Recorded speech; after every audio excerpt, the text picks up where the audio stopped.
Hello, aspirants. I guess you're all doing really, very well. A very, very good morning to you. And we are back with the third marathon today.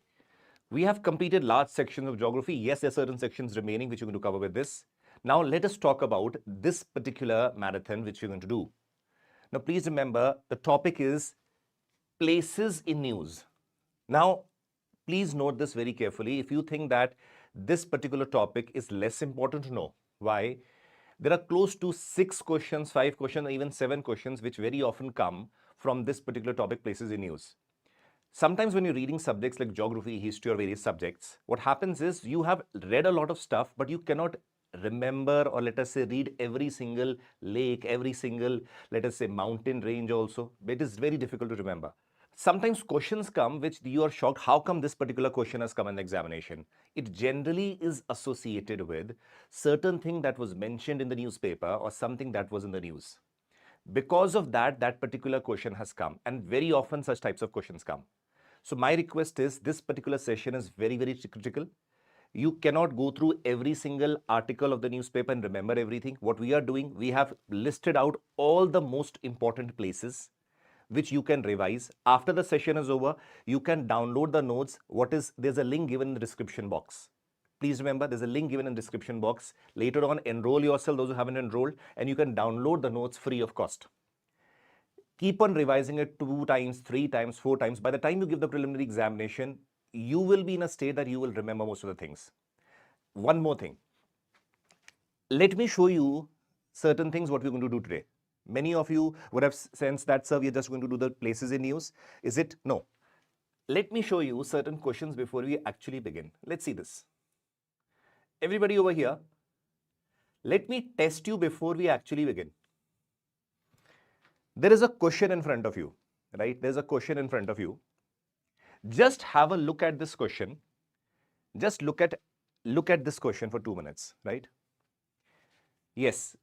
After the places in news, we're going to do the remaining part of geography, that is climatology and oceanography today only, right? Just have a look at this question. Do you feel that in spite of reading geography, in spite of reading a lot of stuff, answering this question possibly becomes a little difficult? Do you agree to this? If you know the answer, you can give the answer. We are going to discuss such questions also.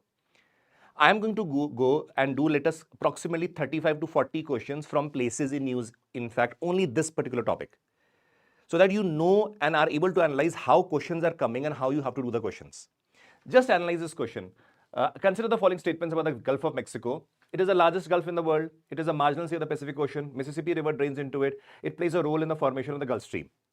Now, when you read such type of questions, you see you have studied geography, you have studied certain subject, but it becomes difficult to answer it sometimes, right? This is because there are certain things which have been in the news and they emphasize certain topics out of it, and that is what we have extracted. Let us see another question. Okay. Which of the following water bodies connect the Black Sea to the Mediterranean Sea? Such types of questions are very often asked. Let us say Bosphorus Strait, Sea of Marmara, Dardanelles Strait, Suez Canal. Now, when you read these questions, you often think, sir, from where has such particular questions come, or how are we going to solve these questions, right? Right? Very often such types of questions come. These are basically an outcome of the places in news topic which we do. Why I'm showing you these topics before I'm beginning the topic is, you have a brief idea that places in news is very, very critical for your preparation. Let's see again, one more question.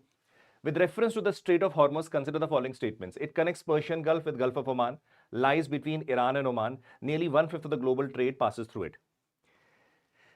We are going to do such questions, about 35 to 40 number. But before that, what is important is, we have to do the session. The places in news session is not going to be very lengthy. Not very lengthy, maximum I think 3 hours. After that session, we are going to do these questions, exhaustive practice. I will be discussing those questions, and then we will go to the part of the geography which is remaining, right? Okay. So, important thing for you is, all of you pay attention, make the best use of this session. This is a Maha-marathon for the places in news. Let's begin. Again, you can see, this is a Maha-marathon that is going on. Various faculties are here which are going to teach you. The Maha-marathon in English is taking place on Monday and Thursday, like today is Thursday. Similarly, the next class will be on Monday. Next is the various teachers teaching you various subjects. Nikhil sir has already completed Indian polity. He'll be teaching you government schemes also. I'm teaching you geography, India, world, places in use, and mapping. Mapping sessions will happen after some time. World mapping and Indian mapping. You have Ritesh sir teaching you science and technology. Abhishek sir is teaching you ancient and medieval history. Ranchan sir is teaching you Indian economy. Manjeet sir is teaching you CSAT. Dimple ma'am is teaching you environment. Pavan sir is teaching you art and culture, and along with modern history. Right? So let us begin with the places in news. Let's see what is in store. Please remember one thing. Let me tell you in prior. While I am giving you and explaining you such things, later on when you're going to revise, make sure whenever a map is given or a photograph is given to you, just do not read what is mentioned here. Also see what other things are mentioned. They also become equally important for your examination. Let's see. First is archipelago, Cabo Verde. First of all, the question comes into your mind, what is archipelago? Whenever we talk about this geographical term archipelago, it basically refers to a group of islands. A group of islands, right? Now, this was in the news. And this had been in the news. So, very important is, right? This had been the news. So, very important that we need to understand that why it was there and what are the description that you should know. There are two things that you need to understand. First, where it was and why it was in the news. First, that topic. Second is from the description point of view that you need to know where is the location and all, because that is what is asked in the papers, right? See. Now, this is Cabo Verde Archipelago. If you see here, there are certain islands that are present here. This. This is a capital, Praia. So this is an archipelago that is present. Now, if you briefly see, it is present in front of the Senegal and Mauritania. In a way, you can basically now sense that it is present in the western part, northwestern part of the African continent. Now, let us come to why it was in the news. See, the World Bank report estimates that Cabo Verde will need close to 140 million per year till 2030 to address its climate and developmental challenges. Now, whichever nations or island nations you are studying, you very well know that they are facing challenges of climatic change, the water levels are rising, and that basically trigger the very existence of those islands. You know, by 2030, some islands by 2050, some by 2100 also, they might submerge. So that is why it is their existence which is at stake. That is why this was in the news, and this is a very, very important topic also that you need to know. Right now, see. This is the description. Whenever you read in the newspapers also, what is mentioned is, okay, this description. But you also need to know where it is located, what are the dimensions associated with it. Now, let's see. Cabo Verde is an Atlantic island nation. You can be asked in the paper that Cabo Verde is located in the Pacific Ocean. This is how you can be basically confused by UPSC. I'll be creating the questions as I've done in the previous session. First is, it is in the Atlantic Ocean. You know that very well. Africa, and the next side is the Americas, right? So it is located off the west coast of Africa and vulnerable to the climate risks such as sea level rise and water scarcity. Please remember, there is a difference between water availability in the form of seawater and the drinkable water. They have a lot of water around them because these are islands, but drinkable water is very less because the water that is available in the sea is not drinkable. Right?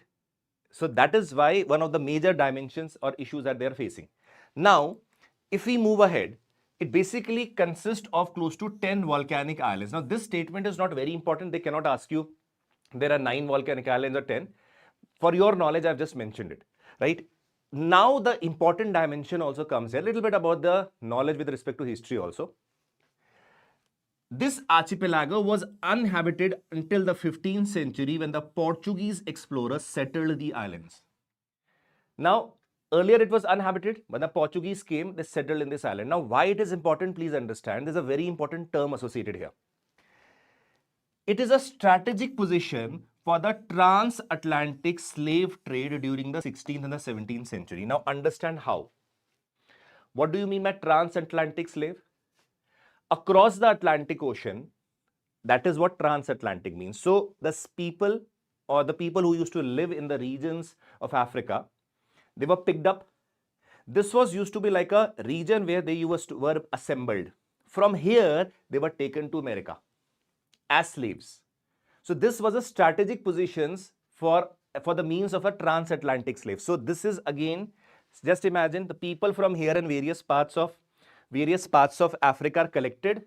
They're put here for some time, and then later on they are taken to the other parts. So this is again a significant role with respect to transatlantic slave. Now, this is again little bit knowledge extra that I've added. Little bit knowledge you should have, why it is important, why we are mentioning it also. Now see. So is this clear to everybody? Is this clear to everybody?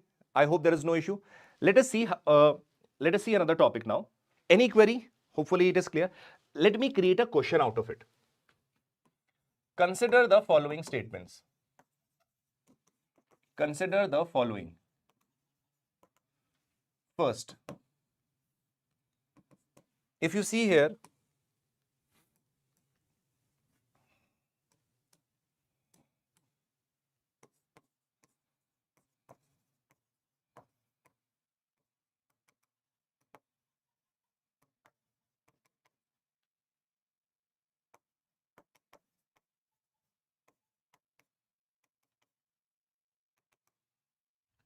tell me which of them are correct, right?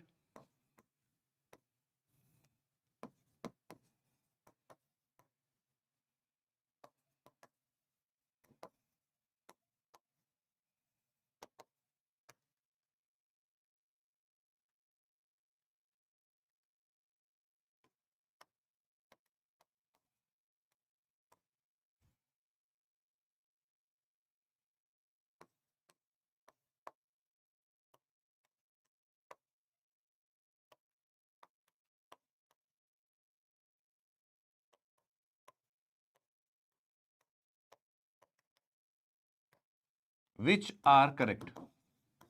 Which is or are correct? Okay. Tell me the answer. Which among them is or are correct? Right? Can anybody tell me? Cabo Verde is situated in the middle Atlantic Ocean. It is just opposite to Guinea. Which among them is correct or not correct? Tell me that. Let's see how many of you get it right. Very quickly. Analyze this. You've already studied. That is why I'm saying pay attention in the class. You will be able to answer it. Right? How many of you say, some are saying A, some are saying B. Let's see how many of you answer that. Quickly, quickly, quickly. Come on.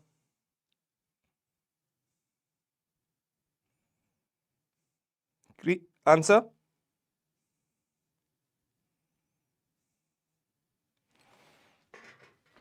Okay, let's see now. First of all, let's see this. It is just opposite to Guinea. Is this statement correct? No, it is wrong. Why? Guinea is situated here. See this. It is situated almost opposite to Senegal and Mauritania. So this statement is wrong, right? This statement is wrong. Second is Cabo Verde is situated in the middle Atlantic Ocean. Now this is where the catch lied. I mentioned Atlantic Ocean. It is situated just close to Africa. It is not in the middle. It is on the eastern side of the Atlantic Ocean. How many of you can note this? This is situated just close to the African continent. Just close to the African continent. Is this middle or this is the eastern Atlantic Ocean? Tell me this quickly.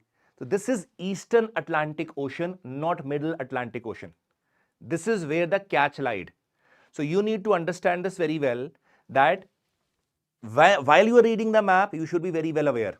So the answer over here is wrong. It is eastern Atlantic Ocean. So the answer should be D. Neither. Yes? Yes? Exactly. Good, good, good. This is what I'm trying to tell you, that this is really very nice from the students who have got it right. And I want you people to be very well aware of this. Clear? Okay, next. So keep your memory strong also. This is why I'm doing MCQs also. You will not forget it. You will not forget it. That is what is important here. Clear? Okay. Lesotho. Now, this is something very, very interesting over here. Why Lesotho? Because it has very often been mentioned in the newspaper, and many people tend to ask whether Lesotho actually exists or not. Yes, it exists. Now, see where it is located. If you see over here, this is South Africa. This region, see here. This complete region is South Africa, right?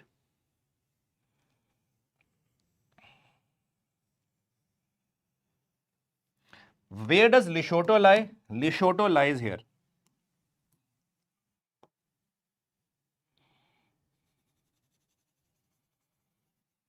Lesotho lies here. Very interestingly, right? Clear? When you see north and south, no, not from that perspective. See, you need to interpret also in a very proper east or west also it can be asked, right?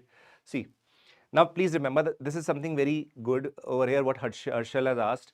Very often do you realize when UPSC interprets such questions, sometimes you say no, this answer is wrong, but UPSC says no, this is the correct answer. Very often it happens, right? Somebody saying climatology and oceanography, first places in news, and then we will begin with climatology and oceanography, bache. So please be with us for this session. Once you have completed the session along with the MCQs, then we will be doing that part. Do not consider this part as less important than climatology or oceanography or for that matter geomorphology. It is equally important. You will be seeing questions in your paper, 3 to 4 questions from this very section which I am doing. This is for just 3 hours and all, then we'll begin the other part. So please focus here. Now, if you see Lesotho, why it was in the news, please see. India sent humanitarian aid to address the food security and nutritional requirements of the people of Lesotho. So, with respect to food crisis that the people were facing here, India had basically said humanitarian aid. Now, with respect to the humanitarian aid sent over here, now this is the perspective that was in the news. What you need to know is something more. Something more. Let us see this. Lesotho is a landlocked country in the southern Africa, surrounded by South Africa. So you need to know that it is surrounded by South Africa. Clear? Clear? It is right or wrong? Quickly tell me. So it is landlocked. It is landlocked. When it is landlocked, you will see for yourself that, with respect to that, you will see for yourself that it is surrounded by South Africa from all the dimensions. Now, let us see certain other description associated with it. Now, Lesotho is situated in the Maloti Mountains and contains the highest peak in southern Africa, that is Thaba Tiliana. This is important. Why? Because these types of questions very often when they give you a name of the country and the mountain, or let us say surrounded by which nation, match the following. Over there, these things become important. So, for places in you, stick to what we are doing. So, over here, you have the Maloti Mountains, and there is a highest peak, that is Thaba Tiliana, NS Island there, which is the highest peak in the southern African part. Correct? Now, important thing comes here. This is an extra content that I have given you so that you should know it. This can be asked. It is the largest of the world's 3 independent states completely surrounded by the territory of another country. Do you see Lesotho is completely surrounded by another country? Yes or no? It is completely surrounded by another country.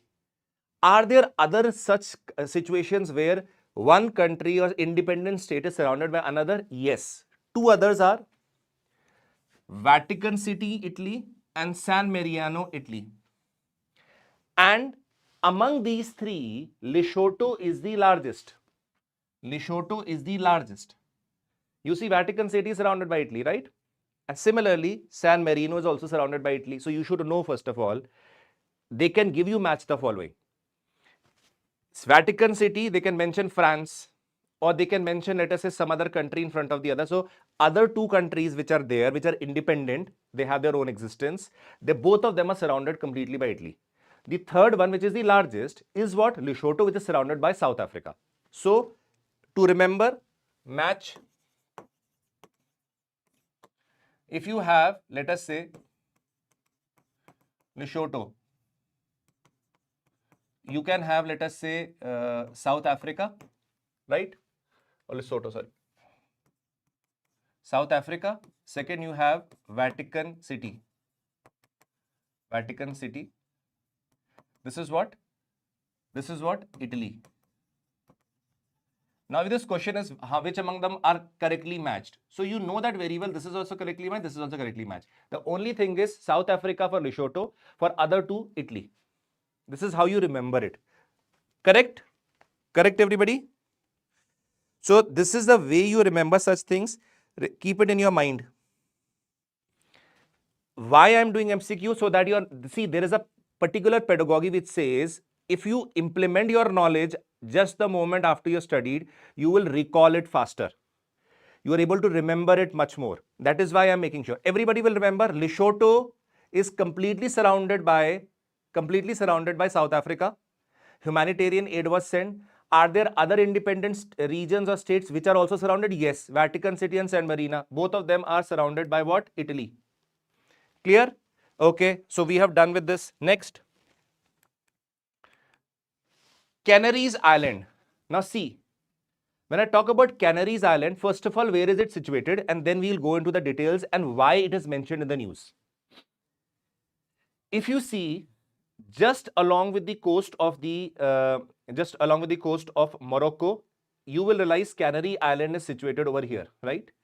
If I zoom it further, you will see Canary Island over here, right? That is along the northwestern part of African coast.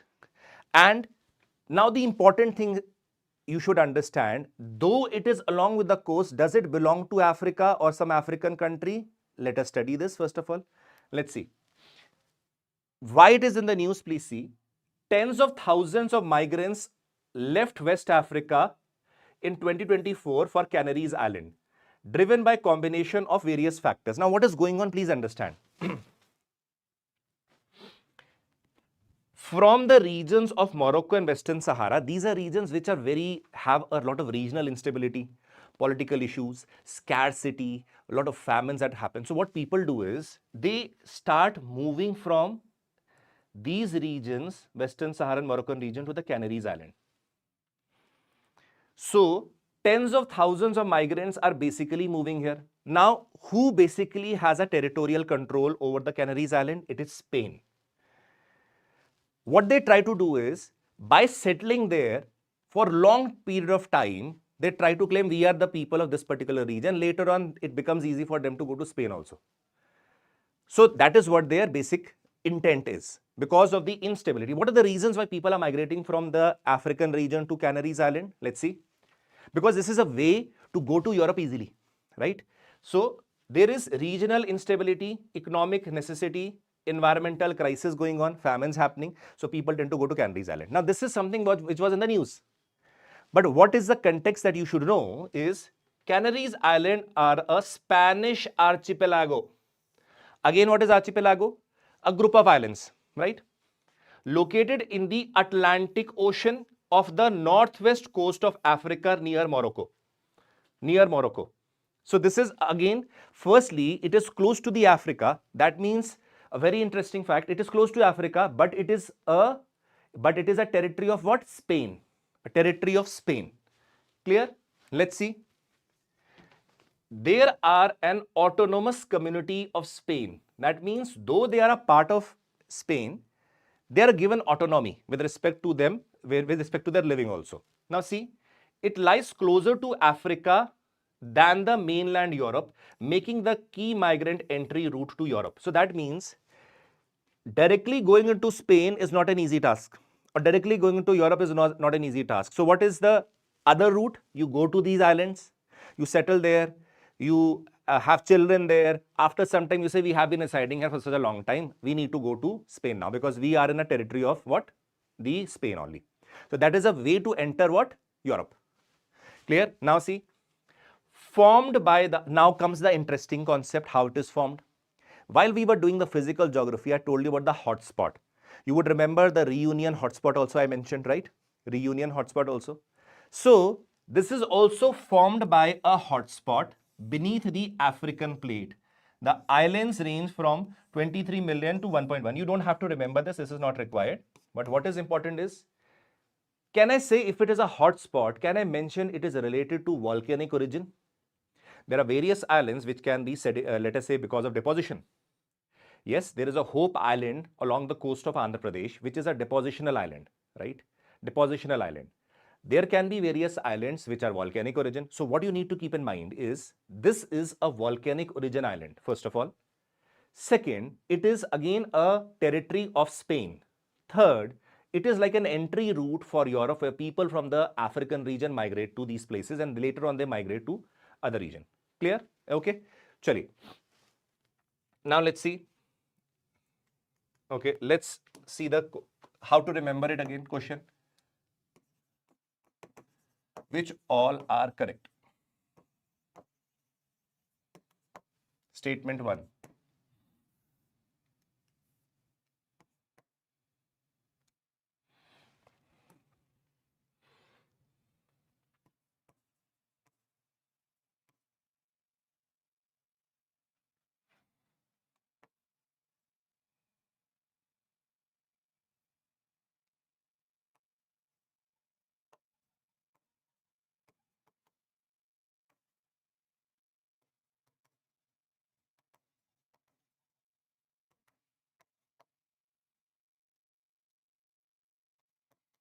CI means Canary Island.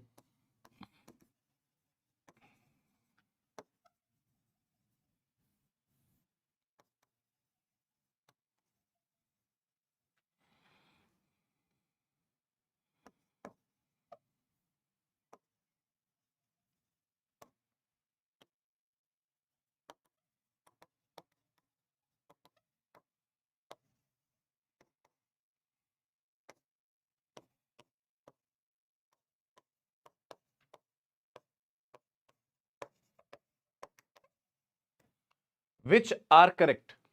Which among the following are correct? Can you answer this? Let's see the answer.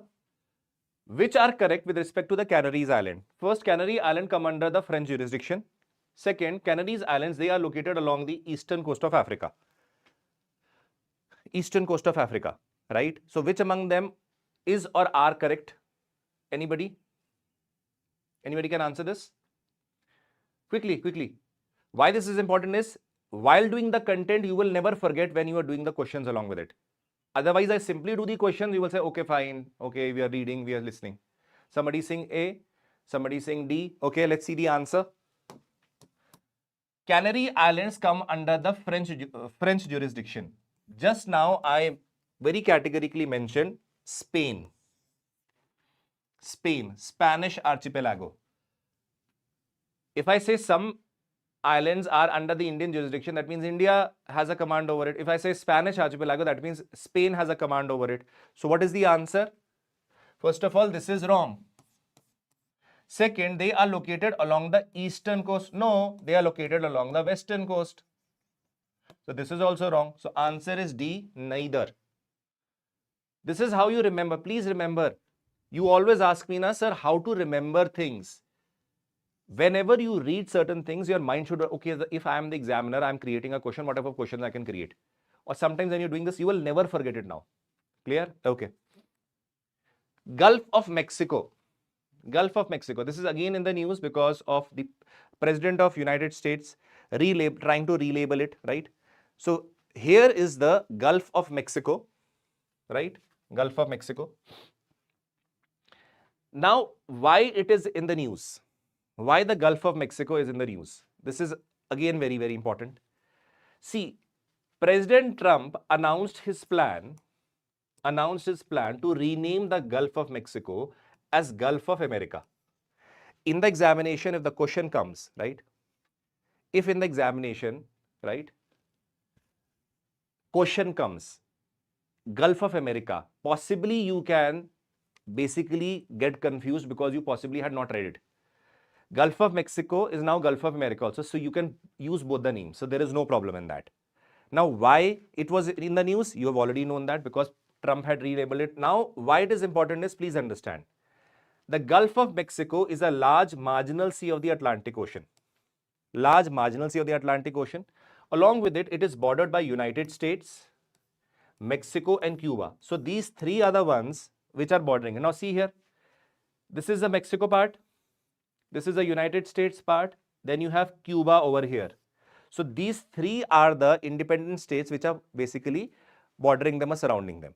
So these three you should remember, right? Now, it is the world's largest gulf and the marginal sea of the Atlantic Ocean, which we have already explained you.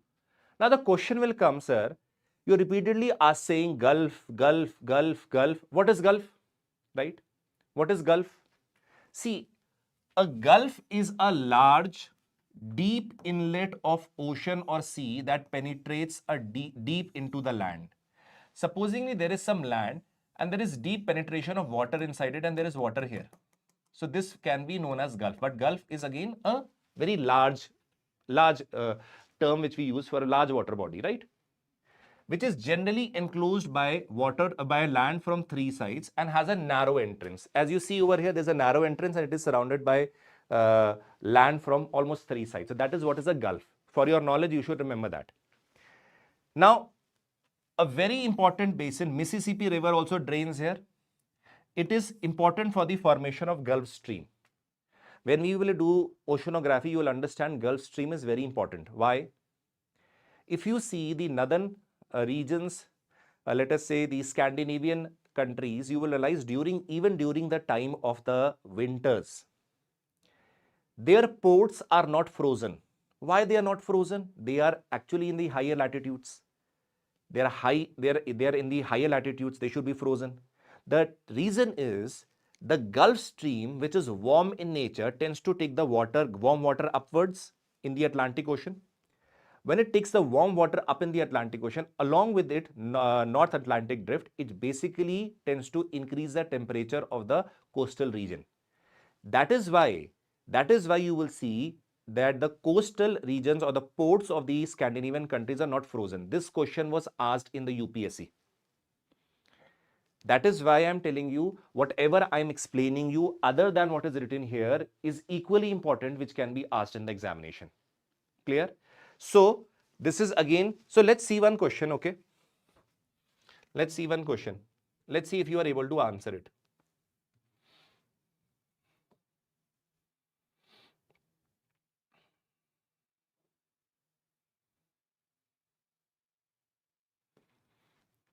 Give the answer to this. Give the answer to this quickly. You have 1 minute and you have to give me the answer quickly.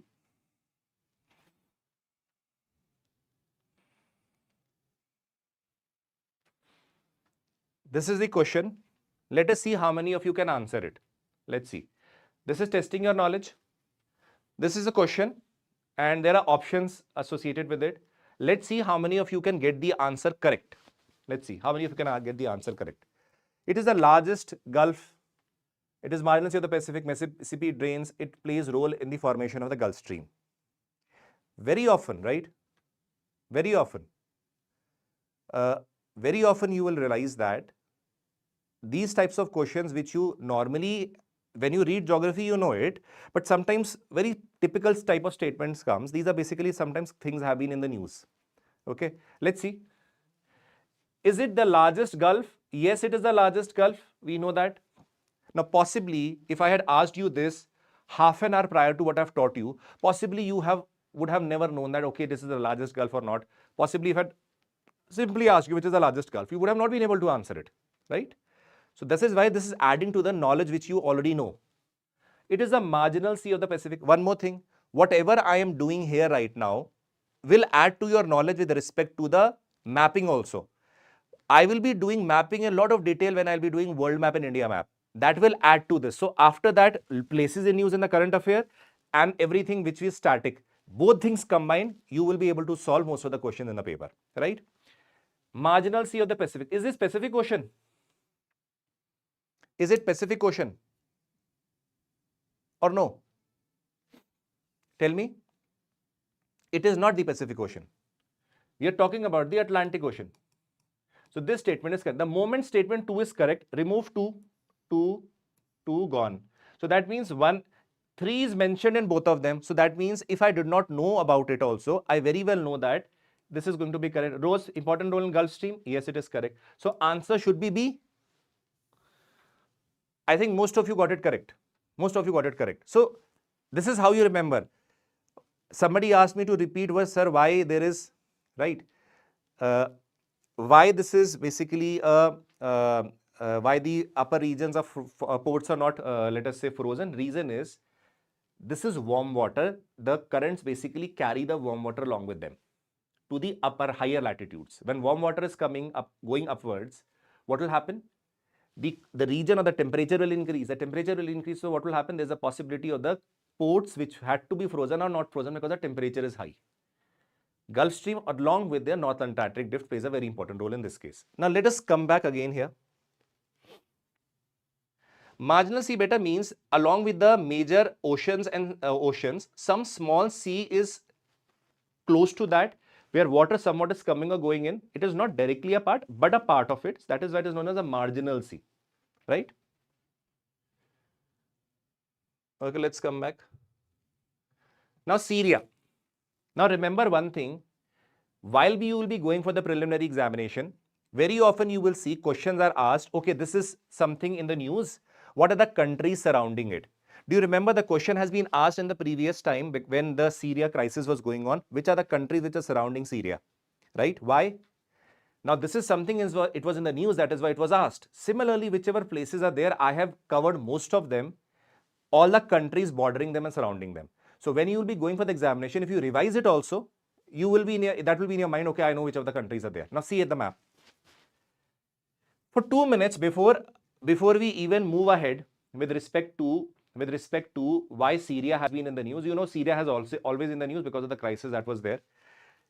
You can very well see for 2 minutes that there are a lot of countries which are bordering it, right? A lot of countries bordering it. If you have read it in the examination, there's a possibility, right?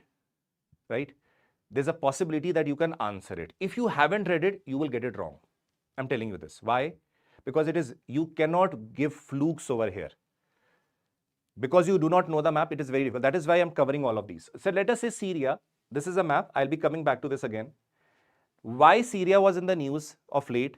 See, United Nations humanitarians recently warned about 125,000 refugees who have returned to Syria full of hope after the years of exile. Now, many people who had left Syria because of the crisis that was going on are returning to Syria. What? They're returning to Syria. Why they're returning to Syria? They said, okay, now the crisis have de-escalated. Now, possibly we can restart our lives now again in Syria. Now, Syria is again being into news. That is why, right? Again into news. Now, let us see that. Now, let us little bit know about the dimensions with respect to Syria also. Let's see. Syria is a country in the Western Asian bordered by, now please understand, very important, bordered by Turkey. If you see over here, what? Turkish border, right? This is what? Turkey. This northern part is bordered by Turkey. Then comes Iraq, Jordan, Israel, Lebanon, and the Mediterranean Sea. Now let's see. Turkey, if on the eastern side, if you see, there is Iraq. Till here. If you go to the southern part, you have what? Jordan. If you see this particular part, this is what? Bordered with Israel. This particular part is bordered with Lebanon. Now the remaining part is the Mediterranean Sea. Now you can be asked in the examination questions. Let us see how, right? Let us see how. For 2 minutes, let us see this. Everybody over here, is this map clear to everybody? Why I have covered is Syrian crisis, or asking about the Syrian crisis is a question that can be asked in your mains examination. In the prelims, they ask you about the bordering, right? Bordering sites or all those, what are the countries which are bordering. So this is again very important. Now let me, have you all understood the map? Got a little bit idea of that? Let us see this. Which among the following is/are correct, right? First,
there are three statements that are present in front of you, right? Somebody is asking when you will take world mapping classes. Please remember, today we have done 2 sessions. Third session is places in use. Next session is after a few days, you'll be announced Indian mapping, which will cover physical mapping, social mapping, human mapping, and then after that it will cover, last will be the world mapping, correct? So please focus here. Clear? Chaliye. 1, 2, 3, I'm not giving you the options. I want you to answer or tell me that which among them is or are correct. Tell me this answer quickly.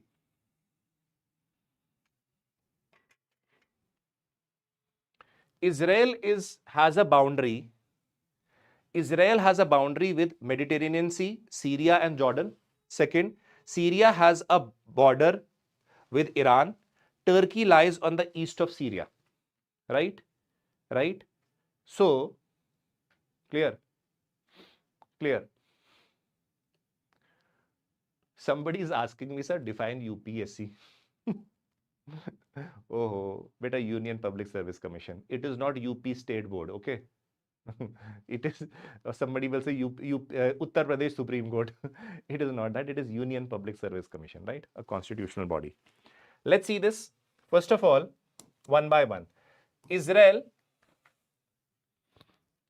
is over here. Though we will be covering Israel also in the coming slides.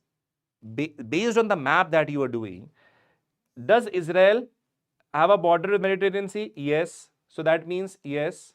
Does it have a border with Syria? Yes.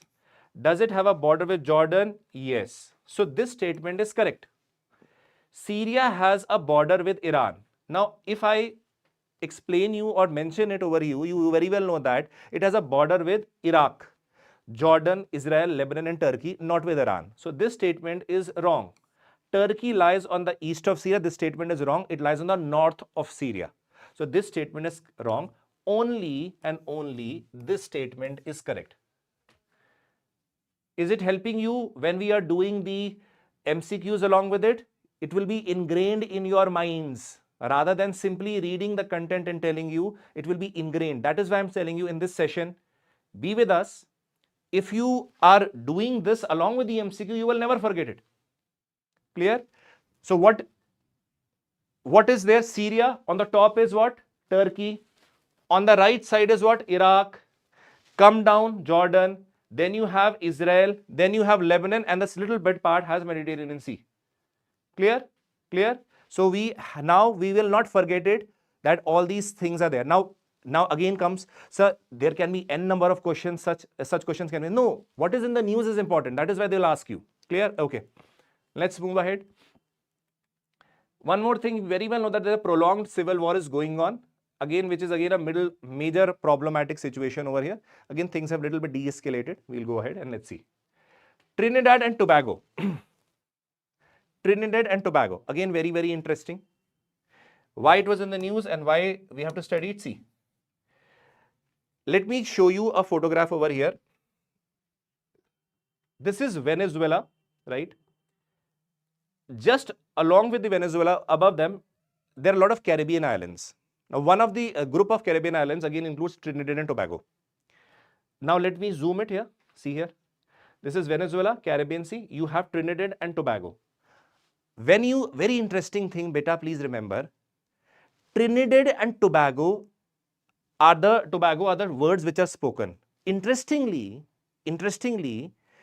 Tobago lies on the north and Trinidad on the south. Why it is called Trinidad and Tobago? Because Trinidad is basically larger in size. It has a capital also. But Trinidad lies in the southern part, Tobago in the northern part. So remember this always. Remember this always, right? That Trinidad and Tobago is in the northern part, or north to Tobago is north to Trinidad. But why it is Trinidad and Tobago? Because it is a major region, or the capital is present over here. That is why. Clear? Let's see this. Government of Trinidad and Tobago has declared a state of emergency because of the rise in the criminal activities. Now the criminal activities over here, murders over here, and problems were rising. So what did the government do? Government declared an emergency. We are declaring emergency because of the crisis, or the internal crisis that is existing. So that is why it was in the news. Now interestingly, see, it is a twin island country. It is a country, right? It is a country. Now please remember, let us understand one more thing. Whenever you see the West Indies team, West Indies is not a country, right? There are a lot of islands, Trinidad and Tobago, Jamaica, and all. So a lot of islands are there. Out of that, they have come together and they say that we are a West Indies team, right? West Indies team. It is not one country as such. Do you know that very well? How many of you know that? Do you see that? Is there some West Indies country over here as such? No. Do you see various players who play for West Indies, right? Who play for West Indies? They will be from various islands. Some will be from Trinidad and Tobago. Some will be from Jamaica. Some will be from some other region. So they come together and form as a group of West Indies. Please remember this very, very well. This is also a question of a knowledge that you should know, right? Now, it is located, first of all, it is a twin island country in the Caribbean Sea, located near the coast of Venezuela in South America. It is the southernmost island country in the Caribbean. Among the various Caribbean islands, it is the southernmost. Trinidad and Tobago is southernmost. Now, let us see further. The capital is Port of Spain. It has significant Indian origin population, known for energy resources like natural gas and oil. Now, you know that very well that a lot of Indians were taken to these places for work, for plantation activities. That is why even today you have large number of Indians. Have you heard Shiv Narayan Chandrapal, who used to play when Brian Lara used to be there? Every year when you have the West Indies side, you will have some or the other person who is from the Indian origin. Very famous player, Shiv Narayan Chandrapal. Yes.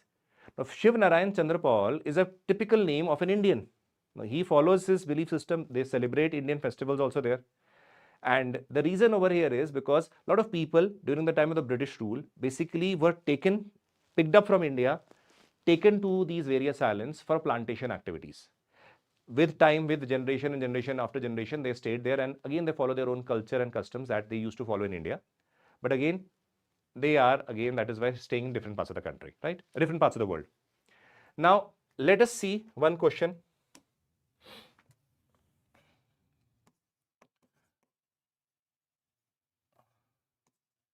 Which are correct,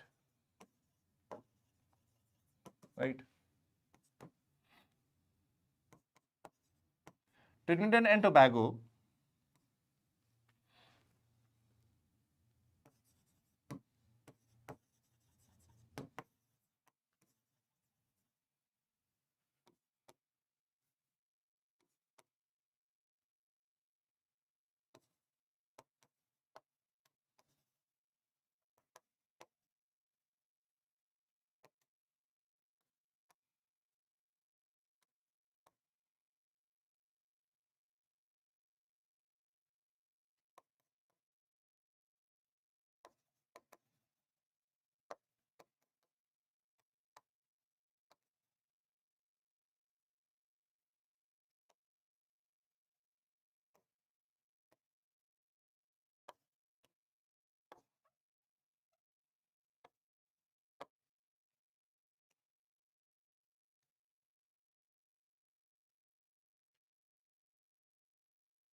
Which are correct? Which among the is or are correct? Tell me quickly.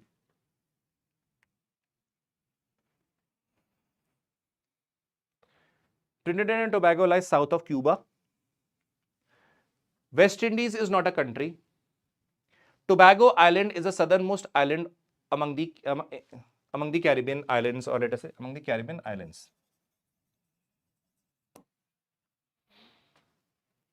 Clear?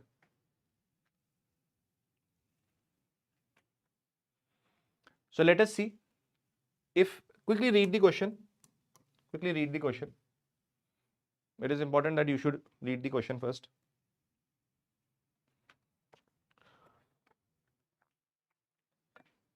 Read? Now let's see.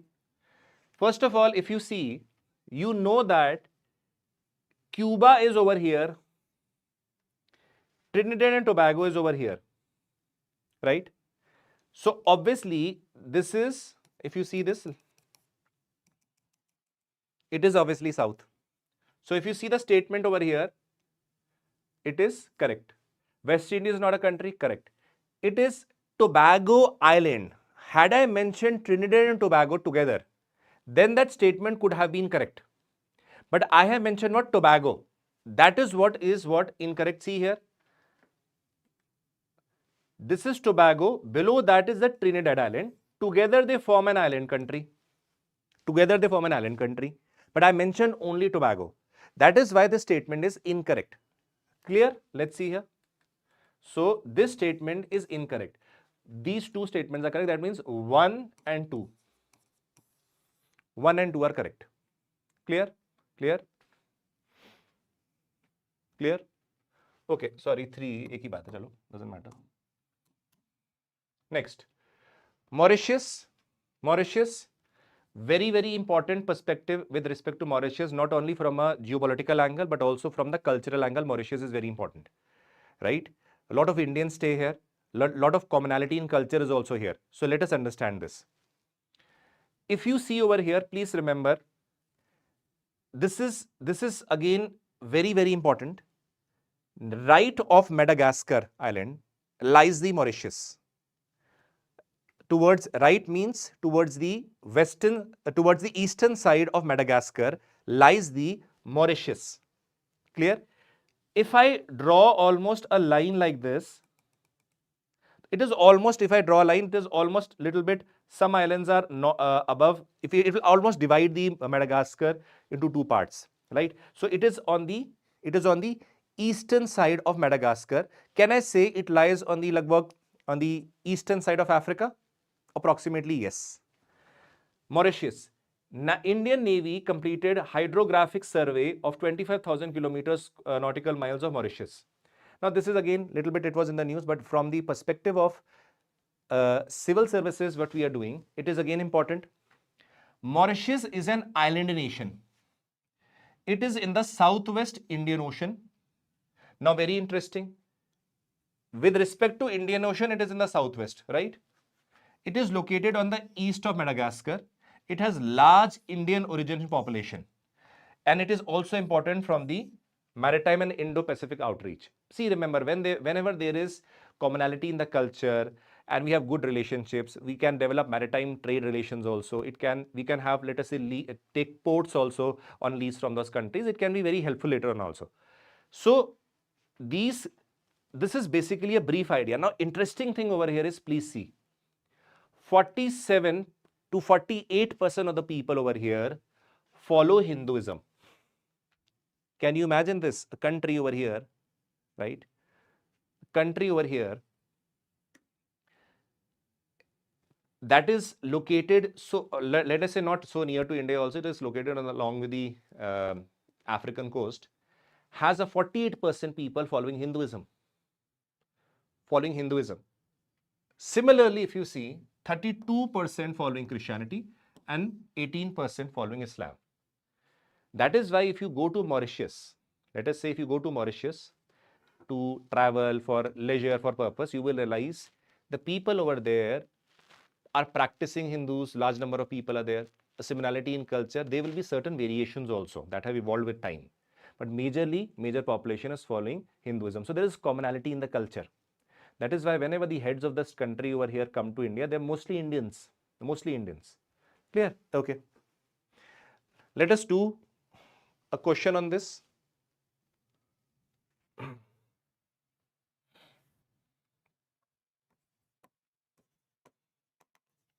Which are correct with respect to Mauritius, right? I'm not writing the complete thing, otherwise it will take time. With respect to Mauritius, right? First.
Answer this quickly.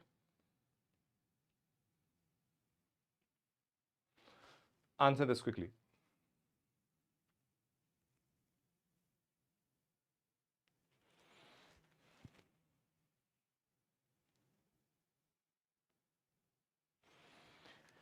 Which among them is or are correct? Clear? Somebody is saying C. Port Louis is a capital. It lies in the southwest Indian Ocean. Okay, let's see this. I had already shown you in the diagram. Please remember one more thing. After this session is complete, you will get the PDF. Please, again reminding you, many would have joined now. There is a description link that is given. You can, when I take the break, or let us say break between the session, you can enroll yourself and you can get the PDF, whatever I'm doing, free of cost, and download it. While you have downloaded it, later on when you will be revising it, whenever you are revising, do not only revise what I've written here. You can just observe it. Okay, Mauritius is here, Madagascar, next to it we have certain countries. Okay, this is there. So just observe that also. That is also going to be helpful, giving you extra knowledge. So Port Louis is over here, correct. Lies in southwestern Indian Ocean. See, I've written it over here also. Where is it? Yes. So answer should be C. Answer should be C. Clear? Next. Tanzania. Now please remember, let us see Tanzania.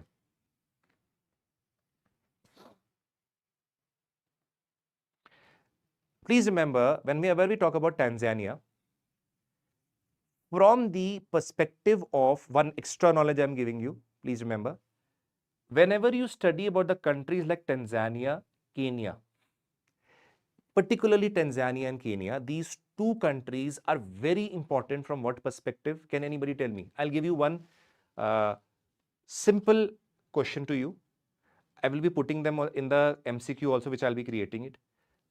Tanzania and Kenya are very important with respect to resources and all what they have, but there is one thing that makes them very different from most of the countries across the world.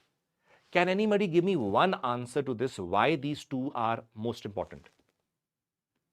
Anybody? Why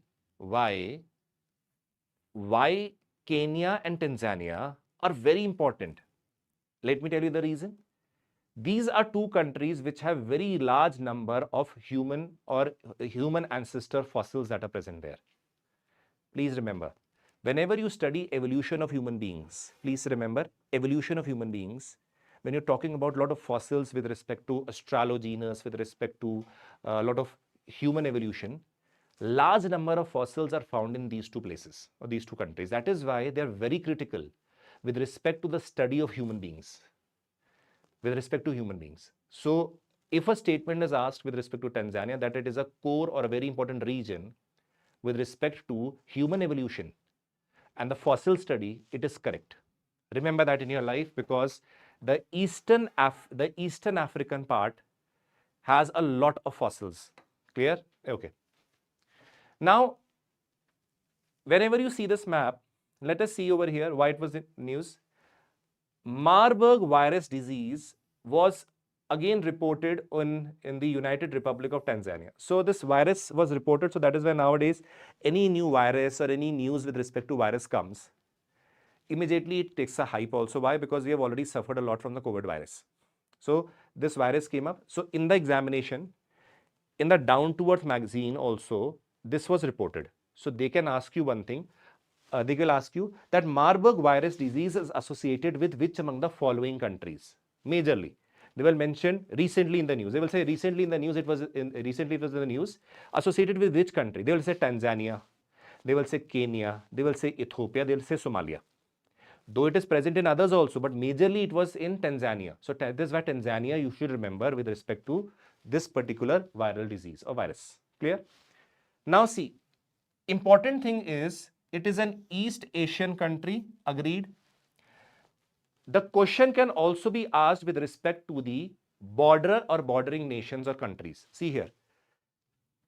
Over here it is mentioned Kenya. See over here. This is the Kenyan border. This is Lake Victoria. Okay. Now this part is Uganda. Kenya, Uganda. This part is again Rwanda.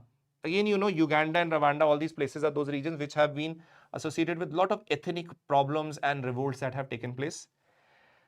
This is Burundi. Burundi. Clear? This particular part is basically what? Malawi. This is again, this part is Mozambique. And then you have the Indian Ocean. These are certain countries which are associated with it, right? Clear? Quickly. Is it clear to everybody? Quickly tell me. Clear? Okay. So, with respect to Tanzania, what do you need to remember? You have to remember the disease. You have to remember certain islands. Let us mark something else also over here. Give me a minute. What you are going to remember over here? Can you see this lake? Can you see this lake? There is one lake over here. UPSC has asked question with respect to Tanzania and with respect to the neighboring lakes. That is why this becomes very important here. Can you see this lake? Okay. Can you see with respect to Burundi also, there is this particular lake that is present over here. Then again you have a particular lake that is present over here.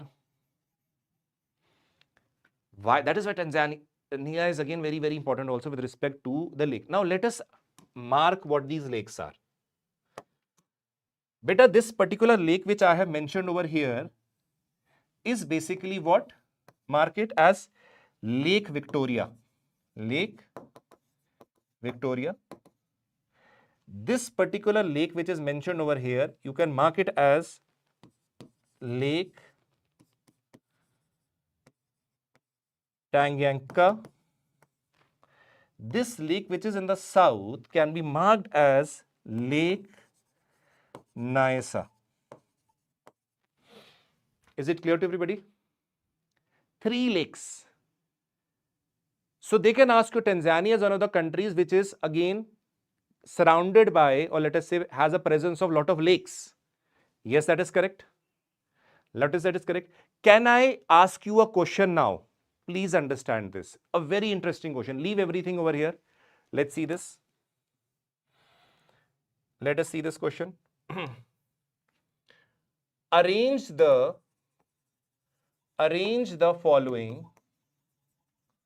following from south to north. South to north. Clear? First, write it down. Quickly write it down.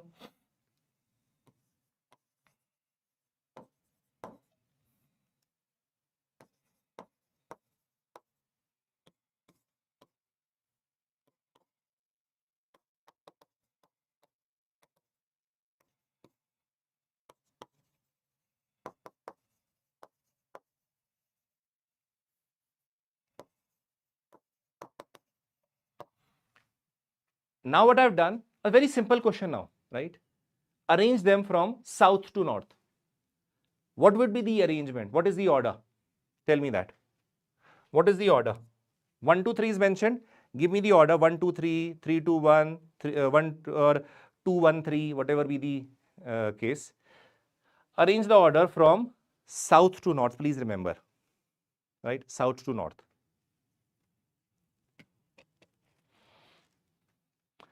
If you see, now you would have realized this, how important this type of question has come in UPSC, particularly with respect to Tanzania. They love Tanzania. Why?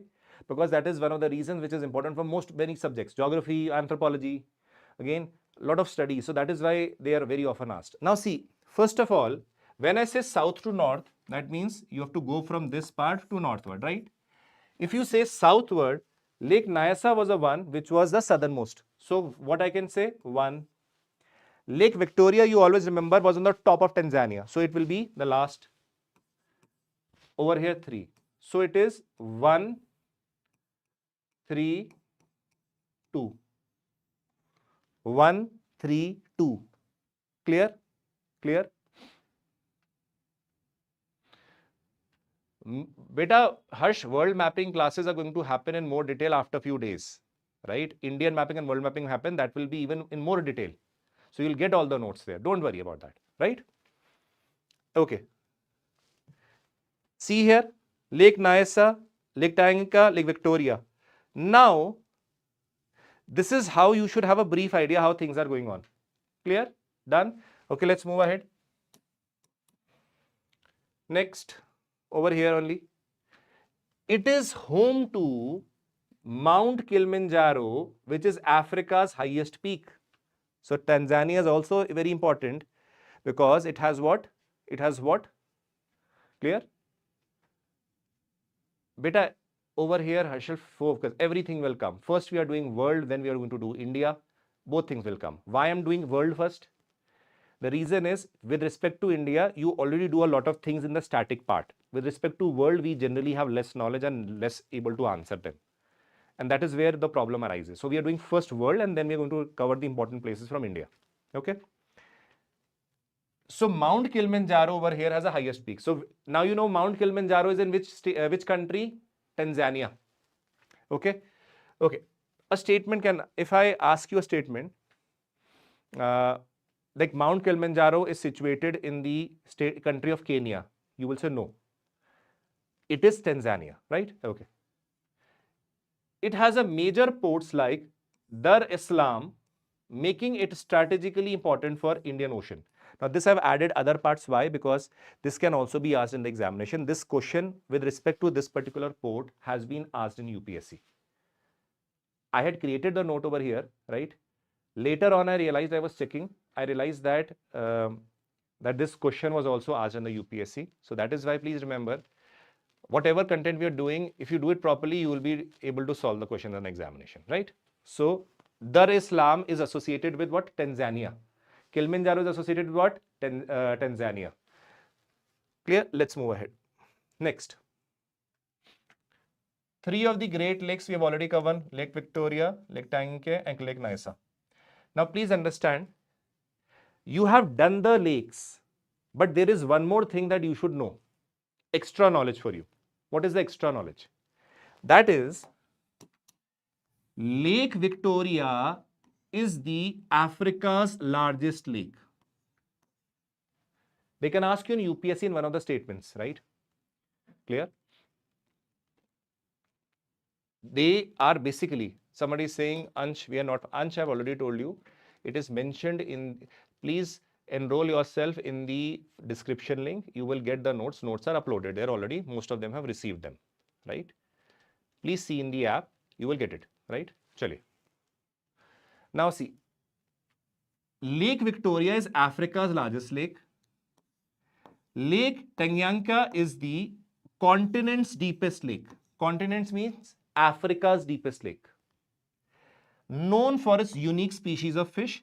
And then you have the Lake Nyasa. Now, this extra knowledge that I have given you over here is again important because they can ask you. Clear? They can ask you. Okay? Chale. Done? Can we move ahead? Next. Gaza. Now, this is again one of those topics which have been in the news very often, almost every day. And that is why questions with respect to Gaza are Gaza or Israel or related to Palestine-Israel issue are very often asked. So you should be very well aware of such things. Okay. Gaza Strip is called the world's largest open air prison. You know that lot of dispute that has happened. A lot of people have lost their lives also in either side, particularly in the place of Gaza. Plus, along with it, you know that a lot of destruction of property has happened. So it is like a prison for them because they have been surrounded by the region of the Israeli forces also. So it has been labeled as what? World's largest open air prison. Now please see here, Gaza Strip, where it is situated. If you see this Israeli region, Gaza Strip is situated over here, this part, right? Here. This is the Mediterranean Sea. This is Gaza Strip. Now please understand, very interestingly, on the eastern side you have the West Bank and over here you have Golan Heights.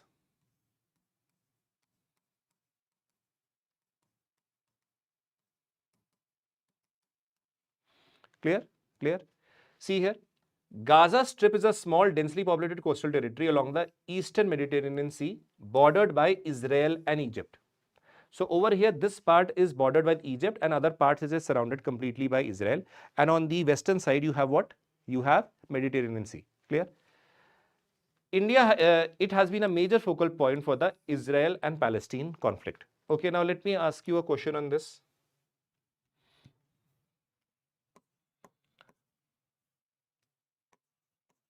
Which is or slash are correct?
Gaza Strip has a boundary with Egypt majorly. West Bank is in the west part of Gaza.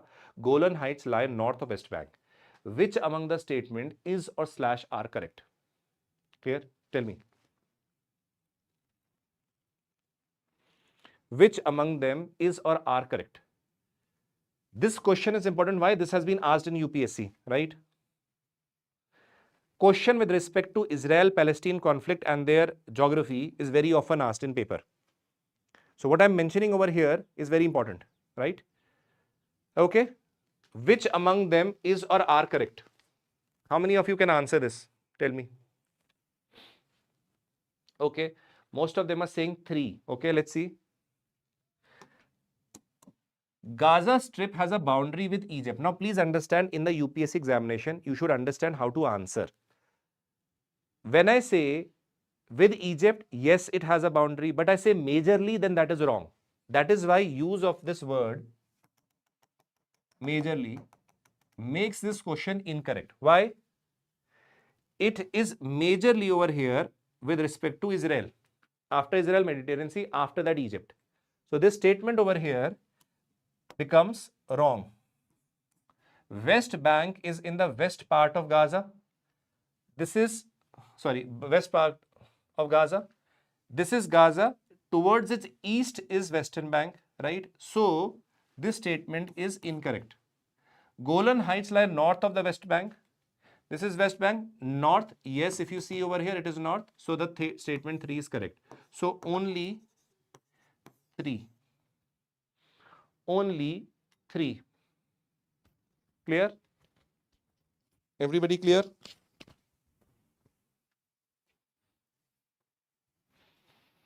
Done? Okay. Let's move ahead. Next, Gulf of Eilat or Gulf of Aqaba. Both are the same alternatively labeled words, right? So you can be asked either of them. You should know that, right? Do not get confused. Do not get confused over here. See over here. If you see, this is again the extrapolation of what? The Red Sea. This is Gulf of Aqaba or also known Eilat.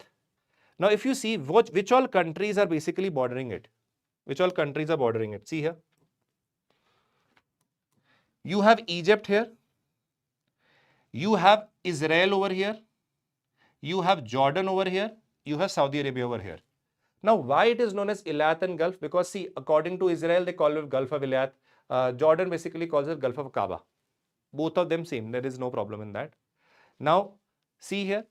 Coral reefs in the Gulf of Eilat experience a surprising 3,000-year shutdown in growth because of temporary fall in sea level. So, shutdown growth means the way it was, the coral reefs were growing, there was almost shutdown. Shutdown means there was no increase in the coral reefs. It was possibly because of the fall in the sea level. Now, this was reported with respect to environment. Now, okay, this is right. From the environment perspective, you should know this. But why, with respect to places in news, you should know the geography of it. Countries bordering it are Israel, Jordan, Egypt, and Saudi Arabia. So this is again Egypt, Israel, Jordan, and Saudi Arabia are ones which are basically bordering the Gulf of Aqaba. Clear? Let me create a question. Which is or are correct? Let's see.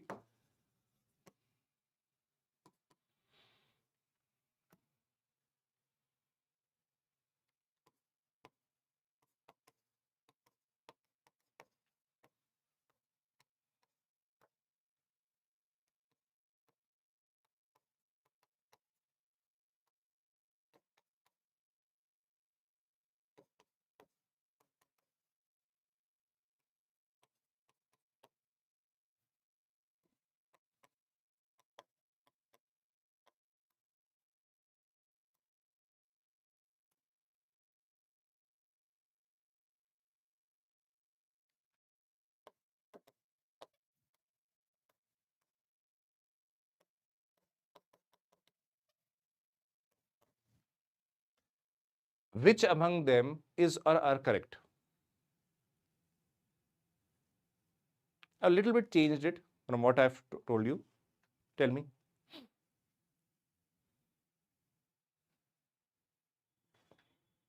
Clear? Tell me.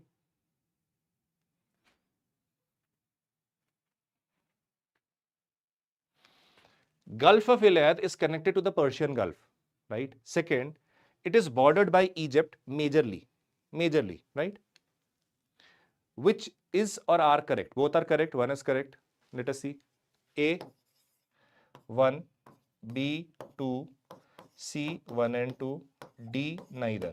So A, B, C, D, give me the answer. A, B, C, D, give me the answer.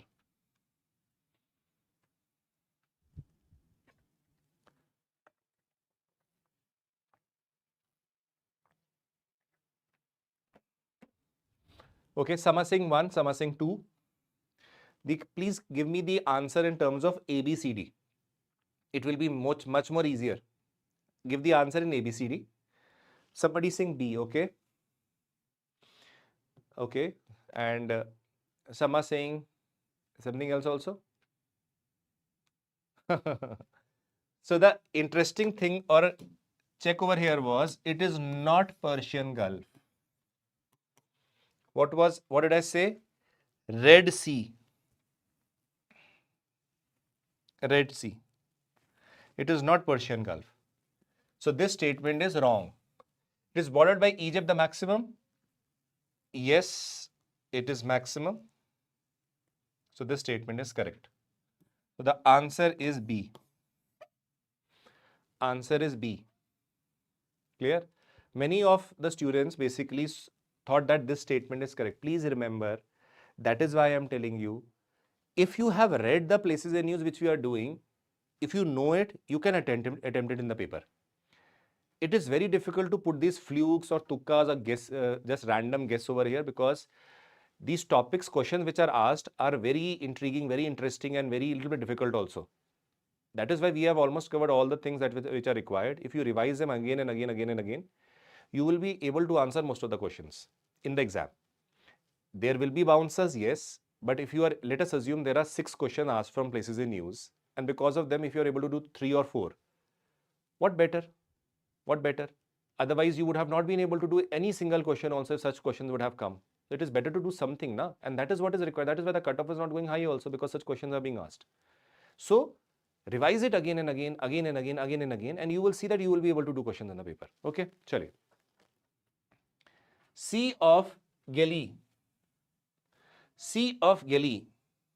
See this very well. Can you see, if you see the region over here, this particular sea over here, see here.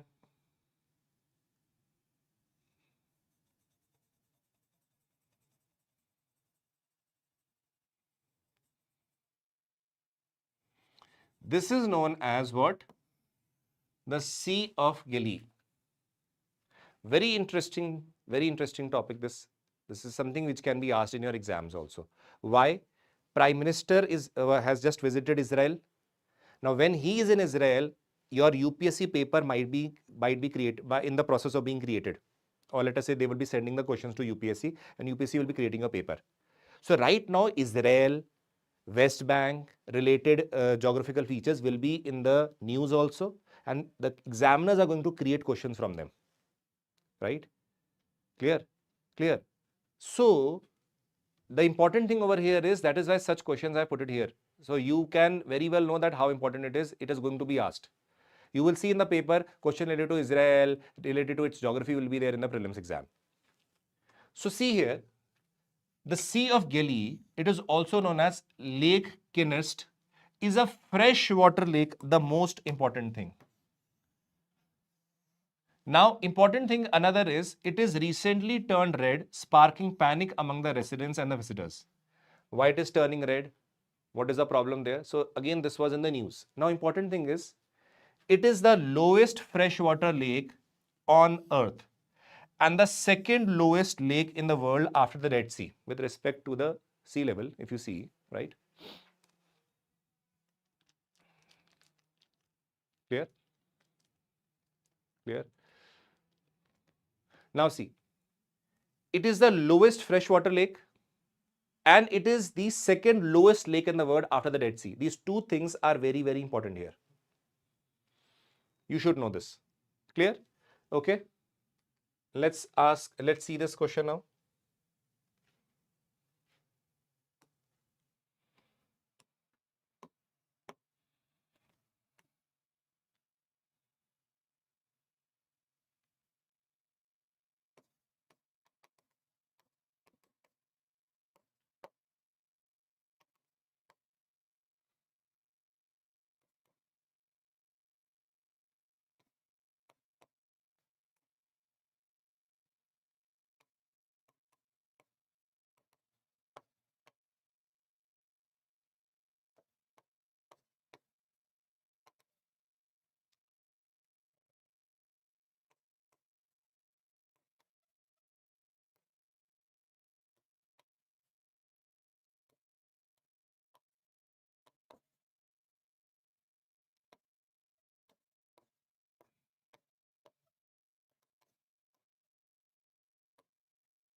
Answer. Let us see how you can answer.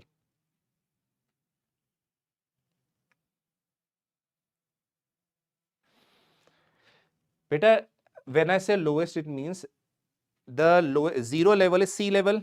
If something is below the sea level, like for example, in India, the lowest point is Kutanad in Kerala. It is below the sea level.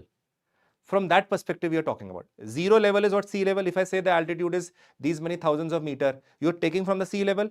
If some region is below the sea level, that is known as, again, from that perspective we are seeing. Clear? India's lowest point is what? Kutanad in Kerala. It is below the sea level. Clear? Please change the color of stencil. Okay, I'll change the color. Don't worry. From next question, I will change it. Sea of Galilee is a salty lake. It lies north of the western bank, right? So, somebody is saying neither, somebody is saying B, okay, somebody is saying D. So, the question which most of the people are answering B and D, right? Let's see.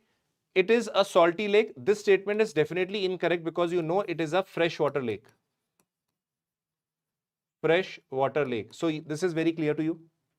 It lies north of the western bank. Now, see over here. This is the western bank and this is Sea of Galilee, which is north to it. So, there is nothing wrong in that. It is absolutely correct. So, this statement is correct. So, the answer is B, not D. Some of you were mentioned D. Please remember, once you revise all these things one by one, all these places in news and all will be clear. Remember, when I'll be doing the world mapping also, I will be doing regions of Asia, region, Middle Eastern region, Israel and all in detail. Right now we are doing places in news. So what is in the news, we are doing that. So don't worry, we will be covering there also. So there will be double revision for you. Clear? Okay. Very important. If you see Tingri County, a very interesting name, very funny name also, nice, sounds nice. Now if you see, this is again lies in the Tibetan region, this particular part, see, in Tibet, this particular region over here.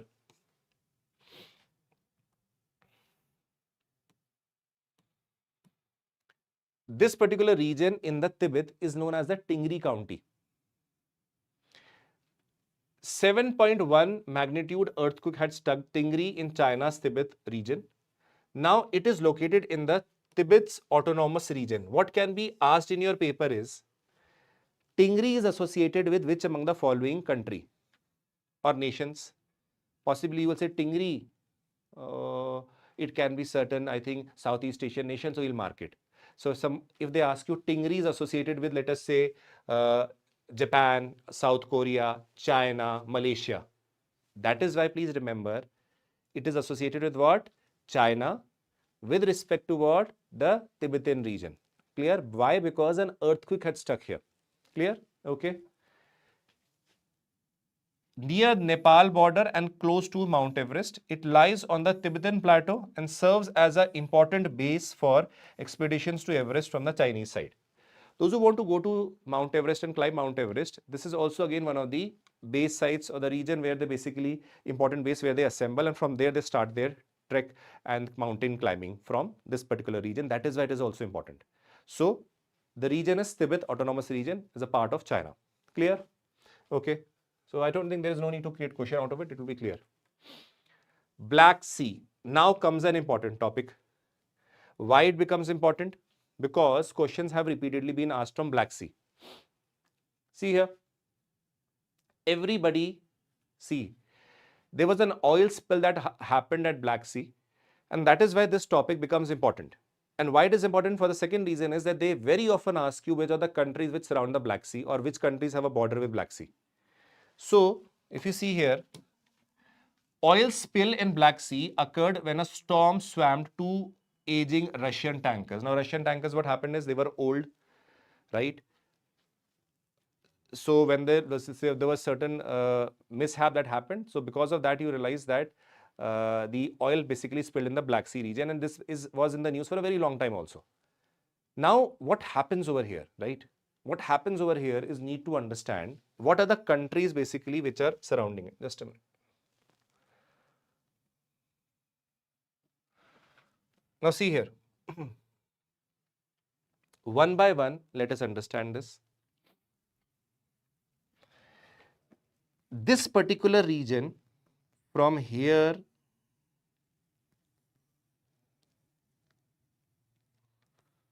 till here. This is what? Turkey. What? Turkey. Clear? Second, if you see, from this region till this region, you have what? Georgia. Then you have Russia also here. And you very well know this is Crimea, which Russia had already captured. How many of you remember this? Russia had captured Crimea. We will be covering Crimea also. This is what? This is what? Crimea, this particular part. So this was actually captured by Russia, right? This part is again from here, Ukraine starts. This is Ukraine. Then you have over here Romania and last Bulgaria. Now, please remember, what generally happens is, if you think that you can remember every country perfectly, every border, that is not possible. What you can remember, something that you have read repeatedly. Once you read this, what I've marked here, you read it twice, thrice, 4 times, you will remember, Arey, I know what are the countries, because in the examination, you have to eliminate the options, right? So see here, Ukraine in the north, Russia in the northeastern part also, Georgia in the eastern part, Turkey in the south, Bulgaria over here, southwest region, and Romania in the west, right? Let me ask you a question now. Before I move ahead, I'll just, one more thing before we do this. This is again a strait is present over here.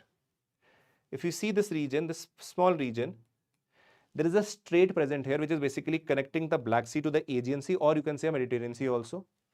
This is the Bosphorus Strait. So you should know this, that they can ask you this particular strait which is present. This is known as strait. Clear? We will go into details also of this, don't worry. Let me ask you a question now. Which all countries border the Black Sea, or have a border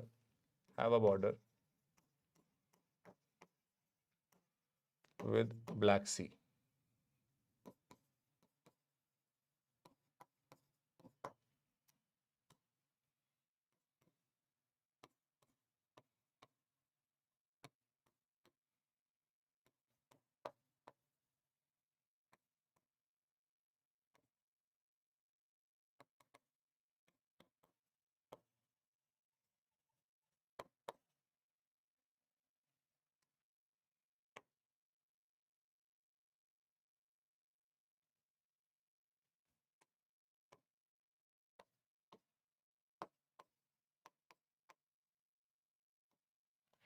Which all countries do not have a border? Let us do that, right? And the question further is, give the number of countries.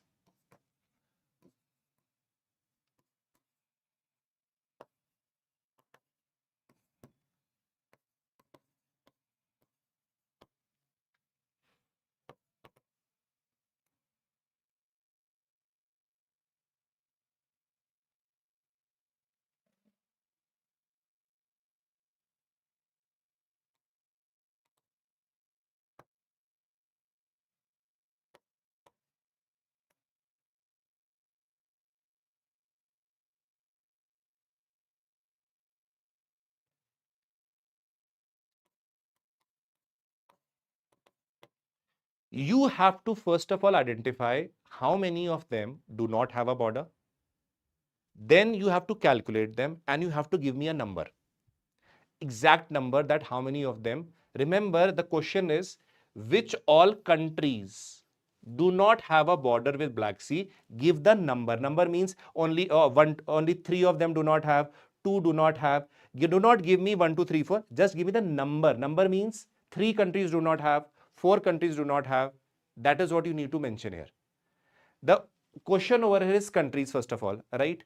That you need to understand. How many? Give the number, right? Clear? Okay. One more thing, just a guess. Crimea is not a country. Crimea is not a country. Do you know that? So before you give the answer, you should first evaluate it. The question says country. If I mention a statement, which among the following countries border India? A particular state is not a country, right? So keep that in mind and then answer it. Clear? Okay. Let's see how many of you can answer it.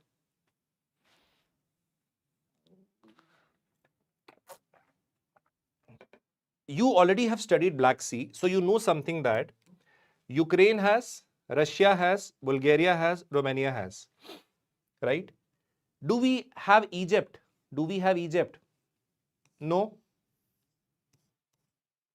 Do we have Jordan? No. Do we have Syria? No. I had asked country, I had not asked a territory, so should be very clear about it. Crimea is now a part of Russia, right? So I'm not taking it as a country. So the number is 4. So the number is 4. Do you understand that? This is how you calculate it, right? Jordan, Egypt, Syria. Why Crimea? I have not mentioned the region. Had instead of Crimea, they had mentioned Russia, then it is fine. Crimea is not a country. Keep that in mind. What is the question being asked? Country. It is not asking. Now, supposingly, if they had asked, let us say territory, or they had asked region, then Crimea would have been right. Clear? Then there was no problem with Crimea. But if they're asking country, then you cannot mark Crimea. That is where UPSC plays with you. That is why sometimes you're marking it correct. You know that it is correct, but it is wrong. Clear, everybody? So now what do you remember out of it? See here. Turkey, Georgia, Russia, Ukraine, Romania and Bulgaria. Clear? These are the countries which are bordering. Right now, you know Crimea is with Russia. So Russia we've already done. Clear? You will remember it now. Now, when you have read the map, seen the map and seen the countries, it will be in your mind. Okay, I know I can eliminate in the examination. This is how you do. This is the type of, this question had come in the exam. Which of the countries border the Black Sea? It has come in the exam. Now can you answer them? Tell me quickly. Now can you answer them? This is how UPSC plays with you with words. Majorly, country, region. You have to understand what they're trying to ask you. Because this is easy, but you need to be a little attentive. Clear? Okay. Okay. Now, there are certain things which I'm going to tell you. This is very critical over here, right? Just a minute.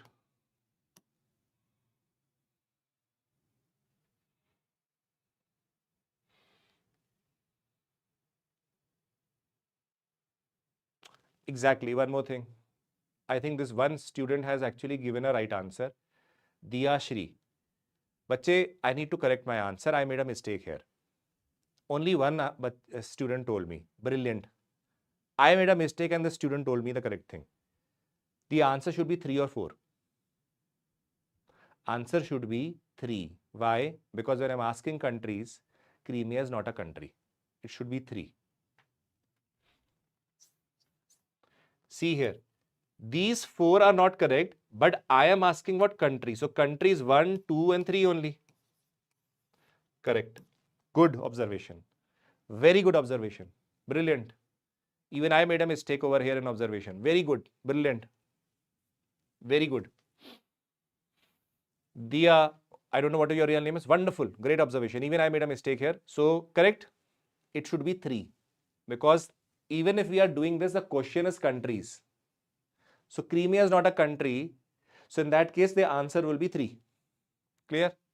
Please correct it. Please correct it. Okay. Please correct it. Clear? Okay. Good observation. Nice. Good, good, good, good, good. Nice.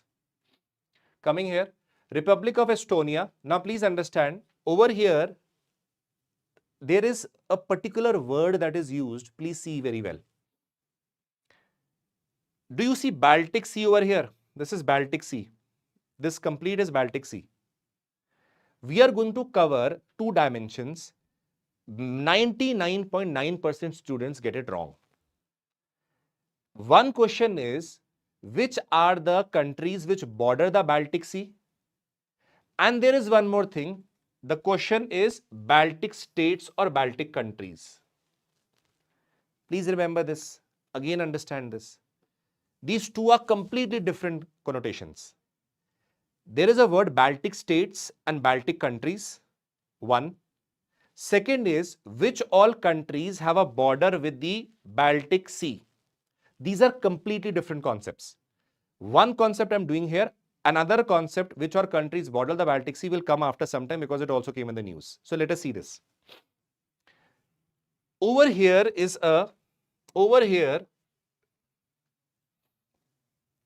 Estonia. Right? Why it is important? Indian Prime Minister met with the President of the Republic of Estonia on the sidelines of AI Action Summit in Paris last year.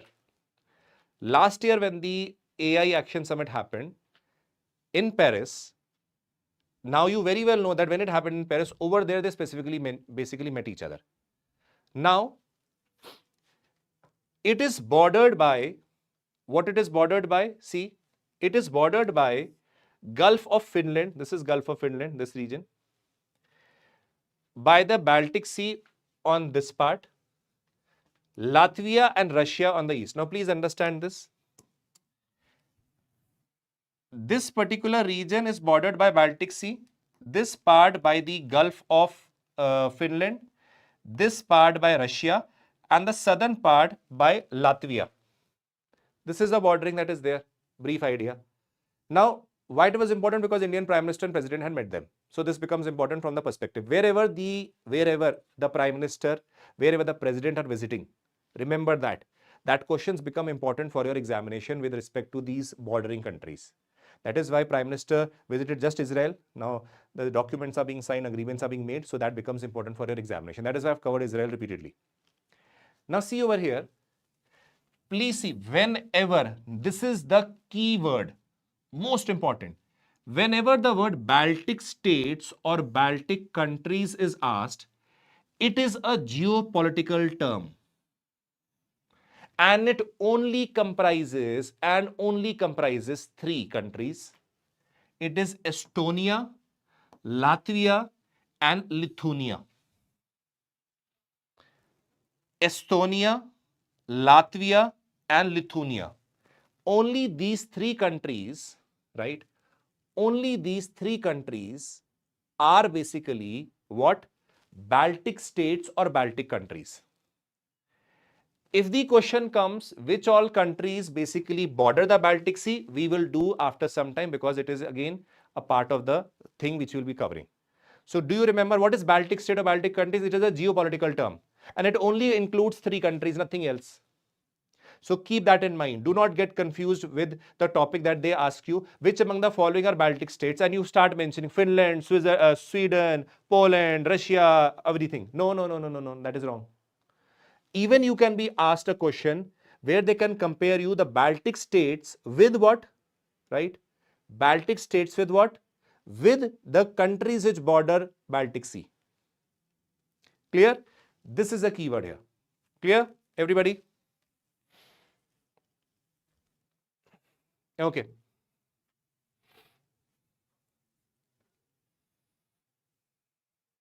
Done? Let's move ahead. Let me show it to you if it is there. Just give me a minute.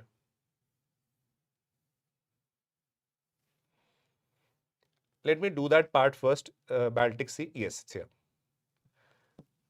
Okay, now. Everybody, I'll combine the two questions and answer it. Have you now, if I ask you which among the following are Baltic states, you know the three names: Estonia, Latvia, and Lithuania, right? Clear? But now, if I ask you Baltic Sea, this is the Baltic Sea. Baltic Sea. Why it was in the news? Swedish police have been investigating the suspected sabotage of the undersea telecom cables which had happened here. It was the news. But why it is important for us is Baltic Sea is a semi-enclosed sea in the North Europe. It is brackish in nature, first of all, right? 9 countries border the Baltic Sea. 9 countries border the Baltic Sea. What are them?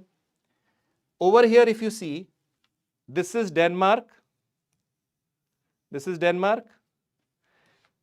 This is Germany. This is Poland. This is Latvia and Estonia. This is again part of Russia. Over here also, if you realize, remaining part over here is Sweden. And obviously the Finland is over here. So these are the countries which are basically bordering 9 countries. Now please understand, let me ask you a question.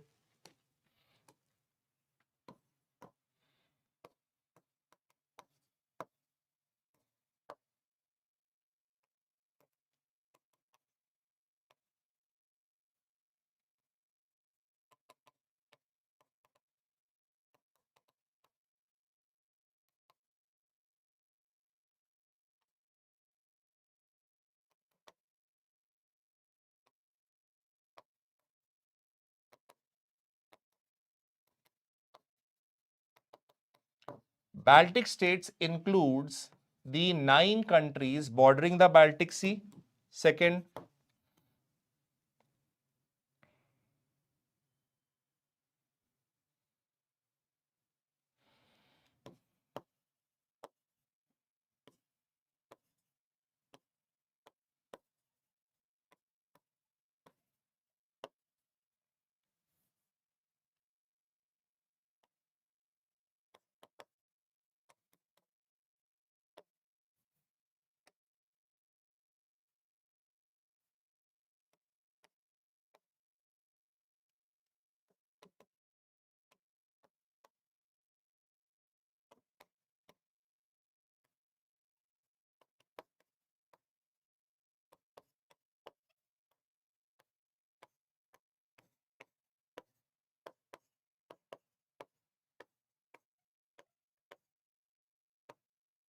answer it.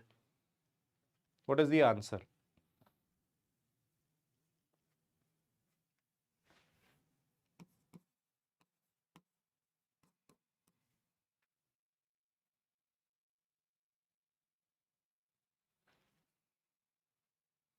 Baltic states include the 9 countries bordering the Baltic Sea.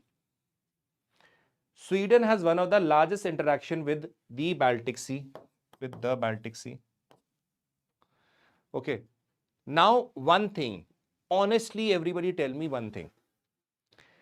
If I had not informed you or told you that there is a difference between Baltic states and the countries that border, possibly you would have marked the first statement correct. Honestly, tell me, nobody will tell a lie. These are those places where UPSC traps you. And this is one of the questions which is, I presume or assume, will come in the coming years. Why? Because the northern countries, northern region, these Scandinavian countries are becoming very important from the perspective of geopolitics, right? So you will see that had I not told you, you would have definitely marked the first statement also correct. But the first statement is not correct. Baltic states basically include the 3 countries which I had already told you.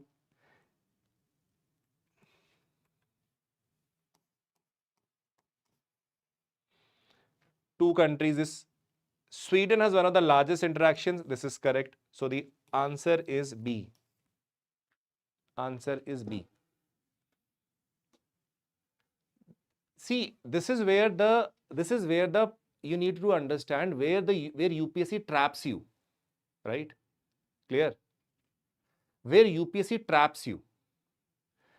When you understand this, then you know, okay, I'm guaranteeing you, bache, when you appear in the examination, you will remember a person in red turban talking to you like this, and like this, and you will remember the answer also. I'm guaranteeing you this. I'm not saying that every question that I'm doing will come. See, I'm not UPSC. UPSC is a different body. But if there are multiple statements, many things will be there which we are doing in this session. In this, or the world map session, or the India map session which we're going to do, everything will be covered. What else will come? If they want to give a bouncer, then in that particular case, you can realize it will be difficult for everybody. It is a relative exam, right? Okay. Chalo. Then comes Honduras, right? Honduras. Right? Yes. Honduras. Now you know that very well from the very diagrammatic representation which you have given. It is a Central Asian country. See, Mexico is here, below Mexico, and over here you have South America, right? You have South America, you have North America, and this part over here is Central American part. Central American part. Why it is in news? India dispatched humanitarian assistance to Honduras in the wake of tropical cyclone Sara.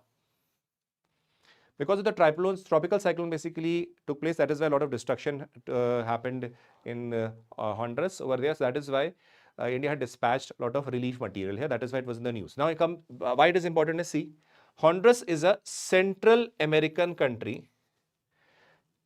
See, they have asked North American countries, they have asked South American countries, they have asked other places also.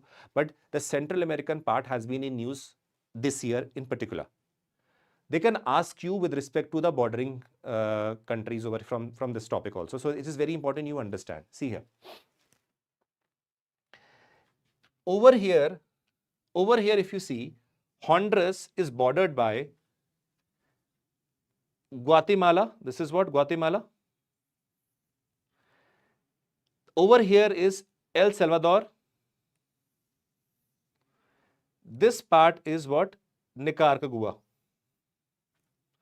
So it is bordered by Guatemala, El Salvador, and Nicaragua. For 2 minutes, let us forget that I'm doing Honduras. Let us take it. Let us see the names here. If you see Mexico, you know that part of North America. Below that comes Guatemala. And then there is another small country that is known as Belize. Belize. This is Belize. This is what? Guatemala. Now, below that, you have this Honduras, which we are talking about. Then you have the small country, which is known as El Salvador. Below that, you have Nicaragua. Then you have Costa Rica. Then you have Panama, where we will study Panama Canal also later on. And then you have its merger with so-called the South American continent, which is Colombia. Clear? So these are what? The important of the Central American countries which you should be aware of, right? Costa Rica and all these. Belize, Guatemala, Honduras, you have El Salvador, Nicaragua, Costa Rica, Panama. Panama is now linking to the South American continent. With which country it is linking? Colombia. We'll be doing that part also, right? Okay, now coming back to Honduras. Coming back to Honduras,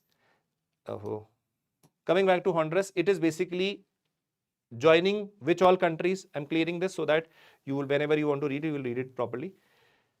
It has Guatemala, El Salvador, and Nicaragua. 3 countries basically are bordering it. Clear? Okay. Now one more thing.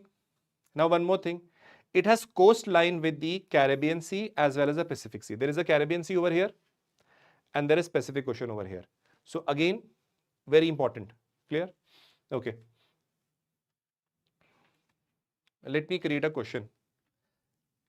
Everybody ready for the question from this? Have a look at this map quickly.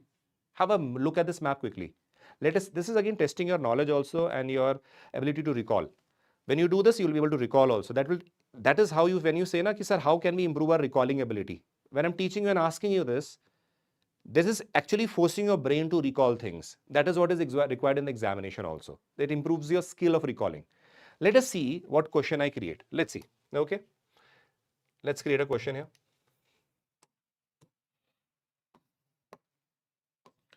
Which is are not correct?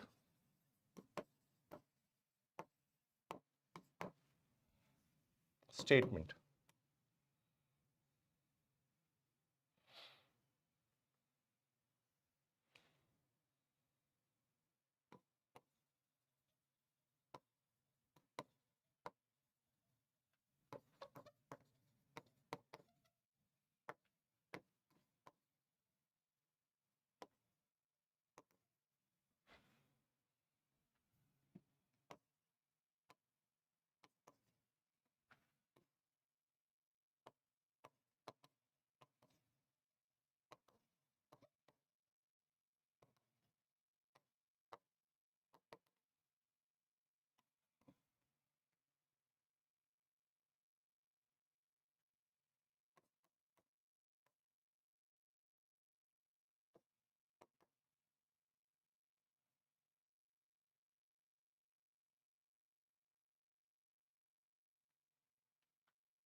Very interestingly, what I mentioned, answer A, B, C, D. A, B, C, D. Let's see how many who get it right.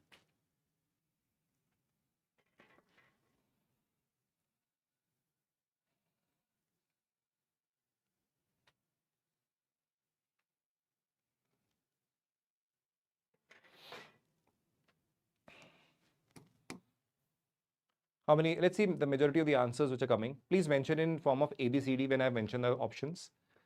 Some are mentioning A, some are mentioning D. Okay. Majority of them are mentioning A, then some are mentioning D. Clear? Quickly. Somebody mentioning C also. Okay, let's see this. First of all, temperate cyclone Sara was in news with respect to Central American region. First of all, there is no system of naming for the temperate cyclone. The naming is present for the tropical cyclone. So this word temperate cyclone over here is completely wrong. The naming system which you have, where different countries are asked for the names to give, and the list is prepared, and based on the order which the cyclones are coming, based on the list of which cyclones are coming, the various tropical cyclone are assigned various names, right? So there is no naming system for the temperate cyclone. There is naming system only for the tropical cyclone. Please keep that in mind. What I basically changed is this statement. That means this statement becomes wrong, right? Honduras lies south of Costa Rica. Honduras lies south of Costa Rica. You already know it lies north of Costa Rica. This is Costa Rica, this is Honduras. So it is north. So that means this statement is wrong. Now the answer is, which among them are not correct? So both of them are not correct. So the answer is C. This is the major blunder which most of the people do. I did not ask which is correct. It is asking which is not correct. When I say C, that means both of them are not correct. If I had marked A, that means only A was not correct. If B, only B was not correct. This means both of them are not correct. Answer is C. The majority of them who are mentioning A and D actually got it wrong. Do you understand this? Every time when you read a question, first thing you need to read whether it is not correct or simply correct. You will, in spite of knowing it, right? In spite of knowing it, you will get it wrong. Why? I am not only training you with respect to the places in news. I'm not only training you for the MCQs of places in news. I'm also giving you knowledge how to attempt the questions. There is a triple level of 3-level practice that you are doing when you're attending the session. I'm creating questions for every topic here in front of you. I do not have a material over here. I have the material questions that I've prepared, that is at the end. I'm preparing in front of you. So make the best use of it. Clear? Okay. Now, first thing, whenever you read a question, what are you going to read? Whether the question says which are correct. Sometimes they can write, let us say, with respect to the following statement, and over here they can write which are correct or not correct. So first thing, whenever you read a question, mark not correct or correct in your question paper. Okay, that you know that, because this will be the worst case scenario where you already know the answer, you can get it wrong. Clear? Okay. Next, Mozambique, right? Mozambique. Now see, if you see from this perspective, this is Mozambique again. Can I ask you one question? Madagascar is a sandwich country between Mauritius and Mozambique. Will that statement be correct? Madagascar is a sandwich region between Mauritius and Mozambique. Is that statement correct or incorrect? Just use your logic. You remember Mauritius is on the right or towards the east of Madagascar. And I told you it approximately divides Madagascar into two parts. And when Mauritius is over here, somewhat here, and Mozambique is here, so you know that it is like a sandwich region between both of them, right? This is how.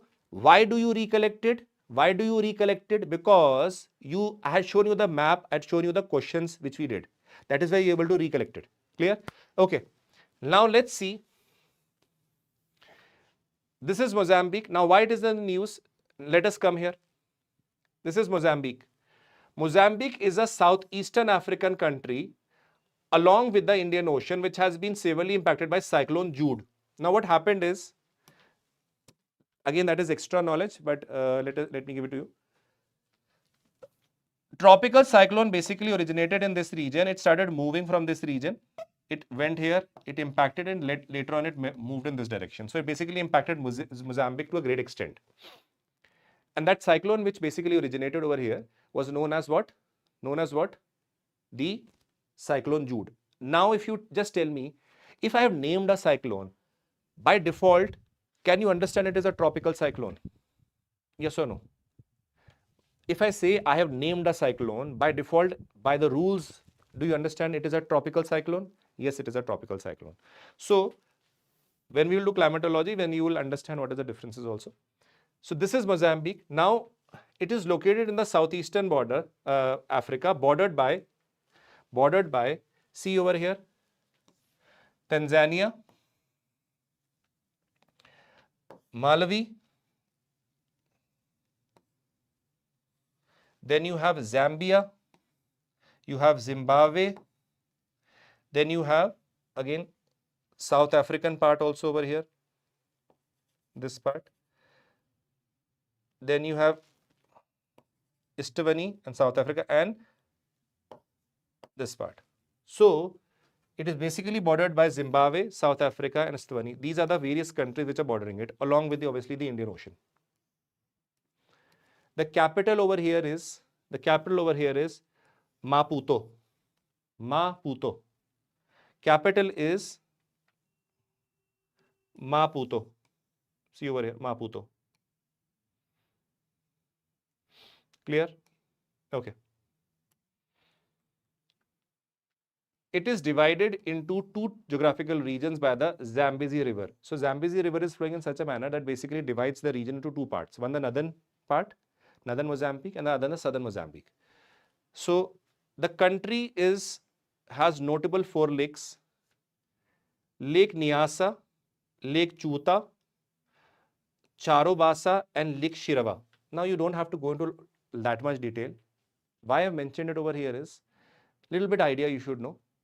I do not want you to remember all of them, but once you have read it once or twice, you have a brief idea, okay, it is associated with Mozambique. That is it. Clear? Let us create a question. Done? Can we create a question? Okay.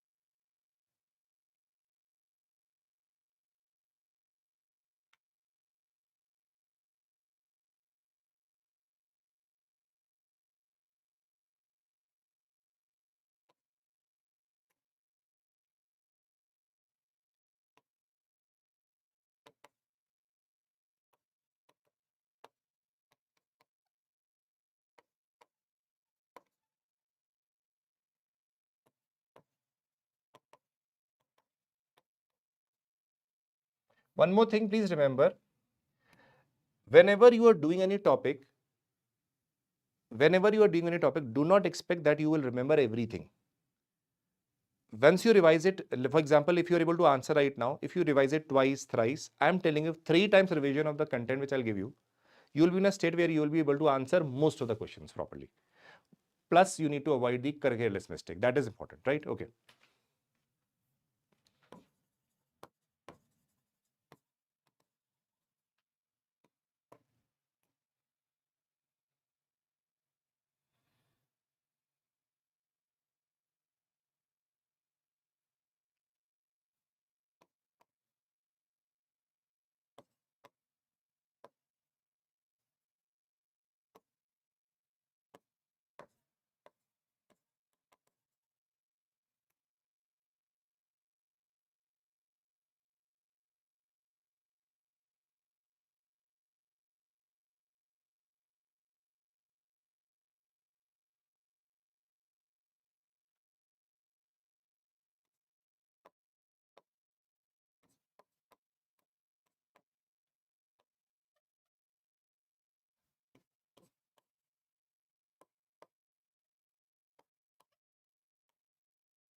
What is the answer to this?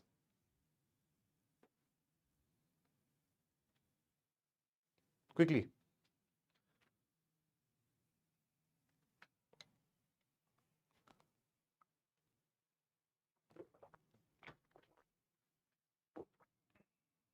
What is the answer to it?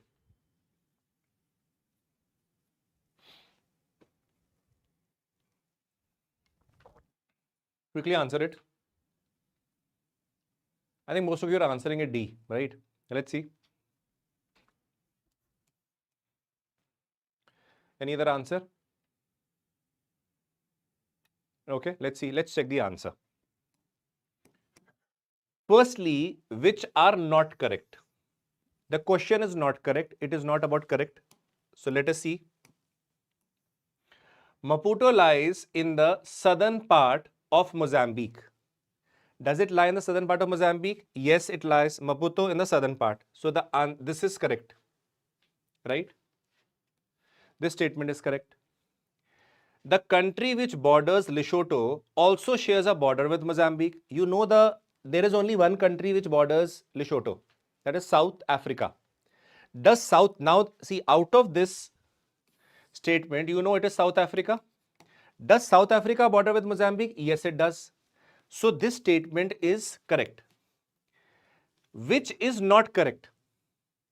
If C would be that both are incorrect, but both are correct. So what would be the answer?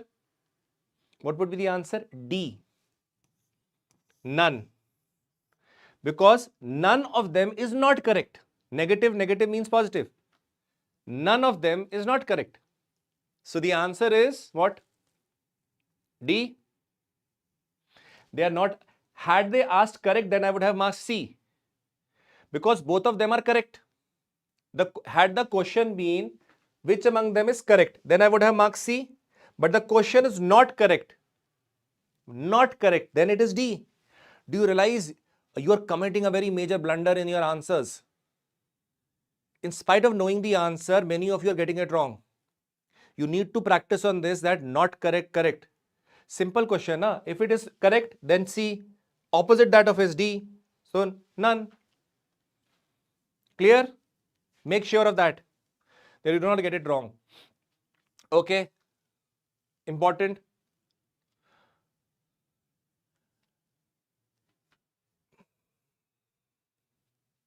Vanuatu over here came in the news. See, though it came from a reason because it had basically cancelled the passport that was given to Lalit Modi. Who is Lalit Modi? Lalit Modi used to be the chairman of the IPL. Now, because of the frauds that he had committed, he had just flown away from India and he has been roaming around across the various countries in the world, partying, enjoying himself. So he was given the passport for Vanuatu. Now, later when the issue of crime with respect to, let us say, these economic offences that he has committed came into limelight, so they basically cancelled his passport. For us, Lalit Modi is not important. For us, what is important is the place where we are talking about. So over here, if you see, if you come to Australia over here, Vanuatu is present over here. Its capital is Port Vila. Its capital is over here. This is a complete region.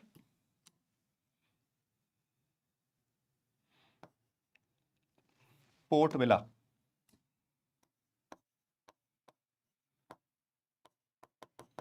Right? Vanuatu is a Pacific island nation located in the east of Australia and prone to cyclones and volcanic activity. Prone to cyclones and volcanic activity. While, one more thing, along with it, you should understand, if you had seen my mapping series of the continent, you would have remembered, if you would have noted it down, I have done all these islands over here. I've done all these islands. So this is Vanuatu. Over here you have Tuvalu also. It was also in the news. Tuvalu is a low-lying island nation in the Pacific Ocean. This was also news, so you should understand. Fiji is basically lying towards the east of Vanuatu. Fiji also, because Prime Minister of India had of late, not now, some time back, had visited Fiji also. So it becomes important for your knowledge where these islands are. Okay? Okay. One more thing. Why Tuvalu was in the news is something that you should know. Tuvalu is preparing for the world's first planned migration of an entire country due to rising sea levels. Now, this is why this was in the news. So, you know, they can ask you which among the following countries planning the first planned migration from this complete island, entire country, because it is going to disappear because of the rising sea level. So, they are planning that whole population shall migrate to some other place where they will be at least secure, so that they can move to Australia. At least there is a lot of land also over there, so they can at least stay there. So, a lot of planning is done. This was in the news. Now, let us understand a few questions which we can create out of this.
There are 4 statements that are given to you, right? Right? There are 4 statements that are given to you. And I'm asking you which among the following statements is or are correct? Is or are correct? I've created a question in front of you. Now you need to tell me 1, 2, 3, 4, 1, 2, 3, 1, only 2, only 3, whatever is the statements you feel is correct, and tell me. And then we will discuss why it is correct or why it is incorrect. Clear? Let's see this. Let's see this quickly. Use your mind. Use your mind.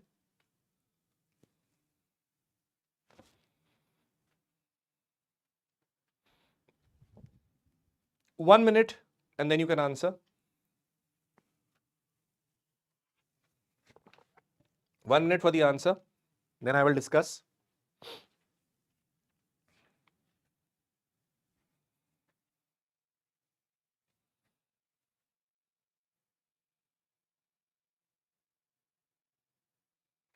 Okay, let's see. Tuvalu lies to the east of Vanuatu. If you see here, this is the part of Vanuatu. Tuvalu is towards the east. In a way, this statement is correct. Both lie in the southern hemisphere. Had you not known or been aware of the fact that they are close to Australia, Australia lies in the southern hemisphere. So these islands are southern hemisphere islands, right? So you already know that. This is basic knowledge which you should know. This is also correct. They are both prone to cyclones. Yes, they are prone to cyclones. I've already mentioned that. Fiji lies to the west of Vanuatu. Now you know that very well. I had already told you it lies towards the east. Towards the east, not the west. So this statement is correct, wrong. So the answer is 1, 2, and 3 only. Only 3 of them are correct. Clear? 1, 2, and 3. Somebody had mentioned 2 and 3. Somebody had mentioned 2 and 4. Please, bache, you need to correct this. That is why if you will stick to what we have taught here, you will be able to remember. See, let me give you an example. Supposingly, now you please take my advice for this. Take my advice for this, right? Clear? Daman girl is saying, he kya ho raha hai? This is recruitment for the Area 51 examination is going on. That is why we have to understand all islands which we have to capture. So India is preparing a secret force, bache. So with collaboration with the US. So that is why this exam for that examination we are doing. Clear? Okay. Now remember. Now let's understand this very carefully. Where is this? Yeah. When you are studying this map, one more thing what you will learn. I have taught you about this island. I've taught you about Tuvalu. What do you also need to read is Solomon Islands lies north of this. There is Fiji on the east. Then while you're reading the map, you need to have a brief idea. Clear? Northeast. Please remember, east is a broad terminology. It is, if I say east is a broad term, when you're dividing the northeastern part, that is a subcategorization of east. So that is right. There is no problem in that. It is completely fine over here. Clear? Chalo. Now comes Baluchistan. Why Baluchistan is important? Can anybody tell me? Baluchistan is very critical, not only from the point of view that what is going on, but also from the perspective what the National Security Advisor had mentioned about Baluchistan. How many of you remember that?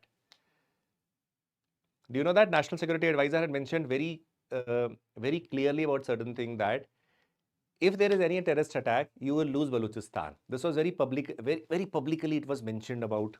Now I will give you one statement without mentioning anything. Just keep this in mind. Do you remember the statement? Now see this. Let me show you this part first. Balochistan shares, this province of Balochistan shares a border with Afghanistan, right? Balochistan shares a border with Afghanistan. Afghanistan foreign minister came to India. He came to India. After 1 month, we have a BLA. We have BLA that is troubling now Pakistan. So do you understand the chronology? Do you understand the chronology? There is certain chronology that you need to understand, right? From the security perspective also, you don't have to write this in the examination, but from the chronology perspective, you need to understand how the chronology works. Clear? So let's come here. Okay. See, coming back to the topic, whenever I talk about Balochistan, right? Whenever I talk about Balochistan, right? You need to understand that Balochistan again is there is a demarcation that has been done over here. This region which I have marked here, please understand this. Balochistan is Balochs are basically an what? A ethnic group. Balochs are not only present in Pakistan, they are also present in regions of Iran. They are also present in the regions of Afghanistan. If you see here, this is what is the border or line. This is the Durand line basically between Afghanistan and Pakistan, which is going on. This is the border with Iran. See here, everybody. Very important. See this very carefully. This is between Iran and Pakistan. This is Afghanistan and Pakistan. This region is what? Pakistan. This is, you can see in this manner. See here. Though Balochistan was created, or let us say the line was created, what we need to understand is the Baloch people are not simply in Pakistan. They are also present in Afghanistan. They are also present in Iran. So when this line was drawn and a separate country or demarcation was done, it basically separated a lot of people of the same ethnic group. Same ethnic group. And that is why even today, Balochis say we don't want to be a part of Pakistan. We have our own identity. We have our own culture. Now, what the problem lies, please understand why it is in the news also. You know that BLA, right? BLA basically had attacked a lot of army posts in Pakistan. Now, when we talk about attacking, please understand that Balochi people have been treated miserably by the Pakistani army. Today, if you analyze Balochistan, close to 50,000, 60,000 or more than that, people are missing. Why they are missing? Because Pakistani army used to conduct a lot of operations there. Any Balochi who used to talk about freedom or talk about separation from Pakistan, they used to kill them straight away. That is why there was a rise of animosity at a great level that was rising in what? Balochistan. And that is why today what you see is an outcome of the miserable attitude that the Pakistani army and the government basically did to what? Balochis over here. Similar thing they also did to one other set of people. Please understand. There are major, if you see, there are this province over here is Khyber Pakhtunkhwa region. I'm going little bit extra part also because this is again important. Khyber Pakhtunkhwa region is again the region where a lot of people who basically have cultural similarities with the people of Pakistan, people of Afghanistan. The Talibani people who basically lie over here also Talibani people also lie here. They speak the Pashto language and all who are staying in this particular region. They are tribal people. Though they adopted Islam, they are still tribal in nature. Even today, the Pakistani army and the police are not able to control these regions properly, right?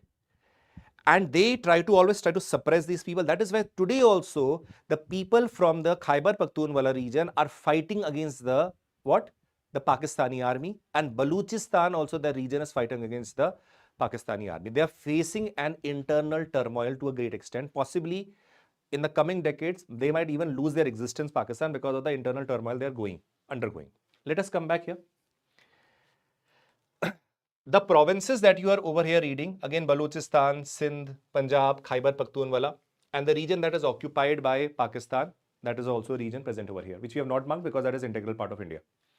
Now coming back here, The militants of the Balochistan Liberation Army hijacked the train with about 400 passengers between Quetta and Sibi in Balochistan.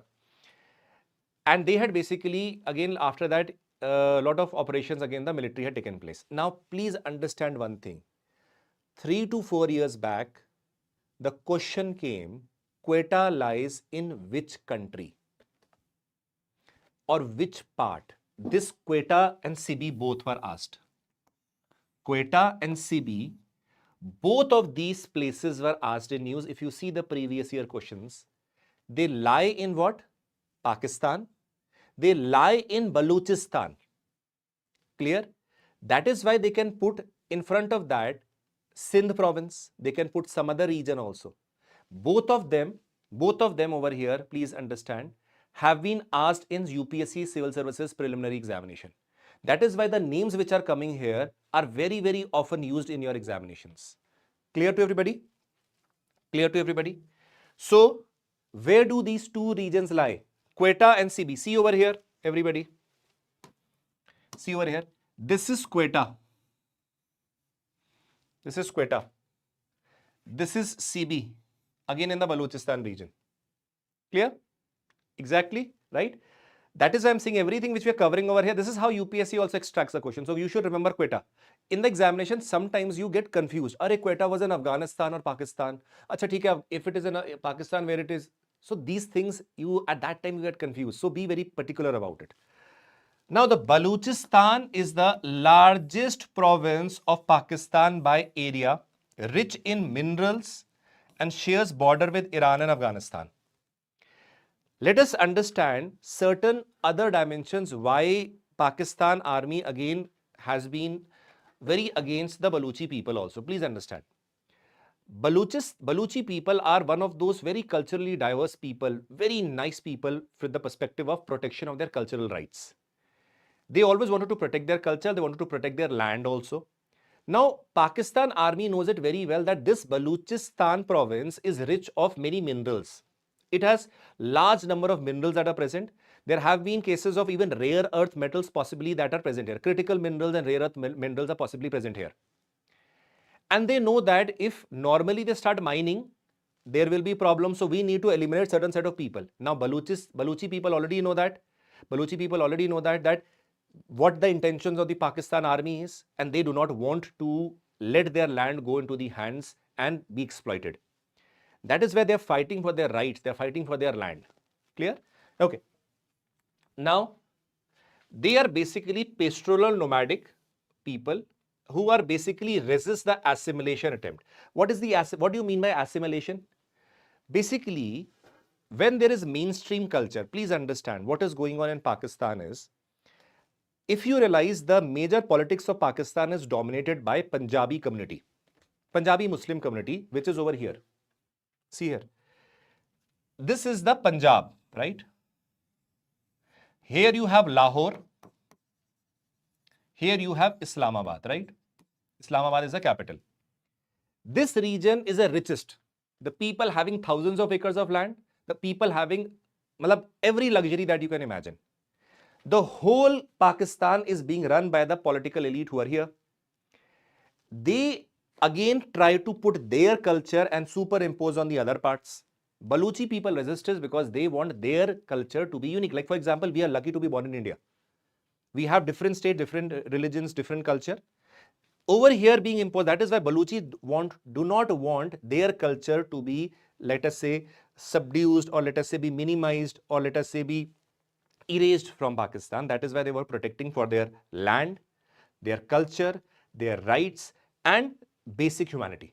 That is why such things are going on. Clear, everybody? So few statements you need to understand. Let's see. Let us first of all create a question on this. Which statements are correct? Which is not correct? Not correct.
which is not correct?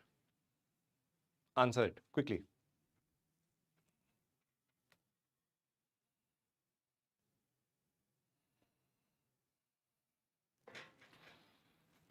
Balochistan shares border with Iraq and Afghanistan. Afghanistan shares border with India. Baluchi people are present in Pakistan, Afghanistan and Iran. Which all statements are incorrect? Which all statements are incorrect?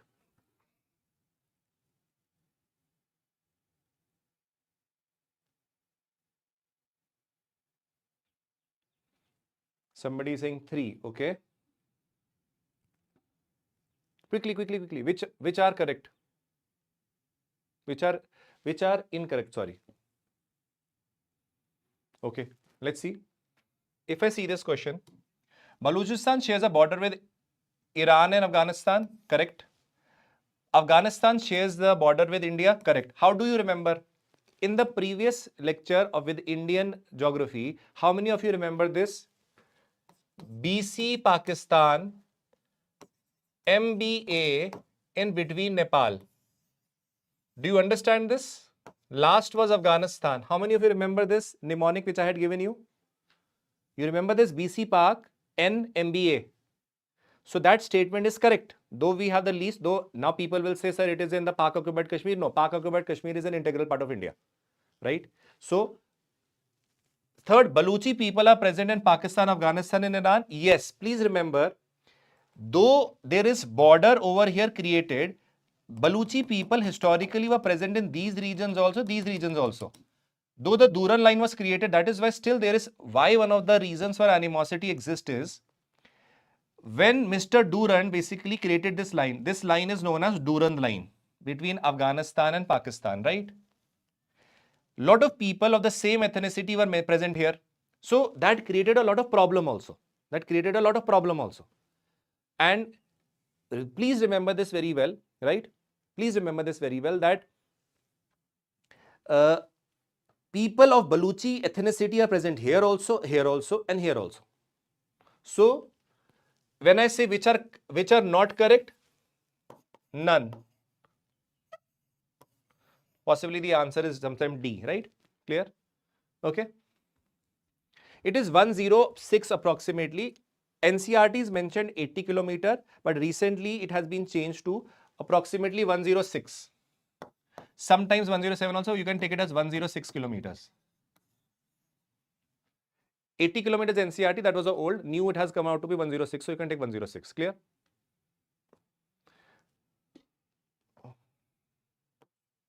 Doesn't matter if by mistake it has happened, you can understand the question, doesn't matter. Okay. Yemen, again one of the favorite topics of UPSC, because why? Why favorite topic? Because this is one region which has continuously been bombarded, right? Right. Now, why it is being bombarded is, please understand, there are Houthi rebels that are present here, which are again supported by Iran.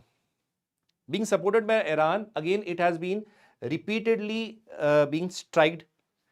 So that is why this region, Yemen, becomes important, is why neighboring countries and the associated seas and regions which are present here.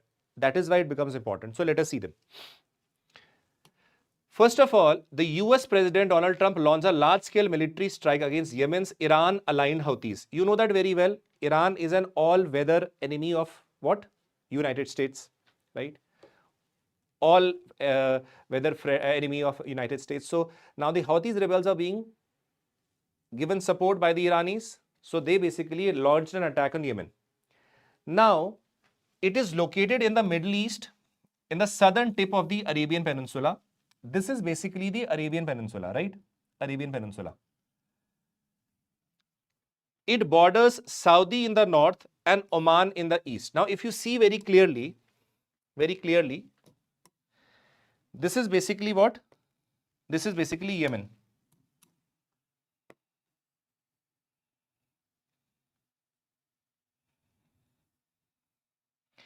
The northern part is, this part is Saudi Arabia, this part is Oman, right? This part is Oman. You have the Red Sea over here, you have the Gulf of Aden over here. Clear? Gulf of Aden over here. Now, one more thing. This is that particular point that you should always remember. See here. Bab-el-Mandeb Strait between Djibouti and Yemen is a key maritime choke point. See here. See here. This particular, there is a Djibouti over here, a country over here, Djibouti is present here, right? See here. This is what? Djibouti. The strait which I mentioned over here is present here, this particular strait, this region. What is the name here? Write it down. Bab al Mandeb Strait. Can I say this strait is basically separating the Red Sea from the Gulf of Aden? You can say that. Gulf of Aden, you can say that. Or in a way connecting to the Indian Ocean. That also you can say. This is the strait where it is mentioned, present. So this is one of those questions which can be asked where it is present. It's very important topic. You very often are asked with respect to the straits where they are present, right? Okay, clear? Now,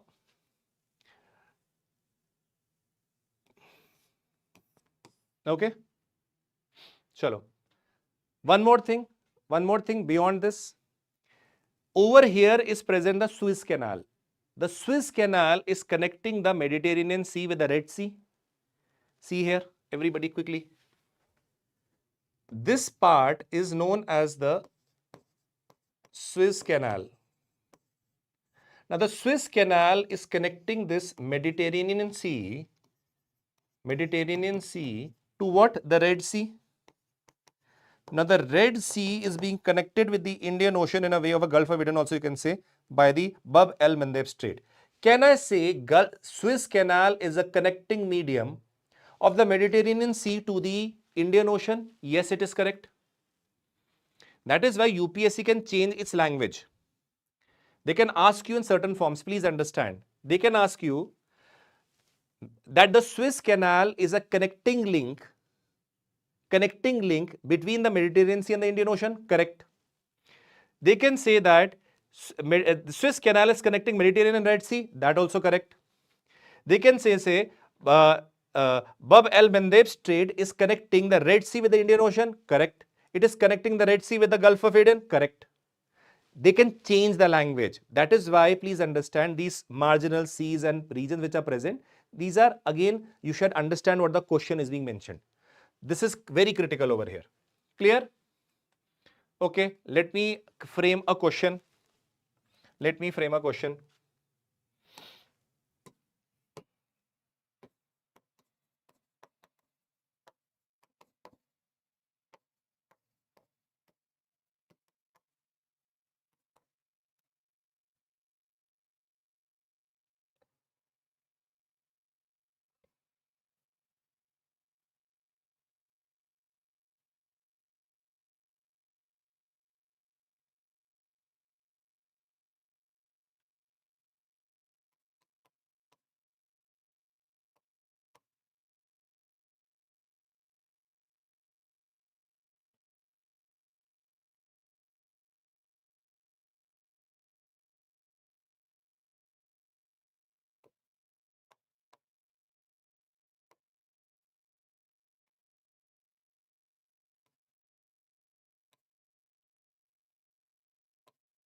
Answer this.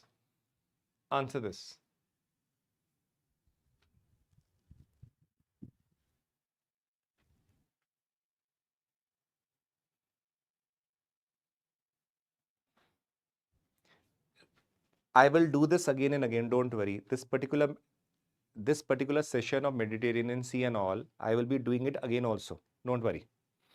Don't worry.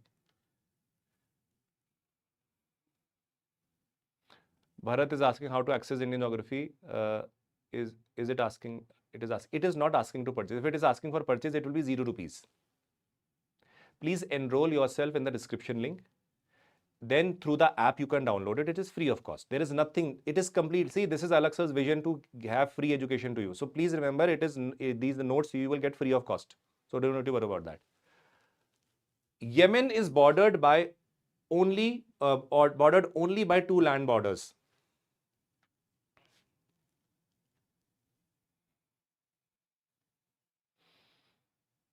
Tell me one thing.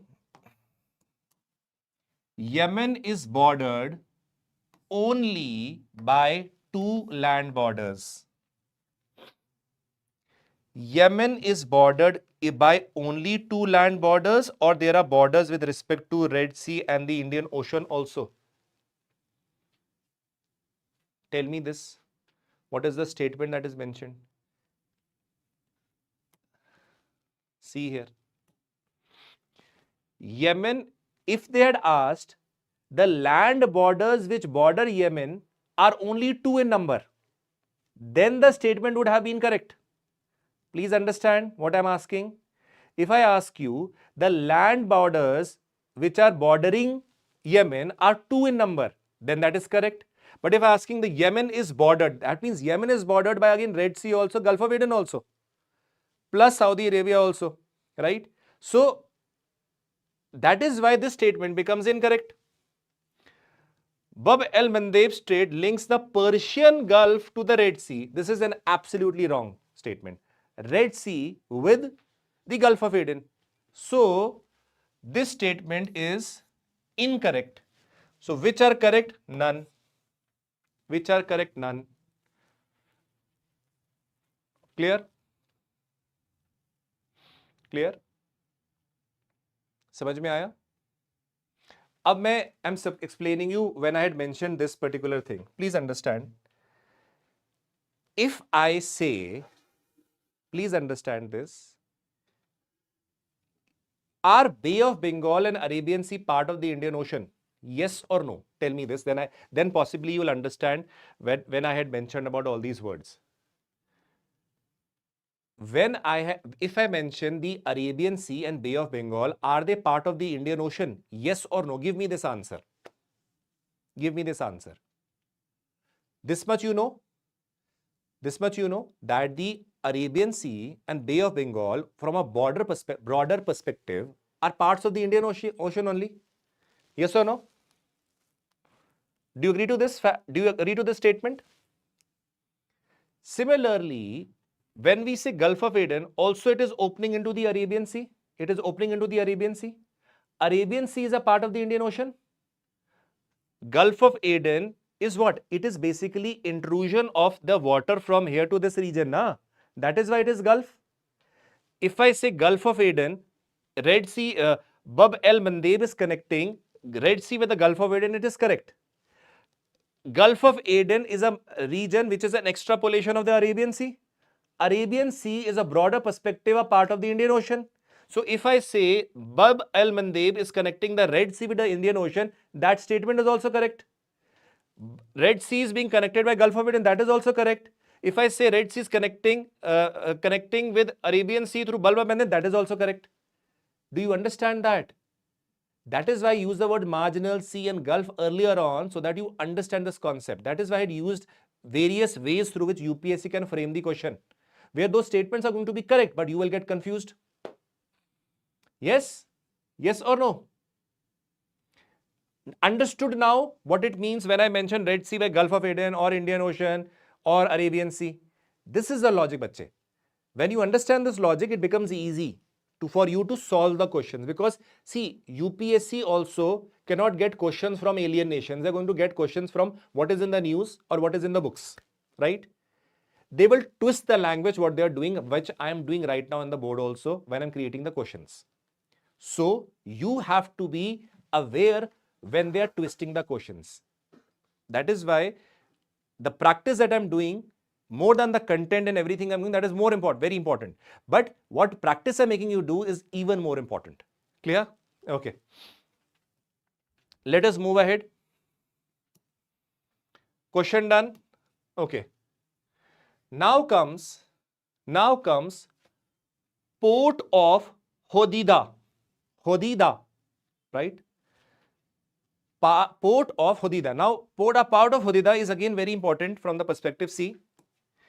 Where it is present, let us see that first of all. Just now you saw the map of Yemen, right? Give me a minute. You saw map of Yemen. If I go to Yemen over here, approximately this part, this is the port. Let me zoom it now, right? Let me zoom it now, right? Hodeidah, this is the port in Yemen. Now, why this is important? Why this is important is, please understand, Israel struck Yemen's Red Sea port of Hodeidah in the western Yemen part. Now, if I say Hodeidah port directly opens into the Red Sea, it is a correct statement. Clear? So, please understand, right? Now, why it is important is Israel basically stuck here through strikes, through missiles and all, they basically stuck here and caused large-scale destruction in this region. The port of Hodeidah is a key entry point of humanitarian and commercial supplies to Yemen. Now, why did it hurt? It was criticized also at the United Nations level also that this was a port through which the humanitarian support was coming to Yemen. And when Israel struck that, it basically stopped the humanitarian aid or the supplies which were coming through the ships. And that even led to a lot of, let us say, crisis situation in Yemen, because already you see United States was striking the Houthis, Israel is striking the other, again Houthis also and other rebels also. In that particular case, the humanitarian aid also which was coming from United Nations and other countries, it stopped immediately. And it created a large-scale food crisis in this particular region. That is why this particular port becomes important and you should have for your knowledge also. Now see, port of Hodeidah, clear? Everybody clear? Done? We can take a 15 minutes break, then I will resume again. Clear? Can we take a 15 minutes break? Only 15 minutes break. Are you all enjoying? Please remember, after exactly 15 minutes, I'll be back and doing the questions along with it. And remember, I have 34 questions after this session for your practice. Just to show you, see this. After completing this part and the Indian part, after I'll be completing the Indian part also, I have 34 questions for you. I have 34 questions for you. If you have done these, I'm telling you, places in news will be a cakewalk for you all, right? So,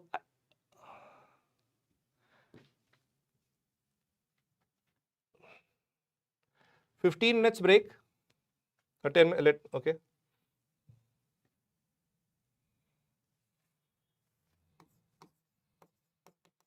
One more thing, please remember, while I'm putting it here, 15 minutes break.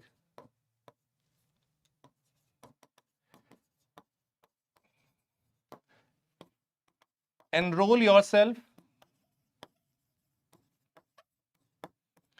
The link is given in the description box.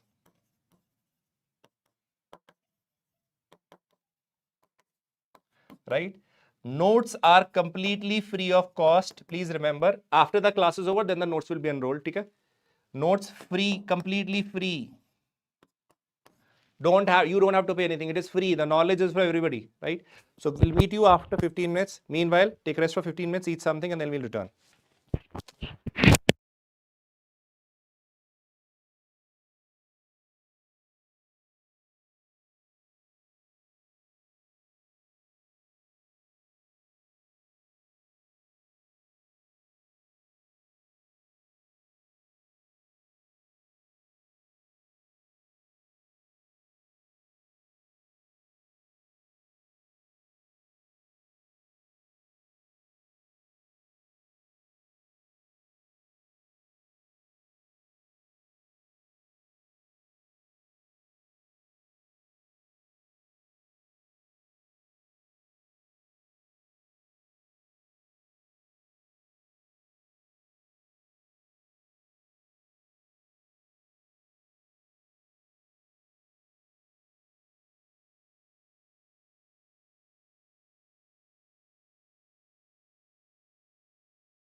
Okay. Am I audible to everybody? So I've returned before 15 minutes only. I guess you would have freshened up yourself. Okay. Am I audible? Hopefully I'm audible. Let's continue.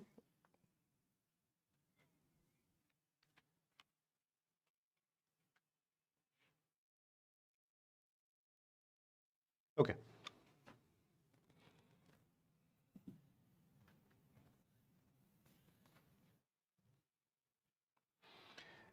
In the previous slide that we had done, we had covered which of the okay, we have done this. Okay. Okay, we have already done this. Just a minute. Okay.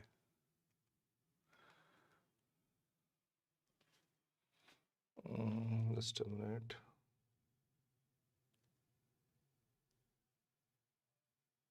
We have missed certain things.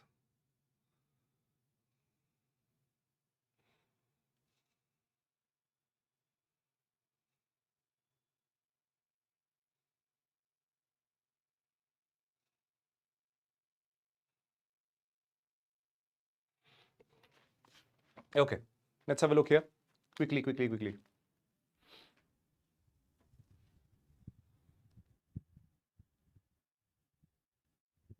Yes, absolutely you can take with respect to UPSC. Chalo. Just have a look here. We are talking about Cook Islands. Whenever we're talking about Cook Islands, this is Australia. This is Vanuatu we had studied. Tuvalu, Fiji. Fiji is an extension over here also. Solomon Islands we had seen. If you come further towards the eastern side, you have the Cook Islands that are present over here. Cook Islands, right? Having a brief idea is also very, very important with respect to Cook Islands. Now, there are certain very important things which you should know about Cook Islands. See here. New Zealand voices concern as a Cook Island prepared to sign a cooperation deal with China. See, something that you should know about this particular thing is that firstly, Cook Islands is a self-governing island country in the South Pacific Ocean. Interestingly, the residents are New Zealand citizens. It is self-governing. There is certain role of New Zealand also, but again it is self-governing. So what happens is it has the ability to make relationships with various other countries on its own. But the unique status that has been given is that the Cook Island people are citizens of New Zealand. That is what is the most important part, right? Now, when we are saying Cook Islands is a self-governing island country, you should know this. Residents are New Zealand citizens. This is again very important. Its capital is Avarua. Capital is Avarua. Just keep this in mind. Clear? Okay. No, creating specific question as such is not required here. It is something easy. Soumya, the question you are asking, already answered it after this session. Okay. Clear? Let's move ahead. Kurdistan region over here. Now, please understand again Kurds. Kurds is also, they basically represent an ethnic group. Now, these ethnic groups are basically present in this particular region where Syria, Iraq and Turkey. This region over here is Kurdistan in a way because it is the people of the Kurd ethnicity are present in this region. So, India has recently sent a shipment of medical supplies to Kurdistan region in the North Iraq. That means this is Iraq, Kurdistan region in this particular part. We have sent supplies because again there is continuous revolts and rebellion action that is going on over here. Clear? Kurdistan region is autonomous region with Erbil as its capital. Please remember this. Kurdistan region is a geocultural, non-sovereign territory spanning over 4 of the countries over here in the Middle East. Let us see. Turkey, Iraq, Iran and Syria. So these are the 4 countries which basically share a border. It is not a sovereign. That means they have not been given a sovereignty. Please understand. These Kurdistan basically means that people of Kurd ethnicity are present in these 4 countries. They are demanding that we should be given autonomy and finally a country should be created or carved out of it, right? Carved out of it. They are non-sovereign. That means they have not been recognized as a separate country at all. No, they are not recognized.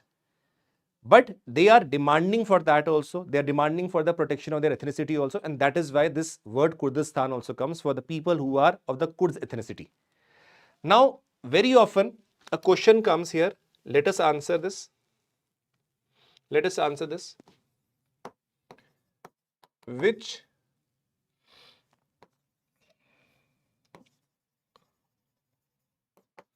among the following share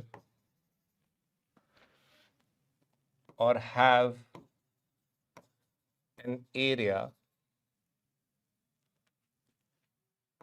overlapping with Kurdistan region?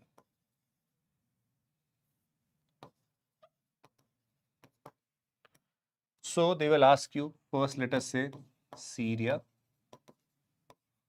Iraq, Iran,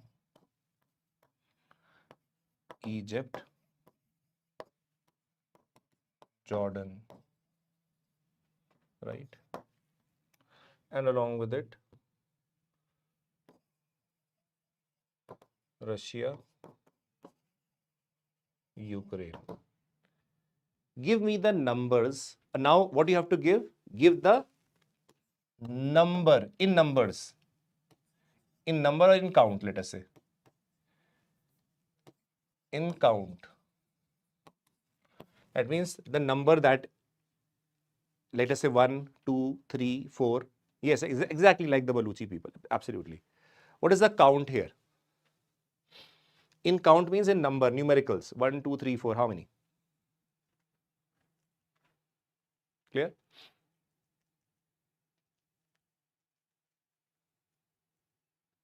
No, it is not wrong. It is correct. See here. I will discuss with you after that. First of all, see this. It is not 4. It is not. It is 3. It is not 3. It is 4 only. Majority of the people are in Iraq, this part, some part in Syria, major part in Turkey, and some part in Iran. So 4 are there. Clear? But the number of people in Iran are not that much. It is majorly in Iraq. So that is why sometimes certain maps do not consider them. But the answer is, see here. Is it mentioned in Syria? Yes. Is it present in Iran here? I have mentioned. Yes. Sorry, Iran I have mentioned twice. It should be, let us say, Iraq, right? Iraq, sorry. Iraq, yes. Now if you see over here, Egypt, no, no, no, and no. These 3 share a border, that is true. According to them, it is 3. Had Turkey been mentioned here, then it would have been 4. Had Turkey been mentioned, that would have been 4 because Turkey also shares what? A border. I have mentioned which among the following. I have not mentioned that others might not be there. It is mentioned which among the following. So among the following 3. If I mention, let us say Turkey here. See here, Turkey. In that particular case, you will add 4. But over here, it is 3. Clear? Correct. Clear? Okay. Gulf of Tonkin. See very well, very particularly here.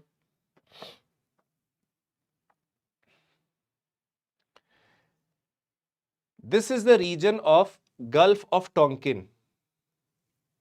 If you see here, this is the region of Vietnam.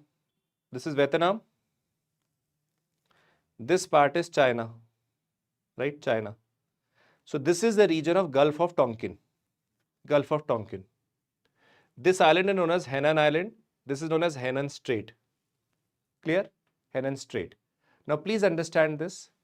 Let us see one by one. Gulf of Tonkin. Vietnam published a map defining its baseline claim in the Gulf of Tonkin, where it shares a maritime border with China. That means if you realize, China over here is involved in multiple disputes with respect to the neighboring countries. Yes, and there are counter disputes with counter claims with respect to the other countries. Similarly, there has been a claim that was put by Vietnam also. So that is why over here, Gulf of Tonkin was present in the news, this Gulf of Tonkin. Now where it is? Gulf of Tonkin is located in the South China Sea between northern Vietnam and southern China. This is Henan Island. This is Henan Strait.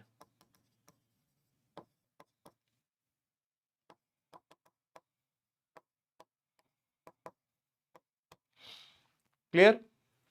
Clear? Let's create a question.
Which among them are correct? You have to mention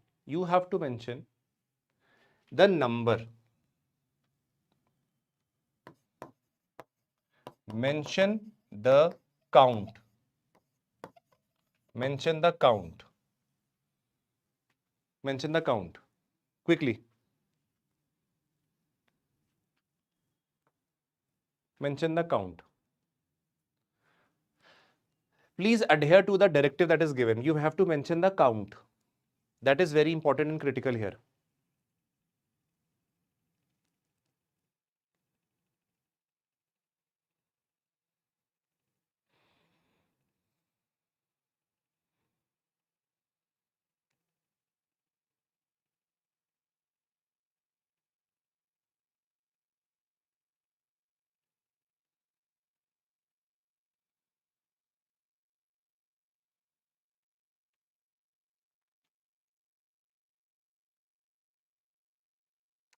What is the count here? Quickly.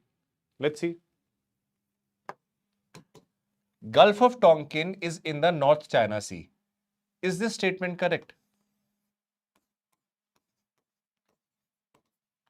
So this statement is incorrect.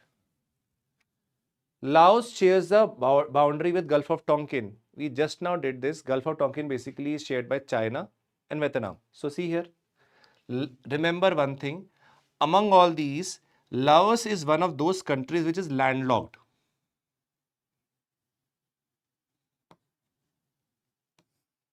Clear? Just a minute. Landlocked. So the important thing over here is you should know that landlocked nature. So obviously it cannot share its boundary with Gulf of Tonkin. So this statement is wrong. Vietnam and Laos share boundary. This is correct. So how many of them are incorrect? 2. How many of you, many of them are mentioning 1. How come?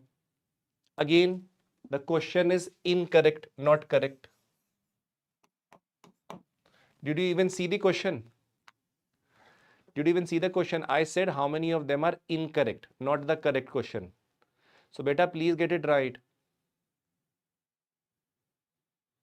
Okay. How many of you got this concept of incorrect or correct wrong in this question also? How many of you basically saw it incorrectly?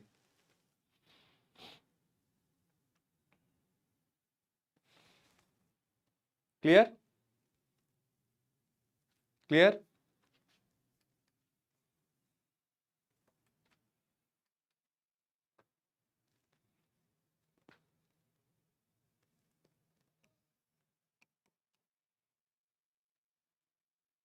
Clear?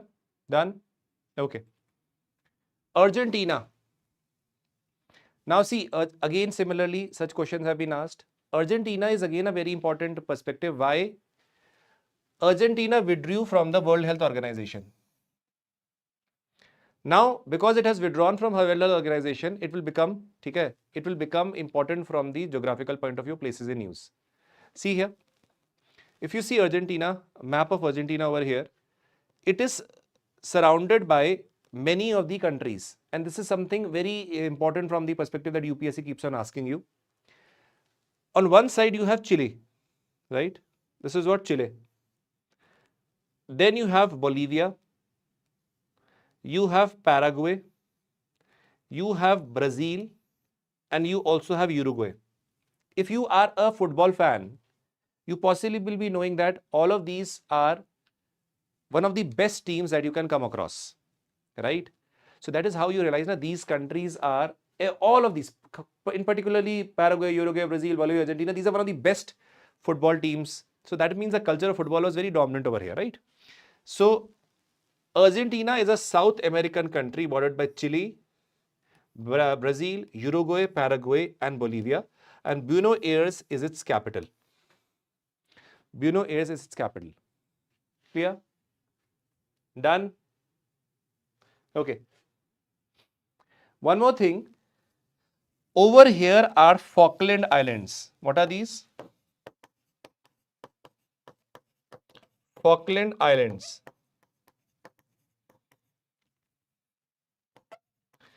These are overseas territory of United Kingdom. You should know them. They are not territories of Argentina. They are overseas territory of United Kingdom. Clear? Okay. Let's move ahead. Panama. Do you remember I had talked about the Central American region and I had told you that Central American region is very important for this year. Why? They will either ask you from Costa Rica, they will either ask you from Honduras, they might ask you from Panama. So that is why these countries have been repeatedly in news. So please do it well also. Again, if you see Panama, and again the capital is Panama City, is again in news. Just a minute.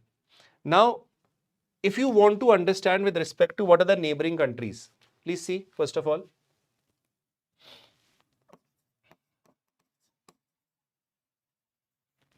Give me a minute.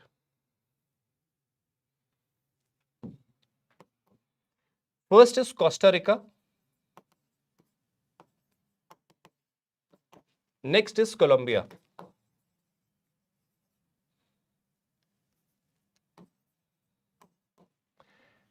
Can I say it is a linking line to South America? Yes. A linking country.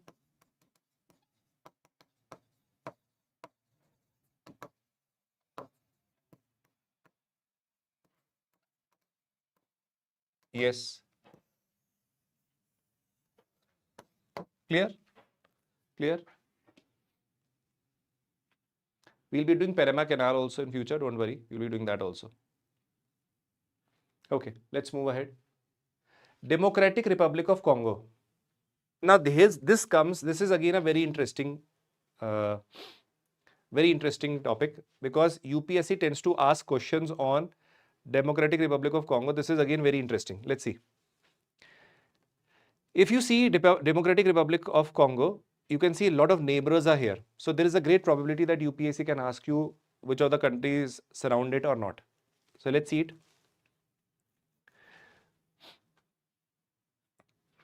Rwanda and Democratic Republic of Congo signed a landmark peace agreement in Washington, D.C., brokered by Trump administration. Please remember, whenever you come across the various countries in this region, whether you're talking about Sudan, South Sudan, whether you're talking about Congo, Democratic Republic of Congo and all, these countries have a very big problem. I'll give an example. Whenever you go to Africa, particularly in the northern region of Africa, you will see boundaries as straight lines. See here, straight line, straight line, straight line, straight line. What happened is during the colonial time, various regions were occupied by various countries. When they basically left the regions, they simply drew straight lines. Because of drawing of the straight lines, there were various ethnic groups which were in different parts of the countries, or different countries in fact. And that created a lot of problems also, because these lines and borders that were drawn were not based on the cultural context. They were simply drawn because these regions were occupied by certain colonial powers and they vacated. When they vacated, so when they went, they simply drew certain lines. So please remember, over here, with respect to geography, by land, it is the second largest country in Africa. Can anybody tell me which is the largest country in Africa? Which is the largest country in Africa? Anybody?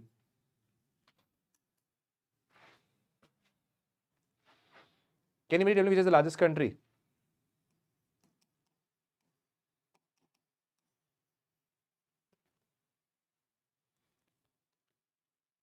Second largest country is Democratic Republic of Congo. Then the largest country is what? Anybody? I've written on the board now. What is the largest country? Algeria. Exactly, right? Algeria. Now see, it is bordered by, please remember one thing, Democratic Republic of Congo is different from Republic of Congo. Democratic Republic of Congo and Republic of Congo are different countries. They are not one and the same. They are different. Many times people get or by mistake, what they do is they try to think that both of them are same. Both of them are different. This is Republic of Congo. This is Democratic Republic of Congo. Clear? Okay. It is bordered by Republic of Congo and South Atlantic Ocean in the west. Interesting thing, this thing that is going, this particular region has an opening into the Atlantic Ocean. The small strip, had this strip not been mentioned, it would have been a landlocked country. But the small strip that is going is basically connecting it to the ocean. Clear? So that is why it is also, this can be asked, very interesting. Democratic Republic of Congo is basically has a coastline. Yes, it has. Right? So South Atlantic Ocean in the west, Central African Republic, South Sudan, Uganda, Rwanda,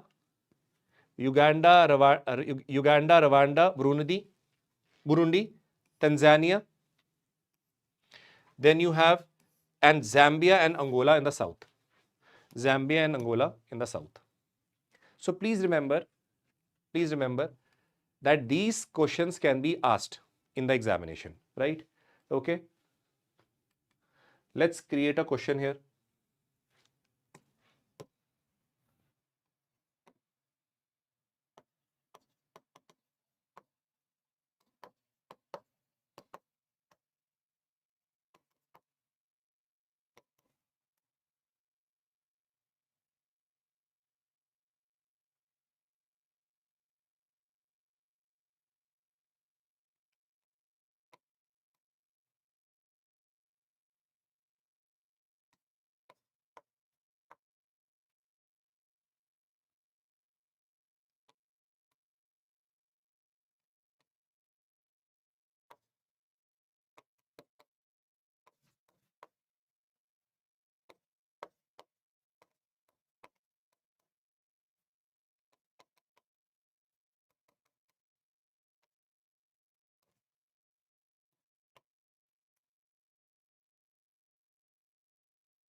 Give me the count. How many of them are incorrect? 1 incorrect, 2 incorrect, 3 incorrect. Let us say 1 incorrect, B 2 incorrect, C 3 incorrect, D 0. A, B, C, D. Tell me.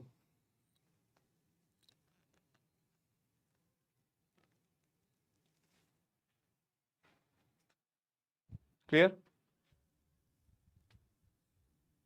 Clear?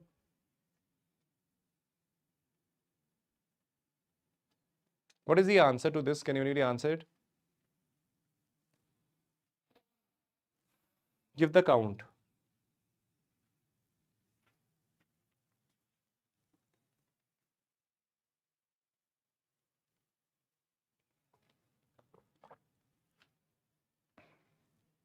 Okay.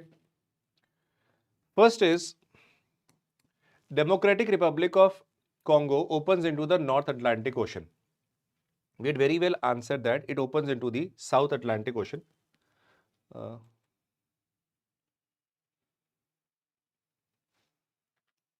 South Atlantic Ocean.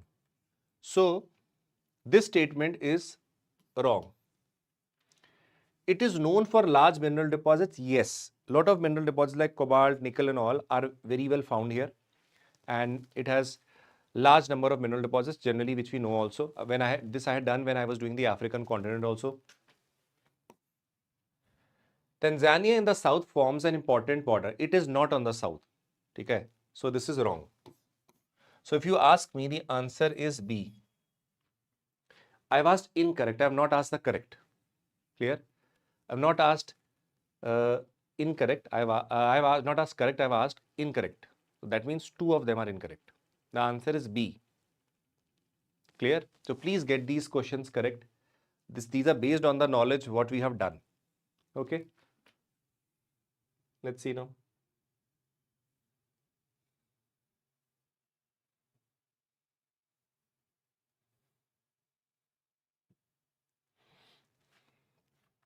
North Sea. North Sea. Now, you know that very well. Ki North Sea again is very, very important from the perspective of civil services because they tend to ask questions from this part also, which people tend to basically study less. Recently, what happened is a cargo ship which was carrying toxic chemicals and an oil tanker transporting jet fuel collided in the North Sea. Now, this raises issue with respect to spread of toxic waste, spread with respect to harming the environment of that region, harming the ecosystem of the region, and obviously the economy of the surrounding region. Now, if you see North Sea, this is basically the North Sea, right? Now, the question can come, which all countries basically border or let us say surround the North Sea? This can be very well asked in your paper. So, there are 7 countries which basically are present here. United Kingdom, you have Norway, you have Denmark, you have Germany, you have Netherlands, you have Belgium and France. Clear? This is the North Sea. Clear? North Sea. Clear? So these are the 7 countries which basically surround the North Sea. 1, 2, 3, 4, 5, 6 and 7. Let me quickly see this map again. Have a look here. Right? Let me now ask you a question on this.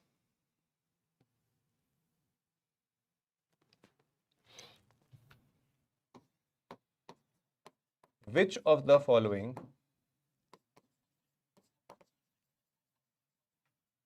countries surround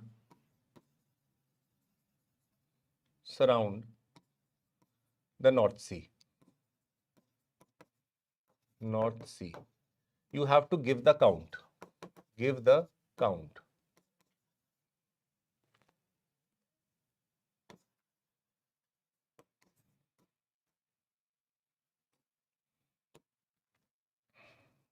Okay, let's see.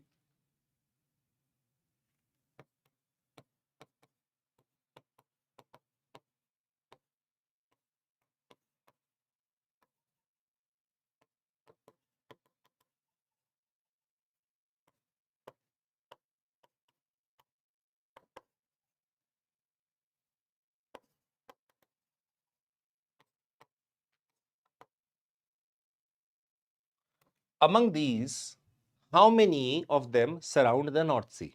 Among these, give me the answer.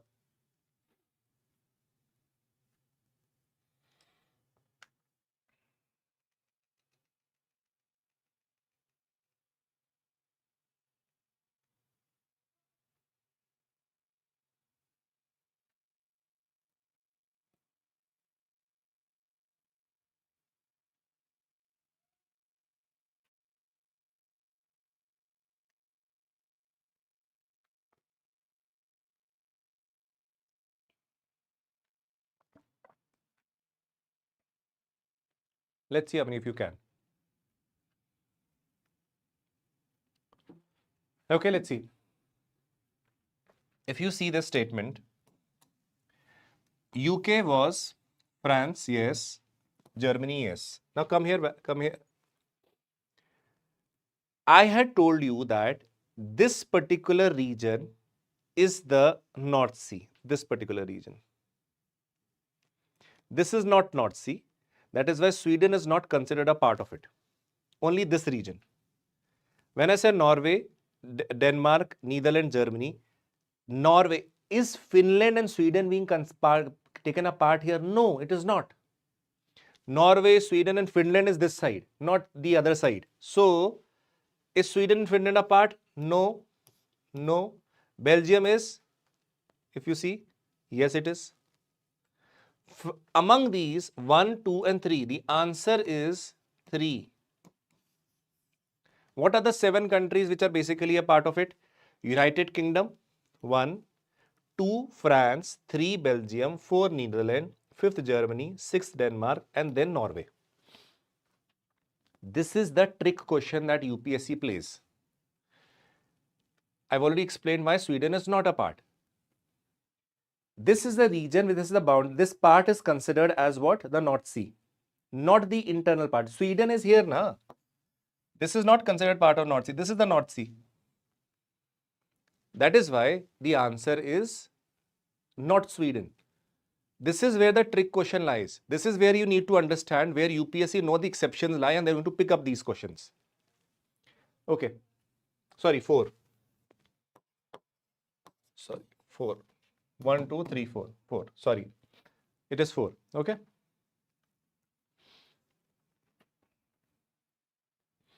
UK, France, Belgium and Germany. Clear? So, even after knowing the fact that where North Sea lies, many of you will mark Sweden. Many of you will mark Finland. Okay? So, please be careful about that. Okay? Let's move ahead. Reunion Island.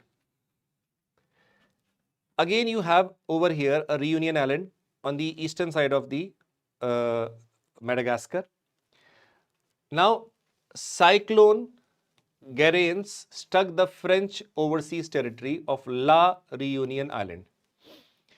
Now, you should understand that the Reunion Island is again a territory of the French, the territory of the French. So, Reunion Island is a French overseas department in the Indian Ocean, located east of the Madagascar and southwest of Mauritius. Southwest of Mauritius. Right? Now, let us arrange this.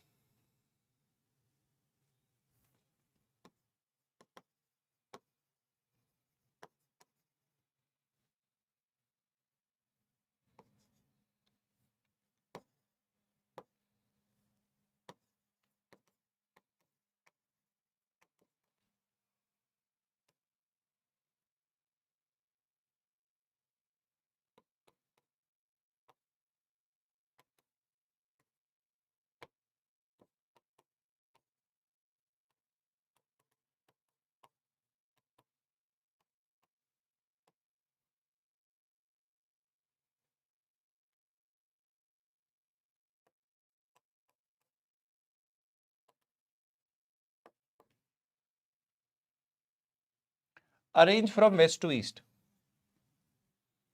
Arrange it from west to east.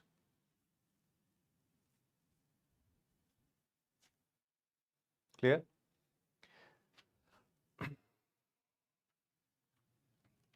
Arrange them from west to east. 1, 2, 3. Arrange it from west to east. Let's see. What do you put?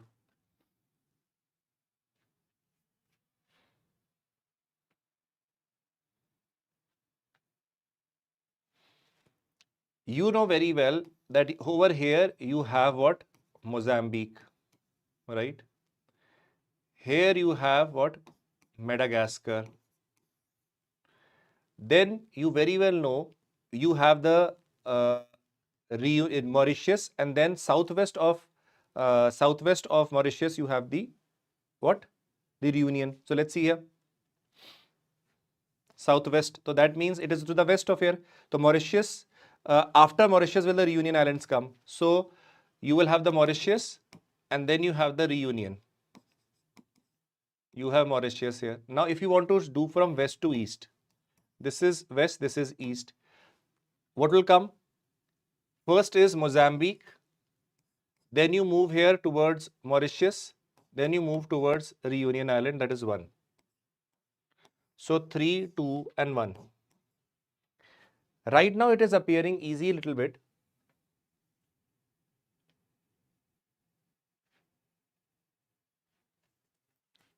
Anybody got it wrong?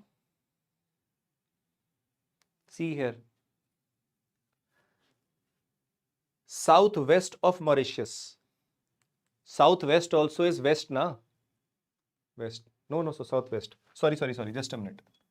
Just give me a minute. Southwest. Yes.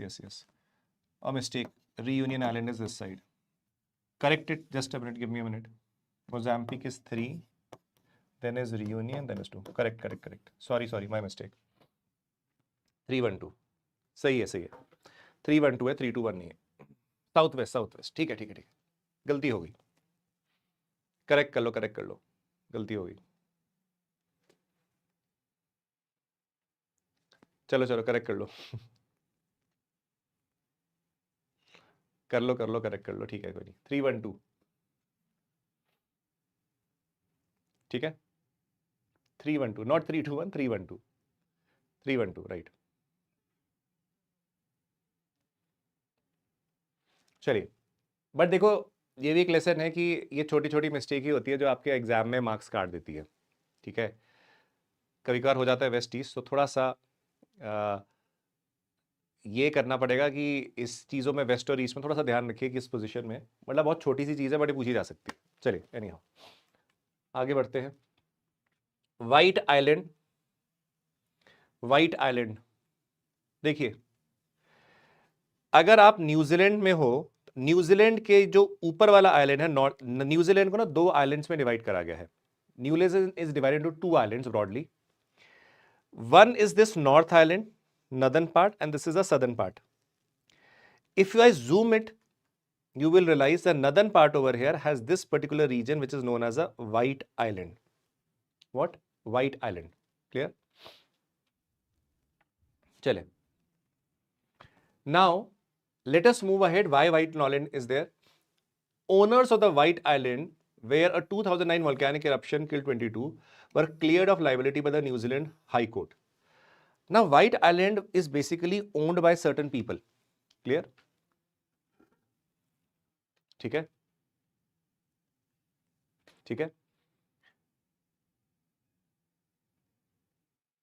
Now, what happens over here is that there was a volcanic eruption that took place here, and because of that, multiple people died. Now, certain people filed a case in the court that the volcanic eruption that took place, the people who own that island are basically responsible for it. Now, what happened is New Zealand High Court told that, see, whether you own an island also and there is a volcanic eruption taking place, that is not in the hands of human being. The liability will not be on the people who own that island. Had there been a case where supposedly certain infrastructural development would have taken place and that infrastructure development would have led to, let us say, some disaster or some problems of some mining would have taken place, then in that case, the liability would be on the people who own that island. But in this particular case, it is a natural event, so the liability will not be on the people who own that island. That is why they were cleared, that means cleared of the liability. But the question that comes is where the White Island lies. So we should know White Island. White Island is an active volcanic island located off the coast of New Zealand, North Island. So you see over here, this is the position where White Island is. Clear? Okay. Now comes Turkey. Turkey is one of those topics or questions on which repeatedly questions have been asked, right? Repeatedly questions have been asked. You should know about Turkey. It's with respect to geography also, because places in news, this is repeatedly asked and it has been asked in the civil services also. Let's see. Okay. Everybody quickly see this. This is Turkey. Now, if you see, Turkey is a very important country because it is linking line or linking country between two continents also. Yes? Yes? Okay, tell me one place which in a way lies in both Asia and Europe. Can anybody tell me this? A place which lies both in Asia as well as Europe. A place, not a country. Can anybody tell me that? This is a basic common sense question, and for your knowledge, this was asked in 3,20,000 rupees in KBC also.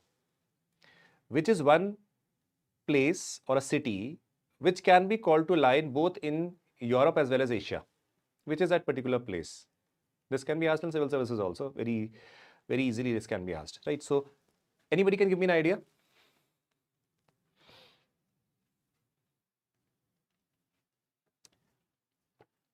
I said not country, I said a place. No. Okay. A brief idea, it is basically present, it is basically present in this particular place. It is Istanbul. Istanbul again is considered to lie basically like in both in the Europe as well as the Asia part. That is the Istanbul culture also is basically a mix of all these. Istanbul lies here. If you want to see a diagram, see Istanbul is here. This was asked in the civil services examination long time ago. It was asked in the KBC question also, 3,20,000 rupees. Okay, coming back. You should know the borders, and why it is important is it is basically surrounded by on the north Black Sea and the south the Mediterranean Sea. In Turkey, greater than 1,100 people have been detained after large protests broke out due to the arrest of opposition candidate and Istanbul mayor. So there have been a lot of unrest in Turkey with respect to the political turmoil. Like political turmoil has been there. So that was the context. Now please understand, it is known as a transcontinental country located between Europe and Asia. What do you mean by transcontinental country? It is basically a linking country between Asia as well as Europe. Right? Asia as well as Europe. Now, important question that arises is, what are the regions which are basically joining them? Let's see. It borders the Black Sea to the north. Then you have Georgia. You have Armenia. You have Azerbaijan over here. You have this border with Iran. You have Iraq over here. You have Syria over here. You have this large Mediterranean Sea over here. You have the Aegean Sea, Greece and Bulgaria also over here. Greece this part, Bulgaria this part, and obviously the Aegean Sea is also mentioned. So these are what? A bordering states, countries, or as well as the oceans that are present here. Clear? Clear? Very, very, very, very important part of your civil services examination. This is one topic that Turkey should be known by you very well. What are its boundary countries? What are the seas that are surrounding it? Let us see this.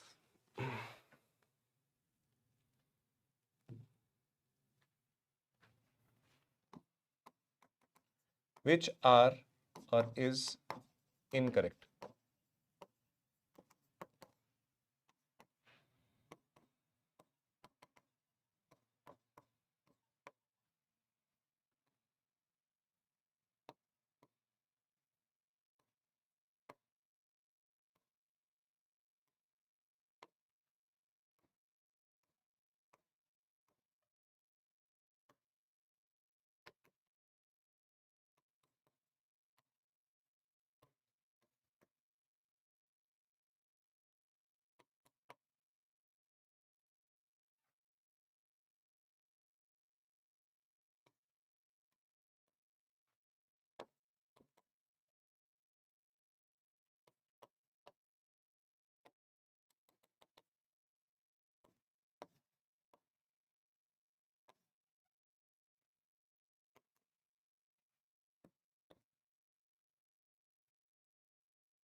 Give me the count.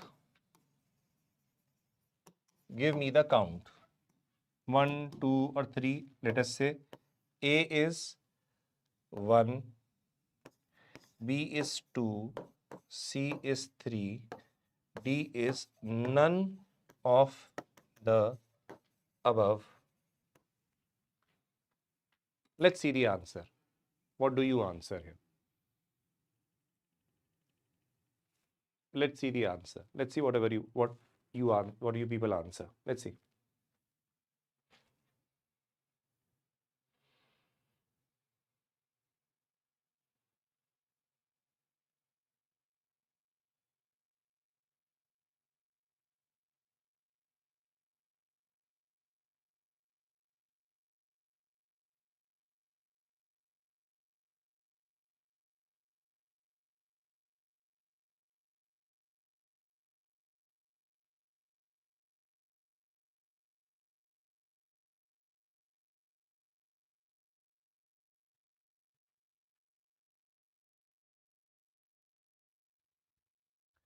People are saying B, or only one is incorrect. Okay.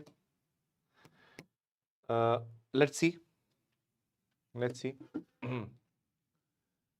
Do not mention. Give me the A, B, C, D. Because you are with only 1 or 2 or all that stuff, it doesn't matter. You have to give me the option. A, B, C, D. Quickly, everybody, let us see how many of you mention whatever option you want to mention. Mention out of A, B, C, D. Do not give me the number over here. A, B, C, D. This is basically representing the count only. Clear? Okay. Caspian Sea shares a small boundary with Turkey. From this graph, from this map, can you see Caspian Sea sharing any boundary? No. There is Georgia, Armenia, and Azerbaijan that are present over here. Caspian Sea is on this side. It is not sharing a boundary. Black Sea and Mediterranean Sea are sharing. So the first thing is that this statement is incorrect. Turkey is known for mixture of cultures. Yes, it has the Christian culture, it has the Islamic culture, it has various sense of tribal culture also associated with that. So a lot of cultures are there. So this is one of the major important thing. So this is correct. Black Sea forms the southern boundary. This is wrong. It forms a northern boundary.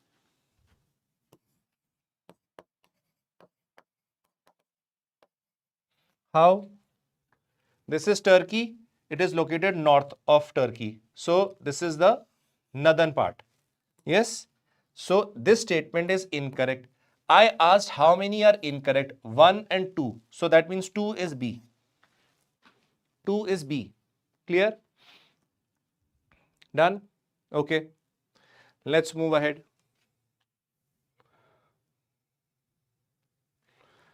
Suriname. Again, let's see this over here. This is Suriname, right? Clear? Done, everybody? Now, you know that very well. It is basically a very, very important place. Why it is important? There are certain transactions that are going on. India is also building a relationship with it. Just a minute. Sorry. Yeah. So Suriname is basically this. If I've zoomed here, let me zoom out. It's here. Now let's see. India has sent a machinery worth 1 million to Suriname to support the growth of the passion fruit industry. Now this is the passion fruit. Now this fruit is again, please remember, this fruit is indigenous to South America. This fruit is very useful. Why? It is very export friendly fruit. It is very rich in vitamins also. It is very rich for boosting the immune system. And that is why it is in great demand in particularly large number of Western world also, where they basically want to buy this fruit. There are processing industries that are demanding these. So this is again a very, very important fruit, passion fruit. Clear? Now see, as a part of India-Suriname Development Partnership. So what has India done is, India wanted that they should develop their industry. Now these are again confidence building measures. Along with it, it also helps mutual growth and development. So India had sent machinery worth $1 million over here. Now that is why from the economic perspective it is fine, but from a geographical perspective, let us see. If you see, Suriname is a small South American country. It is again bounded by what? See here. It is bounded by Guyana on the western side, French Guiana on the eastern side, and Brazil, little bit border shares with Brazil also. And the other part obviously is basically the Atlantic coast. Will you remember that? Will you remember that? Why it is important here? Because here the topic of Guyana and French Guiana are present here. You can be very well confused between Guyana and French Guiana. They can ask you that French Guiana basically lies on the west or whether it lies in the east. So you should be very well aware that this is basically Suriname. On the eastern side is the French Guiana, on the western side is the Guyana, and the southern part, this particular border is shared by Brazil, and the north obviously the Atlantic Ocean. Clear? Clear? This is a noteworthy point.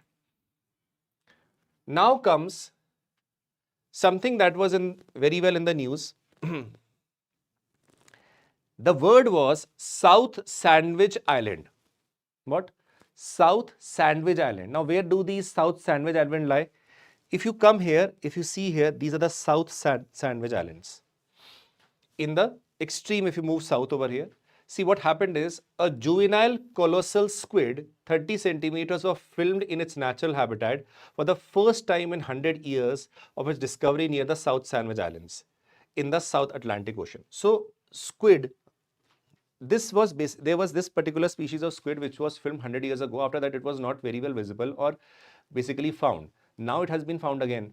So that is why this can also be asked that recently a juvenile colossal squid which was rediscovered or found after hundreds of years was found in which place? They can ask you whether South Atlantic Ocean, North Atlantic Ocean, South Pacific Ocean, North Pacific Ocean, or let us say Indian Ocean. In the South Pacific Ocean, which is close to the South Sandwich Islands. Now, please understand these South Sandwich Islands, they are basically a remote British overseas territory in the South Atlantic Ocean. You would be really shocked. Do you realize even after independence or giving independence to so many countries, United Kingdom, France and all still basically have control over so many islands across the world. That is their strategic positions that they have. They have not left the control over these places because that colonial mindset has never gone. Though their positions are not as they used to be, they still have that mindset that no, these are our territories which we are not going to leave. The reason only was that these islands were either, many of them were uninhabited, or the population was so less that even if they did not leave the control, there was no opposing force that was acting for them to force them to leave the control over these islands. That is why they still have control over such large number of islands across the world. Clear? Okay. One more thing, southeast of South Georgia, over here also, the Georgia over here are again certain islands. We are not talking about the Georgia which is present in the Eurasian continent or the Europe. We are talking about the Georgia which is basically a group of islands that is present close to the Sandwich Islands. Remember, these are what known as South Georgia. One Georgia you know which we have studied right now, right, in the European region.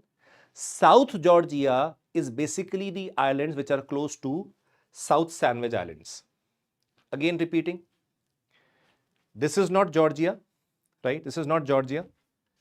South Georgia basically refers to the islands which are close to the South Sandwich Islands. So always remember that in mind. Clear? Okay. Near Antarctica. Below that, if you go, there is Antarctica. Okay, next comes the Sea of Marmara. If you ever see that Black Sea is again connected to the Aegean Sea, not directly. There is a small sea that is present over here. This is known as Sea of Marmara. Via that it is connected to the Aegean Sea, right? Via that it is connected to the Aegean Sea, right? Like Diego Garcia controlled by US and UK. Yes, we are going to cover that part also. Now UK has in a way given up control, but it was obviously one of the, Diego Garcia was again one of those important centers where they could, US and UK could basically keep control over the Indian Ocean, right? We will do that also. This is known as Sea of Marmara. Do you see Istanbul here? Do you see Black Sea here? This is Sea of Marmara. Very, very, very, very important. This can be asked also. So let us see this, everybody. Everybody see this.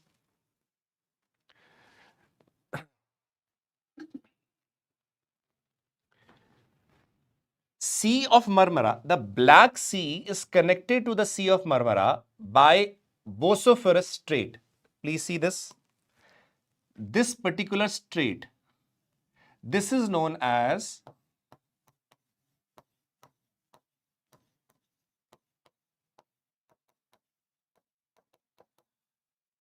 now, till now you have read so many straits. Agreed?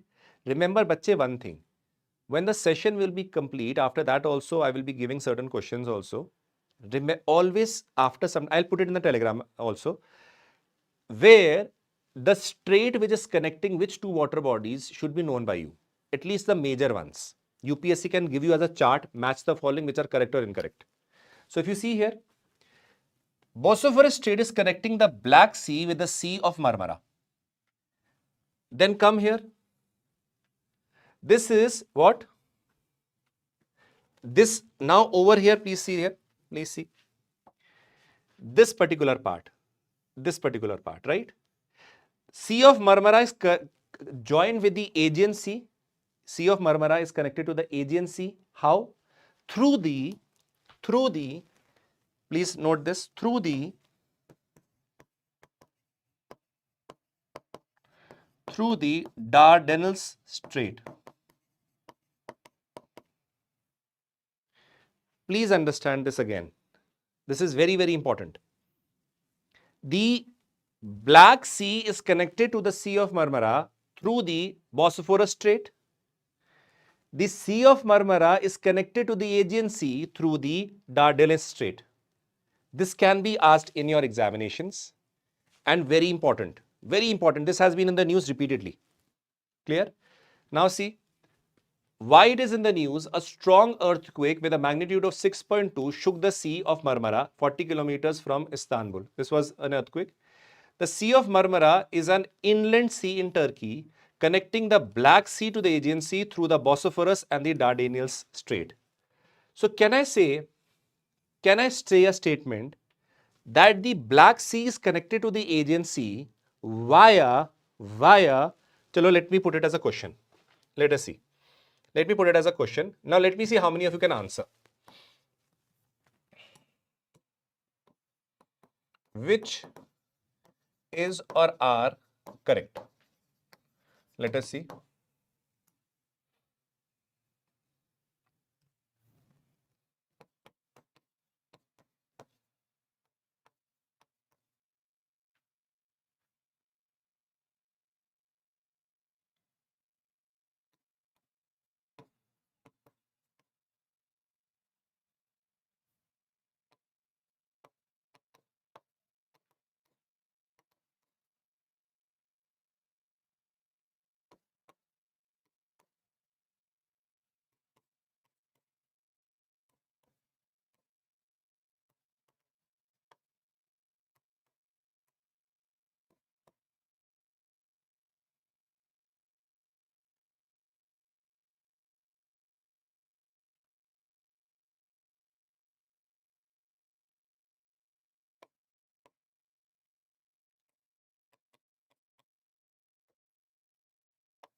Which of the statements is or are correct? बताइए.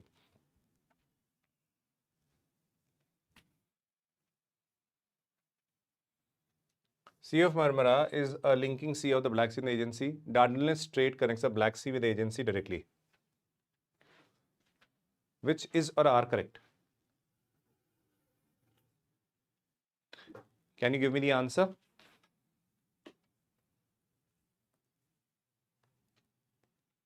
Quickly, quickly, quickly.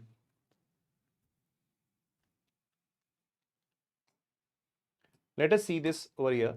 The Sea of Marmara is a linking sea for the Black Sea and the Aegean Sea. It is a correct statement. Why? Because you see Sea of Marmara is linking Black Sea and the Aegean Sea. It is a correct statement. So there is nothing wrong in this. This statement is correct. Dardanelles Strait connects the Black Sea with the Aegean Sea directly. This is wrong. See, it basically connects directly the Sea of Marmara with the Aegean Sea. So this would be a wrong statement, right? If I say another statement that the Bosphorus Strait and the Dardanelles Strait are basically connecting the Black Sea with the Aegean Sea, then that statement would be correct. Because in a way, both these straits are connecting the Black Sea with the Aegean Sea, na? So that is correct. But if you see directly, if I mentioned, then that is wrong. So the second statement is incorrect, and the answer is A. Answer is A. Clear? Clear? Chali. Now come Botswana. Okay? Botswana.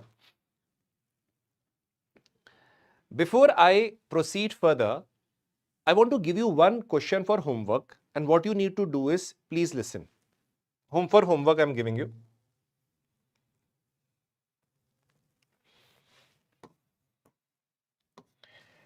And remember, after you have calculated this, you can use your internet, you can reuse anything, right? But you will have to put it in the comment section later on, not here, once the video is over, after that. Right now, focus on the class. But I'm putting the question here. How many landlocked countries are there in Africa? Right? Name them, right? Later on, you can put the answer. Abhi nahi, do not do it now. Afterwards, answer in the comment section. Right? In the comment section later on, do it. Why? This is one of those questions which basically comes in the examination where they will ask you which among the following are landlocked or not. I will be doing these when I am going to do the mapping of the world, but I want you to do while you are practicing after the session gets over. If you see over here, one of the countries over here is Botswana. Is Botswana a landlocked country? Yes, it is. So this country over here is landlocked. Clear? Clear? Okay, now please understand. Madhya Pradesh government has announced that India will soon import 8 cheetahs from Botswana as a part of the Project Cheetah. Again, this was always in news ki they wanted to import cheetahs from here. So this is again important from the perspective of environment also, and from which country they are being imported, will be imported, and along with it, the nature and characteristics of Botswana. It is a landlocked country in southern Africa, known for its Kalahari Desert and rich wildlife. Kalahari Desert is also present here, so again very important, right? Okay, let's see. It is bordered by South Africa to the south and southeast, Namibia to the west and north, Zambia to the north, and Zimbabwe to the northeast. So these are the places which are being bordered. Clear, everybody? Clear? So these are the countries which are bordering it. Clear? Done? Okay, so let's move ahead quickly. Taiwan Strait, again, not just to study. Taiwan Strait is basically present between China and Taiwan, right? So let's see. China conducted military drills named Strait Thunder 2025A in Taiwan Strait. Now, this can be asked in your examination. Strait Thunder is associated with what? It is associated with a military drill that was conducted by China in the Taiwan Strait. So this name itself should be important because this can be asked. These are the questions that are asked in UPSC.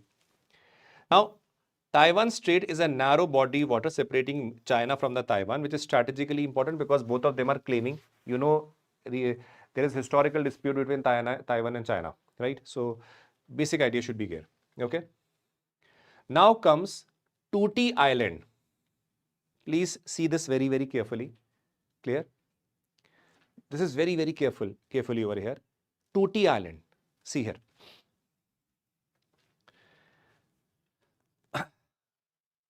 This river that is coming is White Nile. This river which is coming is Blue Nile. The island that is there is Tutti Island. What? Tutti Island, it as a junction of Blue Nile and White Nile. Where are Blue Nile and White Nile? See here.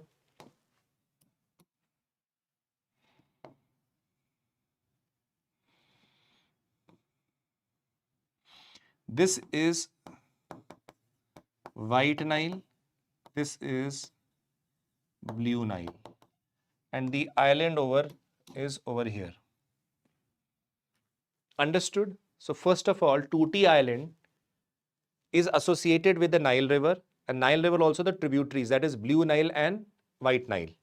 Clear? See here. 2 years of war between Sudanese army and paramilitary forces devastated the Tutti Island. So this is basically the idea that you should know what has happened here. But Tutti Island is located at the confluence of the Blue Nile and the White Nile. And please understand, we are not talking about Egypt. We are talking about Sudan. This is very clear. In the examination, how the question will come, see.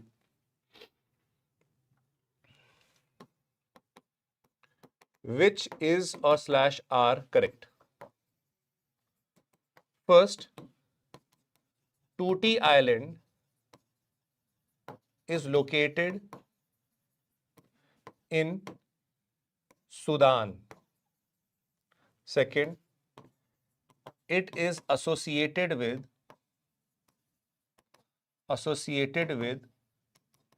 Nile River. Blue and White Nile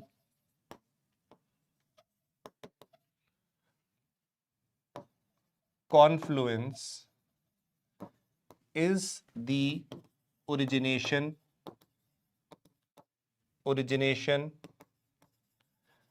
region of this island. Fourth, it is volcanic in nature.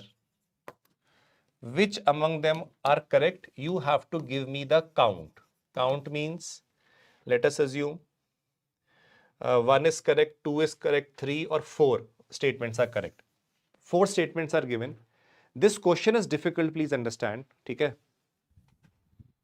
This statement, why it is important is, clear? Because there's a word Nile associated and there is a word state, that place where it is associated. Now, please understand the statements and tell me which is correct or not.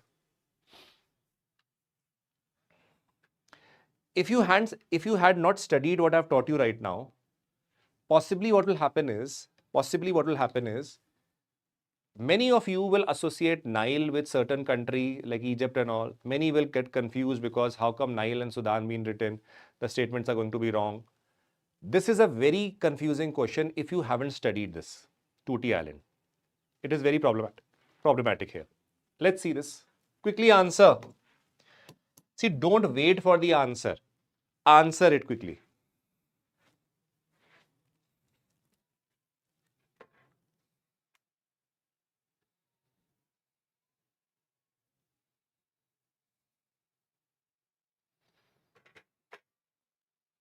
Okay.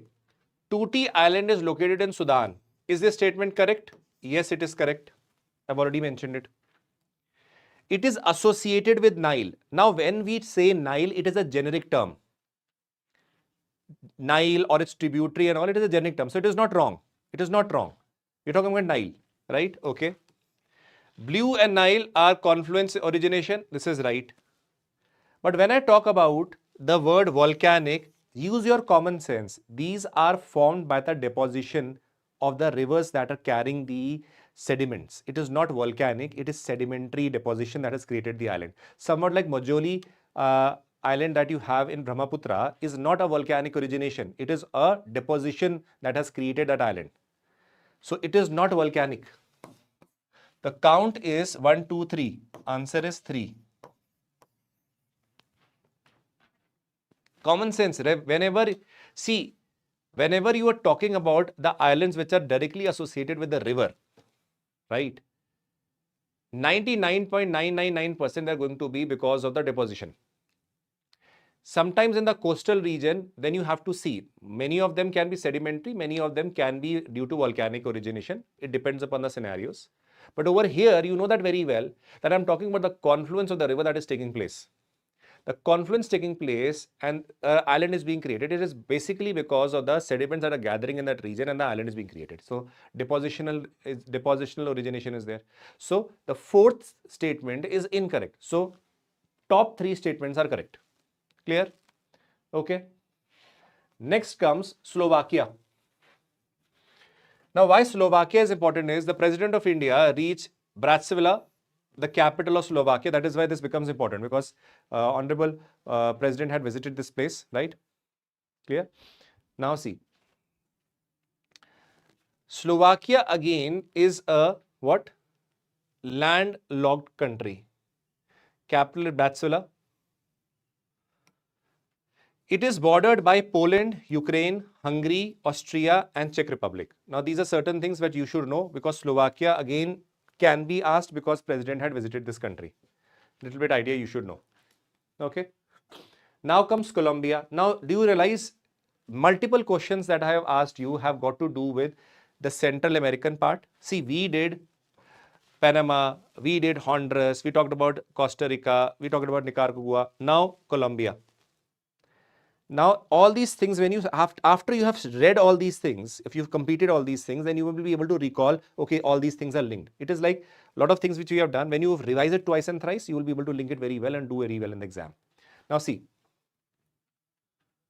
Okay, now let's see. Colombia officially joined the China's Belt and Road Initiative. That is why it has been in the news.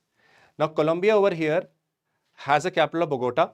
Now, it is linked to the Central Asian, or like Panama is present over here. Now see over here, it is bordered by Venezuela, Brazil, Peru, Ecuador and Panama. This region is what? Venezuela. This region is what? Brazil.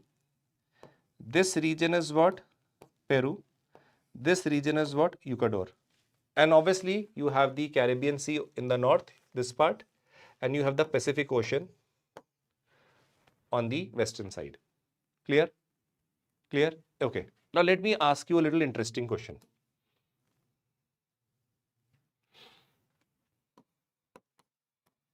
Which is or are correct?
Which is or are correct? Quickly.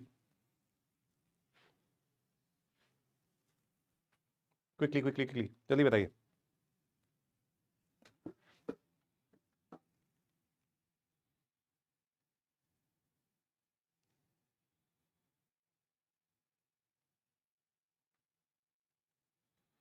What is the answer to this?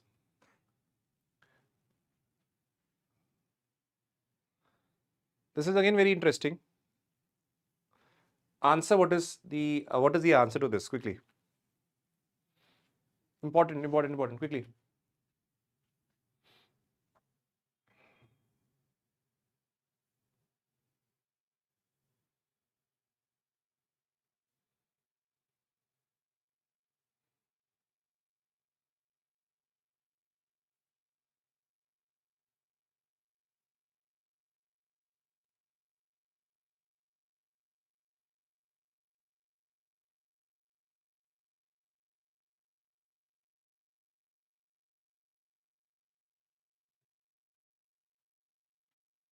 What is the answer? B. Okay. Colombia shares its border with country which links Atlantic Ocean. We're talking about Panama. This statement is correct. You're mentioning B. Colombia links with Panama. Does the Panama Canal link the Atlantic Ocean to the Pacific Ocean? Yes. So this statement is correct. Caribbean sides lie to the north. Yes. So answer is C, not B. How many of you have got it wrong? Most of you have got it wrong. Do you know it is linked with Panama? Panama has a Panama Canal. Panama Canal basically links the Atlantic Ocean to the Pacific Ocean. You know that? This was a basic knowledge. That is why we had done Panama also, no? Chalo. Now quickly let us do Crimea. Do you see this Crimea?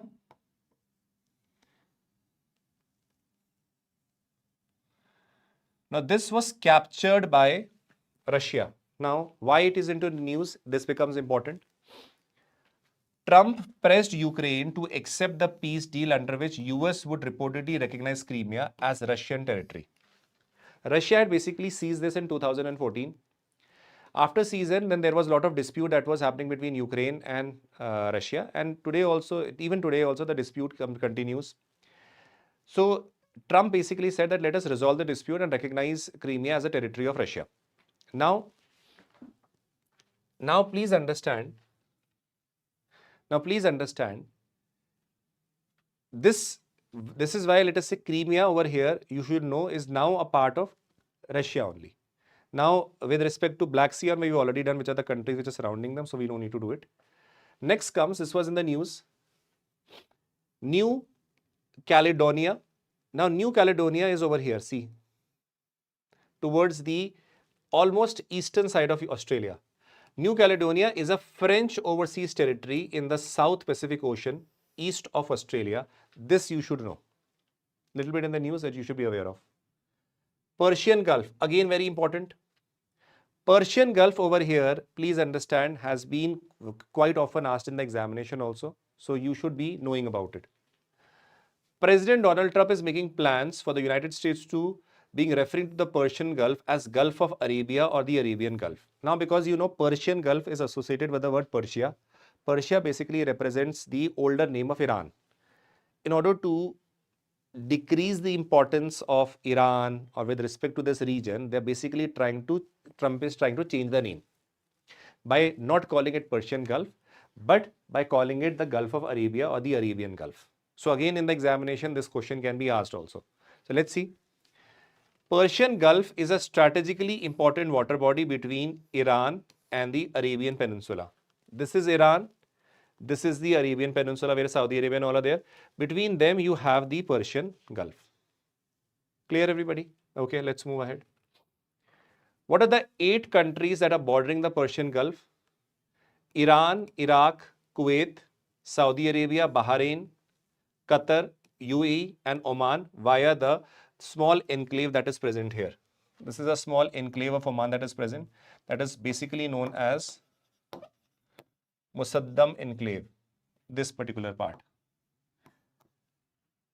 Clear? The Persian Gulf is linked to the Gulf of Oman by the Strait of Hormuz. This is again you should know. Clear? Okay. Strait of Hormuz. Let's move ahead. Chagos Island. Somebody was mentioning that also. There's a Chagos Archipelago present over here. Now over here there is a very important island which is again Diego Garcia.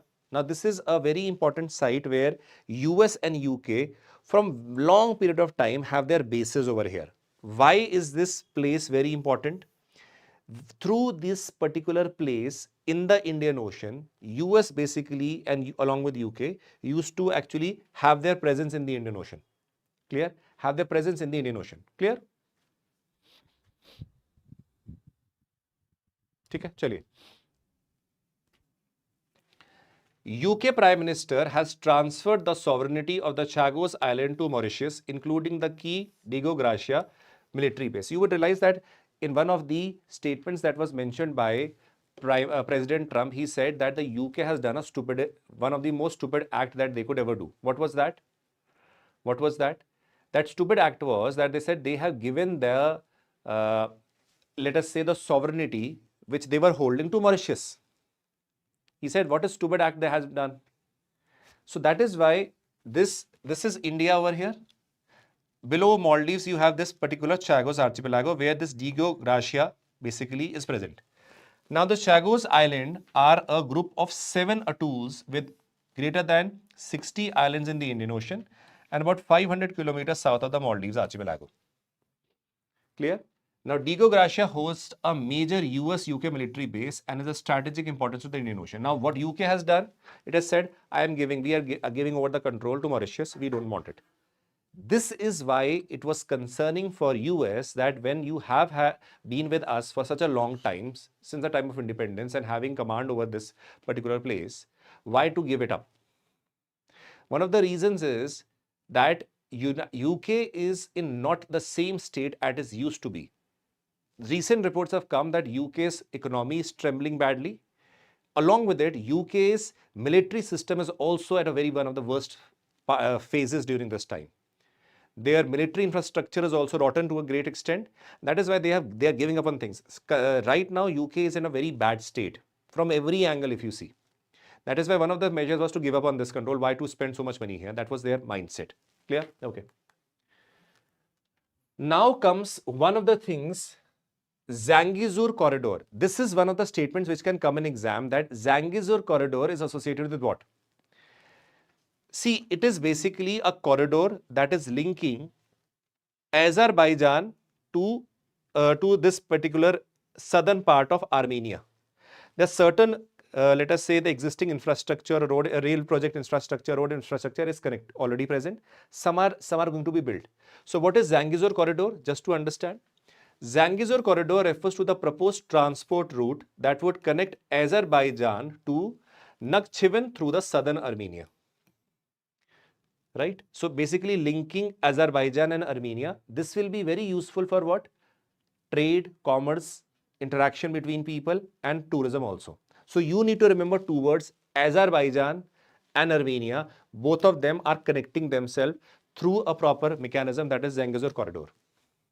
It is a strategic significance for regional trade in the South Caucasus region, right? Okay. Strait of Hormuz. I had already mentioned some time back. This particular strait, the Persian Gulf, is linked to the Gulf of Oman by the Strait of Hormuz. It is said that Iran may close the Strait of Hormuz amid the tension with Israel.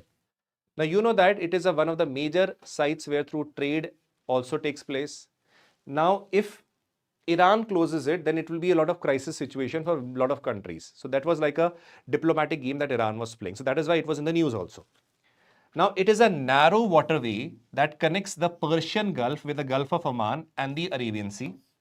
Nearly 1/5 of the global oil trade basically passes through this choke point. That is why, please remember, certain places like Strait of Malacca, like the Strait of Hormuz, these are known as choke points. Why choke points? Because these are the regions, if we're stopped, that will lead to disruption in the trade, right?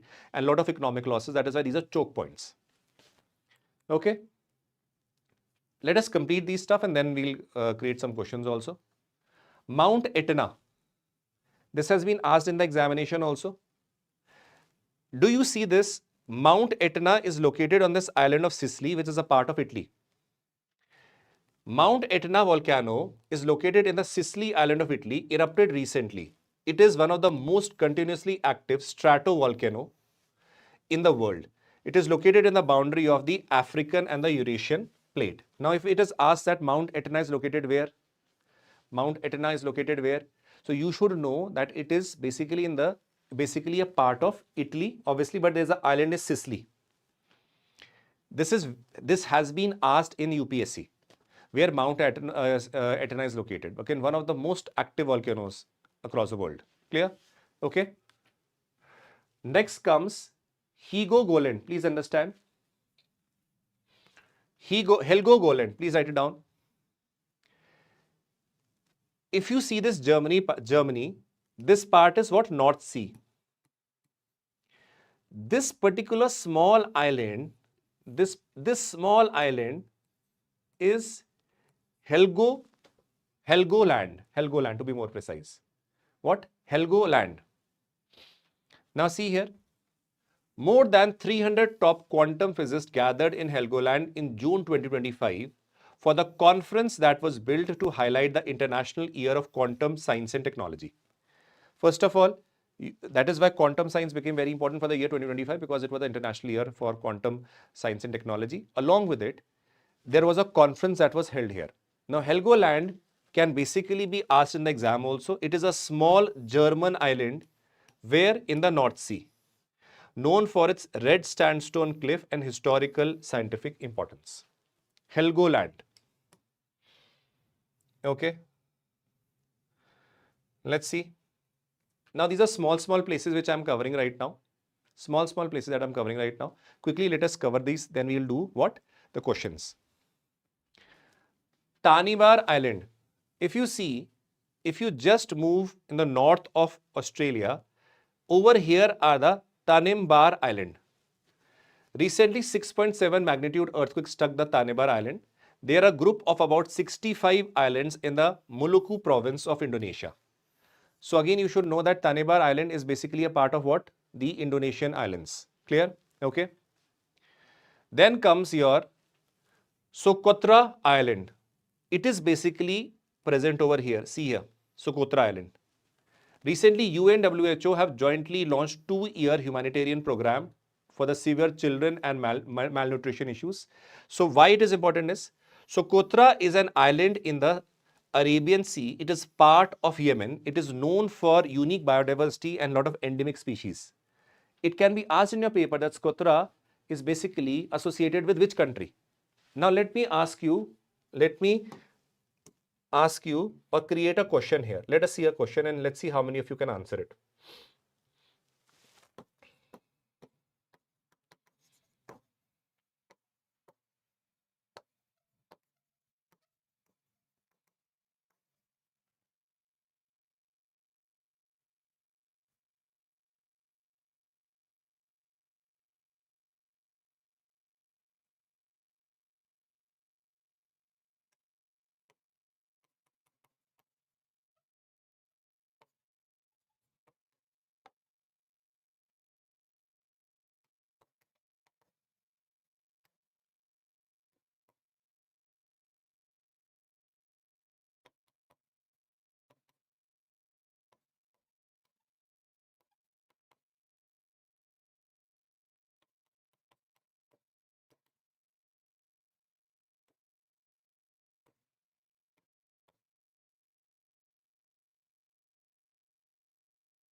Which are or is correct? Which is or are correct? Which is or are correct? बताइए.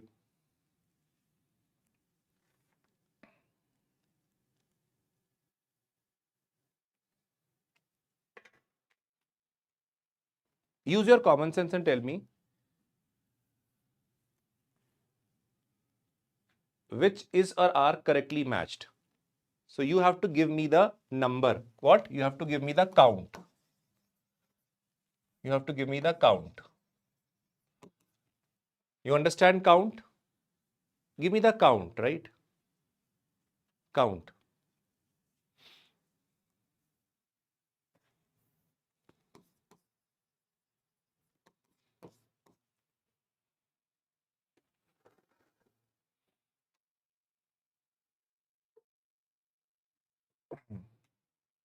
Anybody can give me? Some are saying 2, some are saying 3. Okay. Let's see. I have not taught you right now Hope Island, but if you would have been listening to my lecture, I mentioned once Hope Island. Do you remember I had mentioned Hope Island when I was giving you the example of islands which are created because of the deposition? I had mentioned there that Hope Island is along the coast of Arunachal Pradesh, a bar-like island that is created. It has a lighthouse also. And I had mentioned there. So this statement, Hope Island is in India, though I have not taught you, but I have told you, this is correct. Crimea by Russia is correct. Tanimbar Island is not by Thailand, but Indonesia.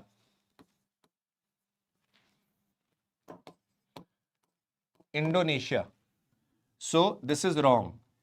Helgoland is by Germany, not by France. So if any part is wrong, that statement becomes wrong. The answer is 2. I'd already shown you that it is not, it is like asking me that, sir, does Jammu Kashmir belong to United States and India? You say, no, I say India is there, United States is not there. So we can say India. No. No. Sorry, not Arunachal, Andhra. By mistake, not Arunachal, Andhra. Andhra. We'll do it, don't worry. Not Arunachal, Andhra Pradesh. Coast of Andhra Pradesh.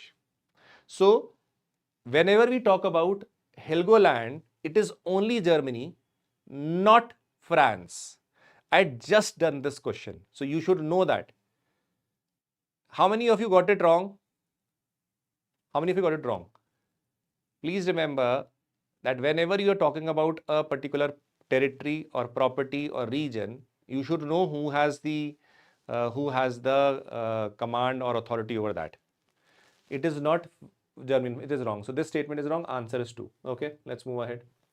Easter Islands. Easter Islands. Clear? This part you know that very well is which country? Chile. Off the coast of Chile is this island. This is actually a territory of Chile. Off the coast, it is in the Pacific Ocean. So understand this. Study warns that sea level rise could submerge the Easter Island by 2080. Again, the issue that we already read the submergence of the islands that are present here. So let us see this. Let us see this very quickly. Easter Island is located in the southeastern Pacific Ocean, the territory of Chile. Easter Island's Rapa Nui is famous for massive stone statues called moai, and it is one of the most remotely inhabited islands of the world. One of the most remotely inhabited islands. So please remember it a little bit. It is again under the jurisdiction of Chile. Next, Kamchatka Peninsula. You know that very well. This is associated with the earthquake that happened, which triggered warnings for what? The tsunami. So, a powerful undersea earthquake on the Richter scale of 8.8 quake off in the Russian Kamchatka Peninsula. It is located on the Russia's far east between the Pacific Ocean and the Sea of Okhotsk. This is the sea over here and obviously the Pacific Ocean. Part of the Ring of Fire. Quickly we'll do. Drake Passage. Again very important. What is Drake's Passage? If you see this is a part of what? The South America and this is Antarctica. Between them, this passage is known as a Drake's Passage. What is it called? Drake's Passage. Now please understand, a massive 7.4 magnitude earthquake hit the Drake's Passage. A stormy strait, a lot of storms again happen in this particular region, that links the Atlantic and the Pacific. Drake's Passage lies between the Cape Horn. This is the southernmost part, Cape Horn, that is of the South American continent, and Antarctica, known for the roughest seas. This region over here has one of the very rough seas, very unpleasant conditions are present over here. So again, one of the characteristics that you should know, right? Clear? Clear? Chaliye. Next comes Nauru. Nauru is a small Pacific microstate that is unique with respect to the climate resilience citizenship program. And again, Nauru was again in the news with respect to the issues with respect to submergence and all. So that is why this was in the news again. So you should know that. Nauru is the third smallest country in the world, larger than only Vatican and Monaco. Quickly we'll complete it and then we'll go to the question and we'll finish this particular part. Strait of Malacca, again, it is between Malaysia and Indonesia, this particular part. Again, it is a choke point where a lot of trade basically happens, right? Clear? Chaliye. Singapore's acknowledged Italy's interest in patrolling the strategically vital Malacca Strait. Okay, somebody is saying Nikhil sir has already done it. But remember one thing, everything is present in the newspaper, everything is present in various parts. If sir has done it and you have completed it, there is two different things. So by basis on that, dream life forever, then you should be getting 200 out of 200. A particular fact will remain a particular fact, right? So we are doing over here the revision of all these things. If I am covering topics of, let us say, some geography, history, whatever topic, remember that must be taught by some other teacher also. Understood? Understood. So please remember one thing, that when you are doing a particular topic, some teacher has taught or not taught is not the concern right now. We are doing a topic with respect to the places in use, and that is more important. Clear? Okay. So please understand, Strait of Malacca connects the Indian Ocean with the South China Sea. In the examination later on, when these topics are going to come and you are not able to solve it, then that will be a problematic situation. So please do it properly, right? Okay. So Strait of Malacca. Next comes Durand Line, again very important. The line that is separating Afghanistan from Pakistan is basically known as the Durand Line. I had already told you. Now let us study something about it. Border clashes erupted between Afghanistan and Pakistan along the Durand Line. You know that there is already a lot of problems in these regions. You realize that continuously the attacks from Pakistan and that from Afghanistan is continuously taking place. And because of that, you know, there is a lot of hostilities that are rising between Afghanistan and Pakistan also. So Durand Line, again important is 2,640 kilometers. You should have a rough idea that it is more than 2,500 kilometers. At least this idea should be there. This can be asked.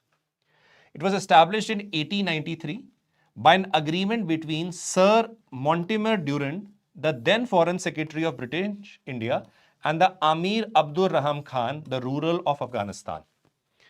So this agreement took place between the ruler of Afghanistan and the British Foreign Secretary, and based on that, this line was created. This line was created because Afghanistan was treated like a buffer state, so that their interest could be protected, right?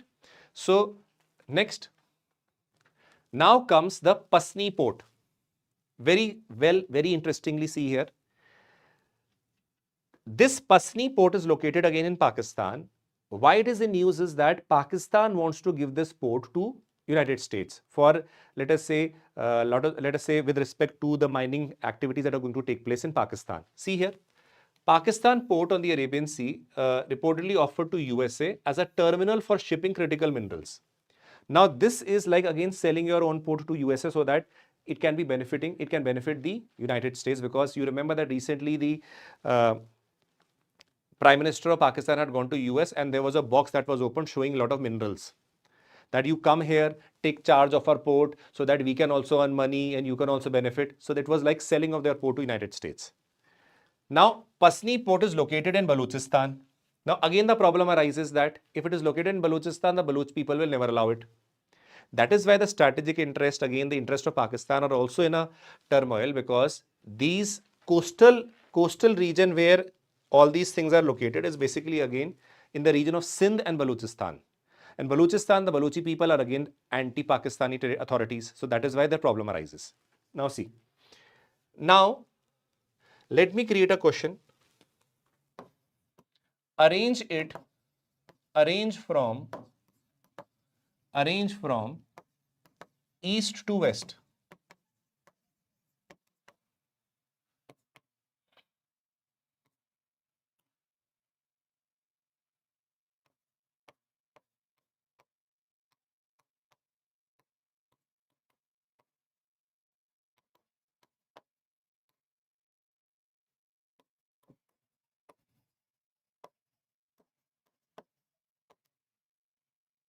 Arrange from east to west. Pasni Port, Gwadar Port and Chabar Port. What is the answer to this? I have not told you what is Chabar Port, but basically in the news also Chabar Port very often comes, right? Anybody can try this?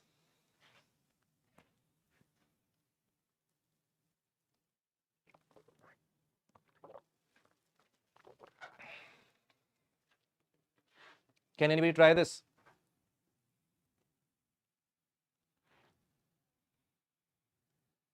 Clear? How many can give this answer? Somebody is saying 213. Okay, somebody is saying 213. Then next. Somebody is saying 312. Okay. Okay, this is what you're trying to tell. Okay, first of all, when I talk about east to west, please understand, you should know something that Chabar Port is actually a port present in Iran, where India basically has a collaboration with Iran in order to send its supplies. What happens is, when India wants to send something to Afghanistan, it becomes very problematic because Pakistan does not allow India to send it to those places. So what happens? India sends via its port to Chabar Port, which is again located in Iran. From here, the stuff goes to Afghanistan. So this is Chabar Port, this is Gwadar Port, and this is Pasni Port. Now, if I have said from east to west, that means from east side to west side. So it is Pasni Port, then it is Gwadar Port, and it is Chabar Port. Yes, yes, Pasni is 2, Gwadar is 1, and Chabar is 3. So answer is 213. 213. So what you people have done is, you have arranged it the opposite way. That is why I am telling you these are the mistakes you are going to commit in your exam. So do not commit there, commit here. And avoid committing those mistakes in the examination. This is the basic idea. Clear, everybody? So what do you learn? What did you learn from here? Chabar Port is over here. It is like a port equivalent to what? Gwadar Port, right? Now, Gwadar Port again is a big collaboration between China and Pakistan. So in order to counter that, Chabar Port becomes very, very important here. The Chabar Port is between India and Iran. And that is why India's strategic interests are always in turmoil, because United States is an enemy of Iran. India has relationships with Iran. It is collaborating with respect to Chabar Port. Then it comes into turmoil, what to do, right? So a lot of geopolitics. Venezuela, again, US strikes suspected Venezuela drug boards. You know, they have picked up the head of the state and taken it to United States. So you know what has gone through. So Venezuela comes into the limelight and question can be asked on Venezuela. So Venezuela is located in the northern coast of South America. It has one of the largest oil reserves. One of the reasons why they captured it, because they wanted to capture the oil reserves of Venezuela, right? Along with the gold also. So it has land borders with Colombia in the west, to Brazil in the south, and Guyana in the east. You should know these three. Clear? This is Colombia, this is Guyana, and this is Brazil. So these are the three which they are basically related. Over here is the Caribbean Sea. Obviously, it is a marginal sea for the Atlantic Ocean. Clear? Clear? Okay. Now comes Ayni Air Base. Ayni Air Base is in Tajikistan. Now, a very wrong step, I would say, that has been taken, which was even criticized also by a lot of political scientists also. So what has happened is, India has withdrawn from the Ayni Air Base in Tajikistan, making an end of 2-decade-long military presence in Central Asia. So India had military presence in that air base, and India has withdrawn that. So that is why Ayni Air Base is associated with which country becomes important first. Second, related to the topic of Tajikistan, the questions can be asked. See, Tajikistan is a landlocked Central Asian country bordering Afghanistan and strategically important for regional security. Now let us see which of the countries it is bordering.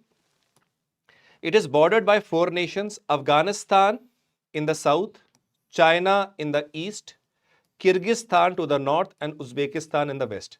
Please make sure that you do Tajikistan.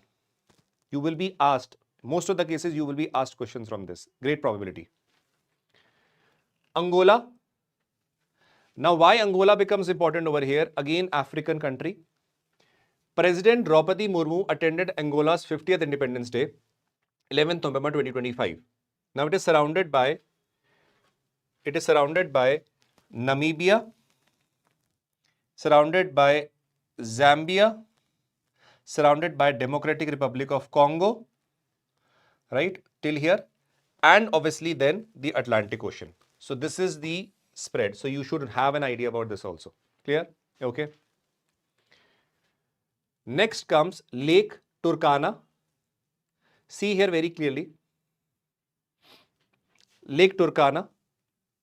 Recent studies have shown falling water levels in Lake Turkana, the world's largest desert lake and largest alkaline lake. So it can be asked in your paper, with respect to Lake Turkana, answer the following statements.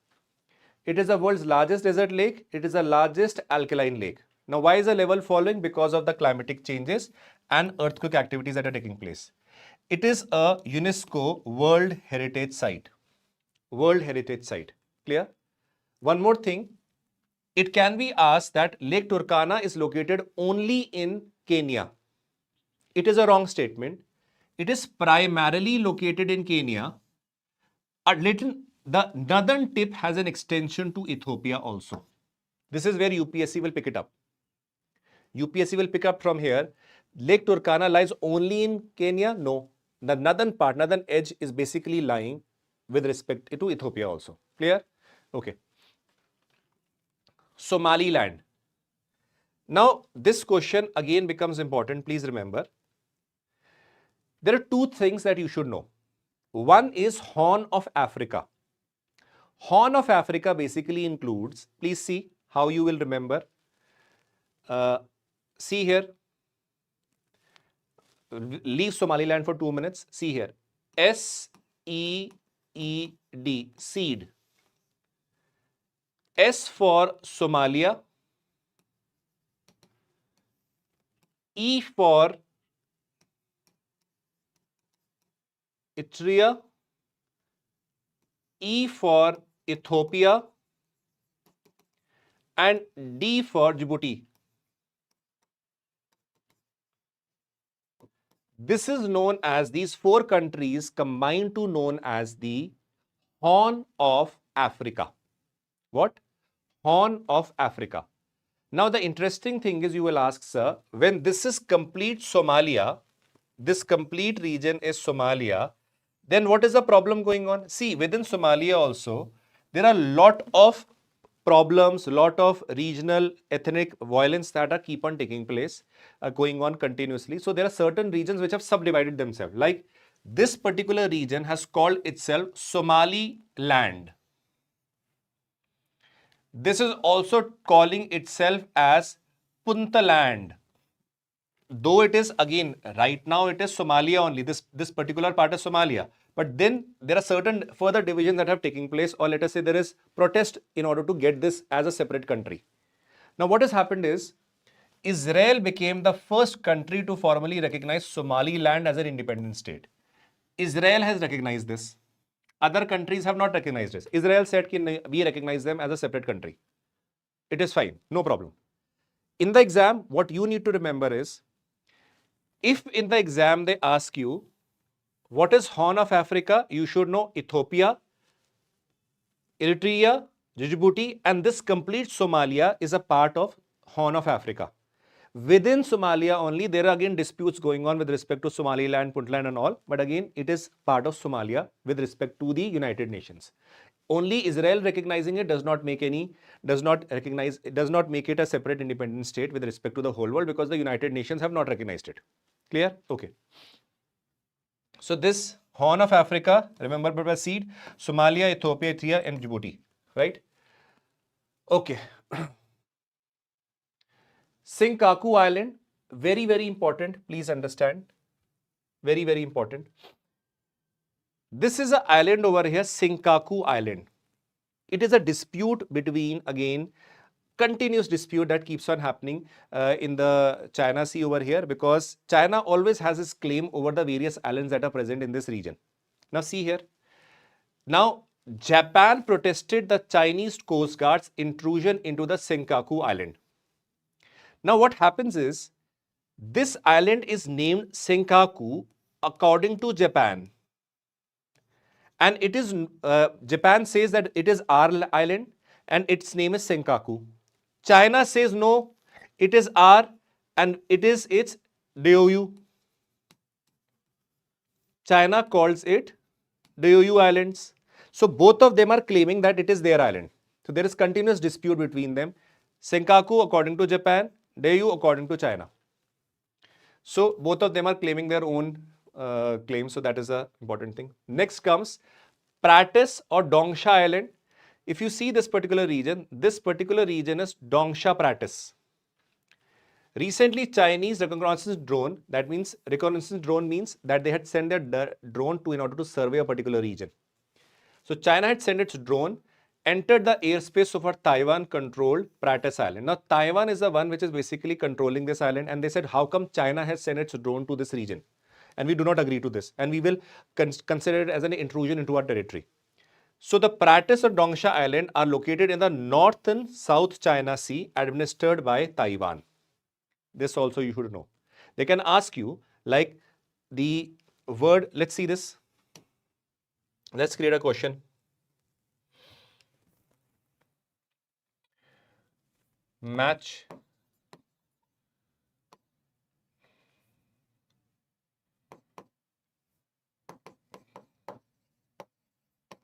correctly. Which are correctly matched? Just answer it first.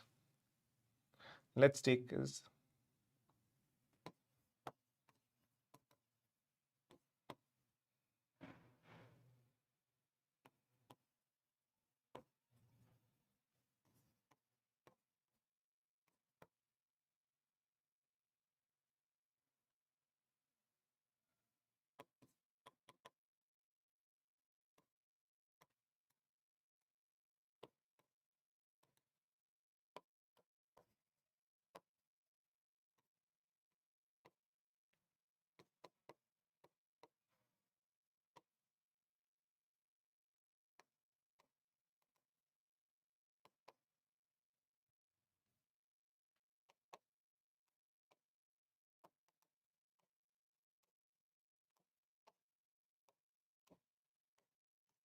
Which all are correct? Which all are correct? Quickly tell me. Which all are correct? Quickly, quickly, quickly.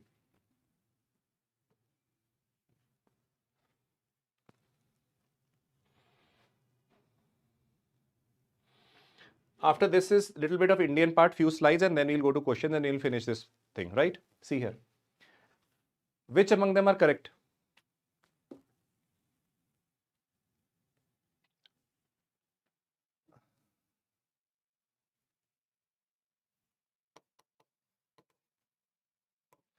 Give me the count.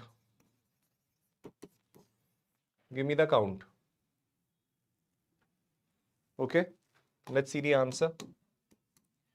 Pratas Island by Taiwan, correct. Senkaku Island by China, wrong. Senkaku is with Japan. Diaoyu Island is with China. So this is correct. So 1. Count is 1. Clear? Okay, let's move ahead.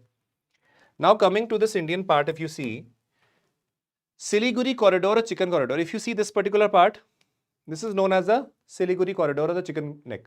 Why it is known as the Chicken Neck? This small corridor basically links Indian mainland to the northeastern part. If this somehow if this basically gets out of India, then the whole northeastern part is just like that. It is basically a choke point for India, right?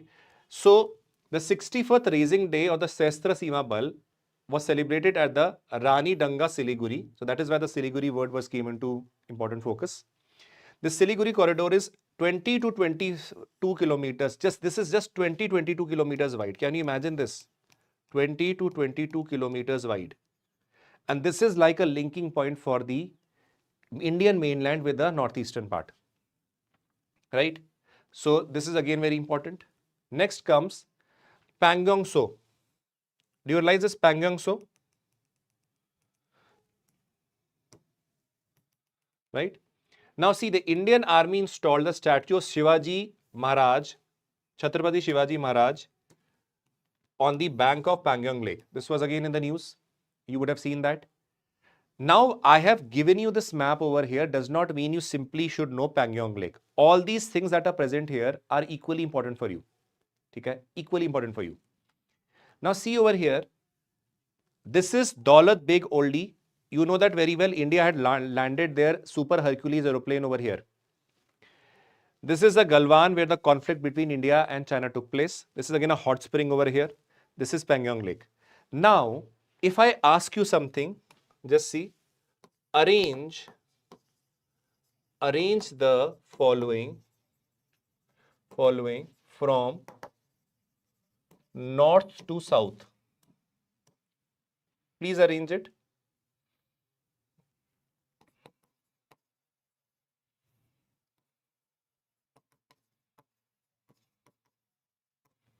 Daulat Beg Oldie, Galwan Valley,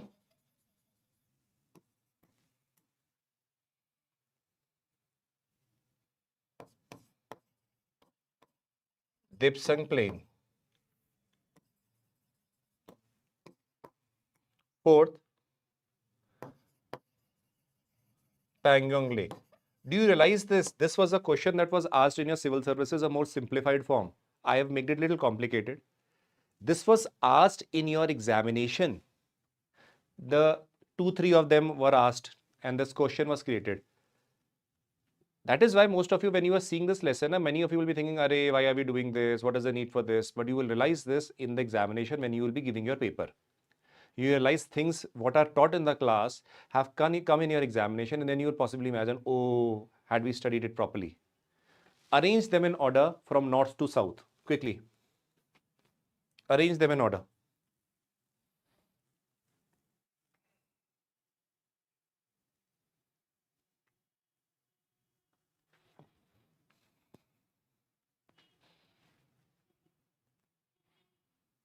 Daulat Beg Oldie, Galwan Valley, Dipsang Plain and Pangong Lake.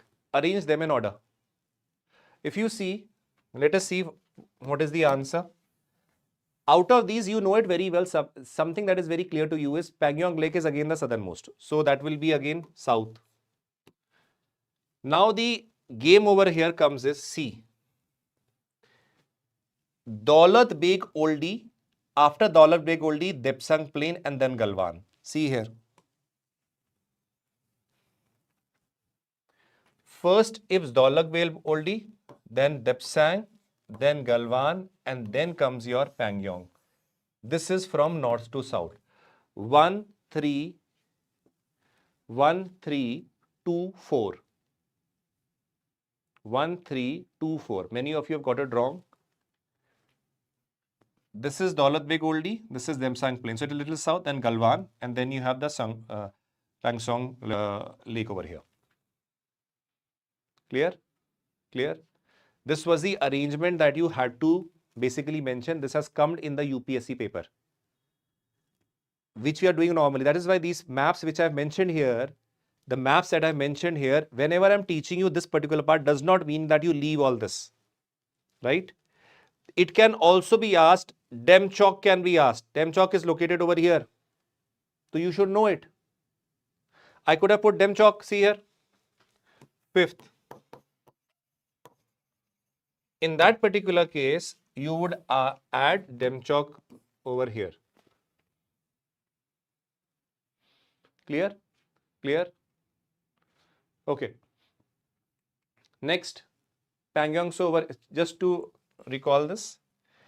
Pangong So is a high latitude lake in the eastern Ladakh extending from India into the Tibet Autonomous Region. So it is not limited to again India. Again, it has intrusion or it has basically in the Tibetan Autonomous Region also. Next is 2/3 of the lake is under the Chinese control. This you should know because of the line of actual control. Koleru wetland. Koleru Lake and the region associated with it, Koleru wetland region. Over here, understand the National Green Tribunal restrained Andhra Pradesh from proceeding infrastructure projects in this location. It lies between the Krishna and Godavari districts of Andhra Pradesh. This question has been asked in the examination. This has been asked. So you should be a little bit aware of these. It is a Ramsar site. Again, it is India's largest freshwater lake. It was in the news, so you should know it. Next comes Gandhi Sagar Wildlife Sanctuary. Again, it is located in what? Rajasthan. It is said to become India's second cheetah habitat under the Cheetah Reintroduction Project. This is again very important that you should know. Located in Mandsaur and Neemuch district of Madhya Pradesh. Again, it forms a part of Mukundra Kuno Gandhi Sagar landscape in Madhya Pradesh. Sorry, it is, okay.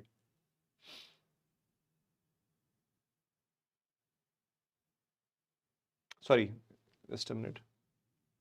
Yeah, it is, sorry, Madhya Pradesh. Not Rajasthan, Madhya Pradesh. Okay, let's move ahead.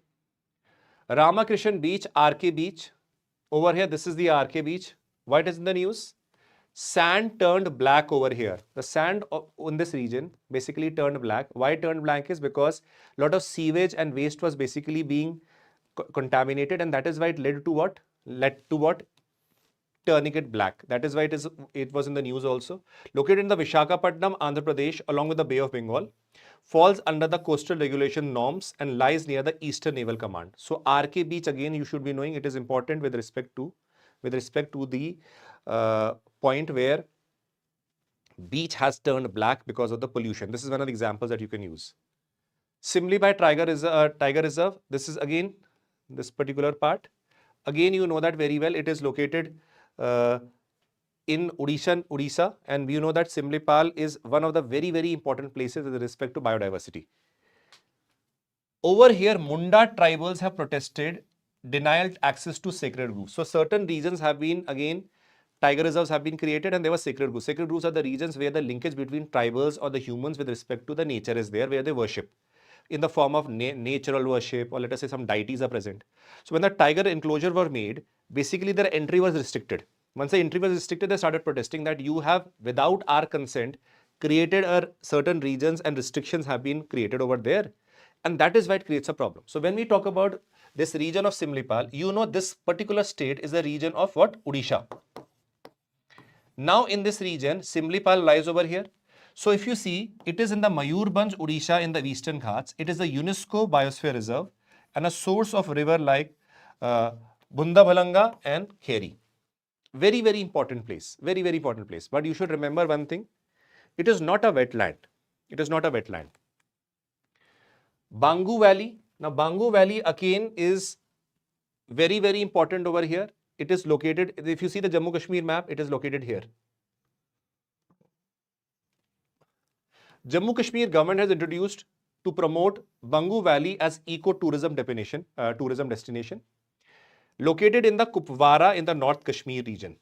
So this can be asked, where is the Bangus Valley located? Another thing that was in the news, Bhadra Tiger Reserve. Now, Bhadra Tiger Reserve is present in Karnataka.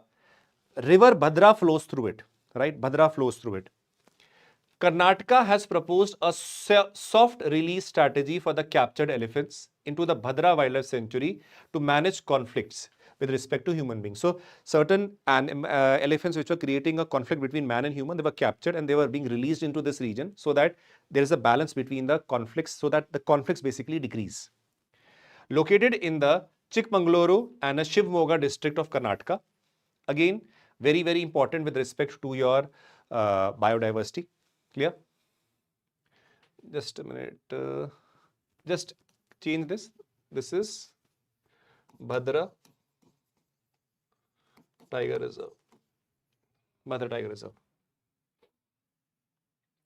Now is Rushikulya River. You know that very well. It is very closely associated with the Oliver Ridley turtles. Over 2 lakh Oliver Ridley turtles nested near the Rushikulya River, which is over here. Again, Odisha. Again in Odisha. So this is again very closely associated with Oliver Ridley turtles. Just keep in mind. This has been asked in the paper also. Dholavira. President visited Dholavira. Now please understand, where is Dholavira? Dholavira is over here. Right? Dholavira is an Indus Valley civilization in the run of Kutch. You can be asked to arrange them in order. Let us arrange them. Let us see if you can answer it. Arrange from north to south, right? Let's see if you can answer this.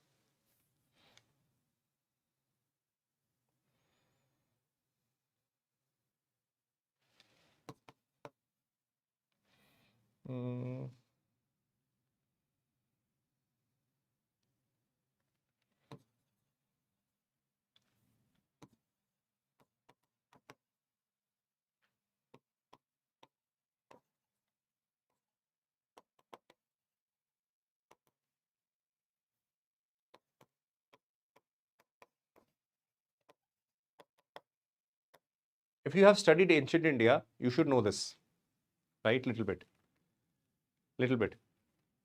Arrange them in order from north to south.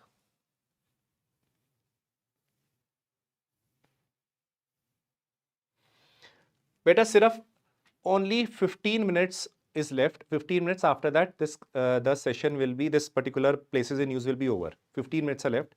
After that, we will do the questions. So just wait till that time, we'll complete it and then we'll take rest. 15 minutes are left, then we'll do the questions. Arrange them from north to south. Arrange them from north to south. Quickly arrange them. Mohenjo-daro, Rakhi-Gadi and Dholavira.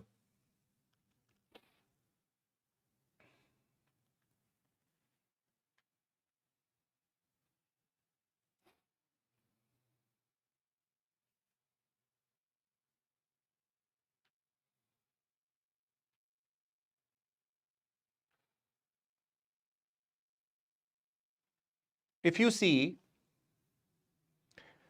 Rakhi-Gadi should be north, then you should have Mohenjo-daro, then should you have the Dholavira. It should be 2, 1, 3 or no? See here, Rakhi-Gadi is here.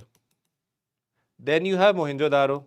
Then you have Dholavira. Below that you have Lothal. This is what you need to learn. UPSC has asked this question of the sites with respect to Indus Valley. Over here you have Lothal. Above that, over here you have Dholavira. Here you have Mohenjo-daro. Then you have Kalibhangan and Rakhi-Gadi almost at the similar level. Then you have Harappa over here. So you should know, as you are moving from south to north or north to south, whatever, you should have an idea what these sites are. This is not only important from your cultural point of view, from your ancient India, but also from the prelim perspective, they can ask you. This is basically an ancient India question, but it was in the news, that is why I picked up. Clear? Okay. Next comes, now please write it down. Phang-Gumpiu National Park. Where is it located? It is located in Mizoram. See here, over here. Basically, remember this.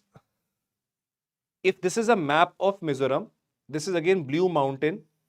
Phang-Gumpiu Blue Mountain National Park is located here in the Blue Mountain region. So what happens? Recently, forest fire affected 1/9 of the national park, and that is why it was a point of concern. It is also known as Blue Mountain National Park, located in the southeastern part of Mizoram. Again, it is the highest peak in the state. That is the Blue Mountain, right? Now comes Talle Wildlife Sanctuary. Now, Talle Wildlife Sanctuary details might not be asked in such a way, but it can be asked at which it belongs to which particular state. So please remember, Talle Wildlife Sanctuary is located in Arunachal Pradesh. So why it is important? This can also be asked.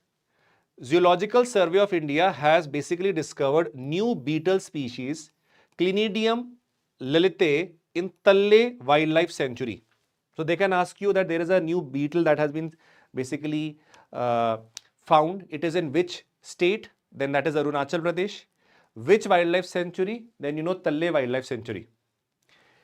Again, it is located in the lower Subhanasari district of Arunachal Pradesh.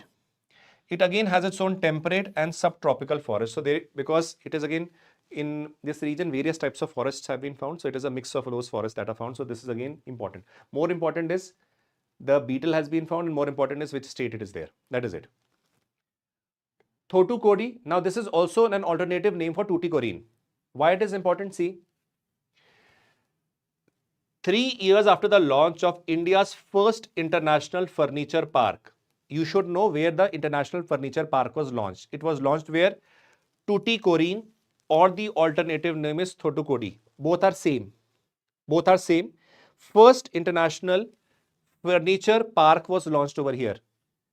But unfortunately, in spite of that, only few factories have basically come up. So in fact of putting all those stuff, schemes and all, it has not been effective. Now what has happened is, again you should know, Thoothukudi, or also known as Tuticorin, is a major port city in the southern Tamil Nadu, also along the Gulf of Mannar, known for its maritime trade. Not only now, from the very old times also, this place was known for its trade. Next is Vizhinjam International Seaport. Now this is over here, this particular region. Prime Minister has convinced 8,800 crore for Vizhinjam International Deep Water Multi-Purpose Seaport in Kerala. You should know this. Now it is located near Trivandrum on the Arabian Sea. It is India's first deep water transshipment port with natural draft advantage. You should know this. This can be asked.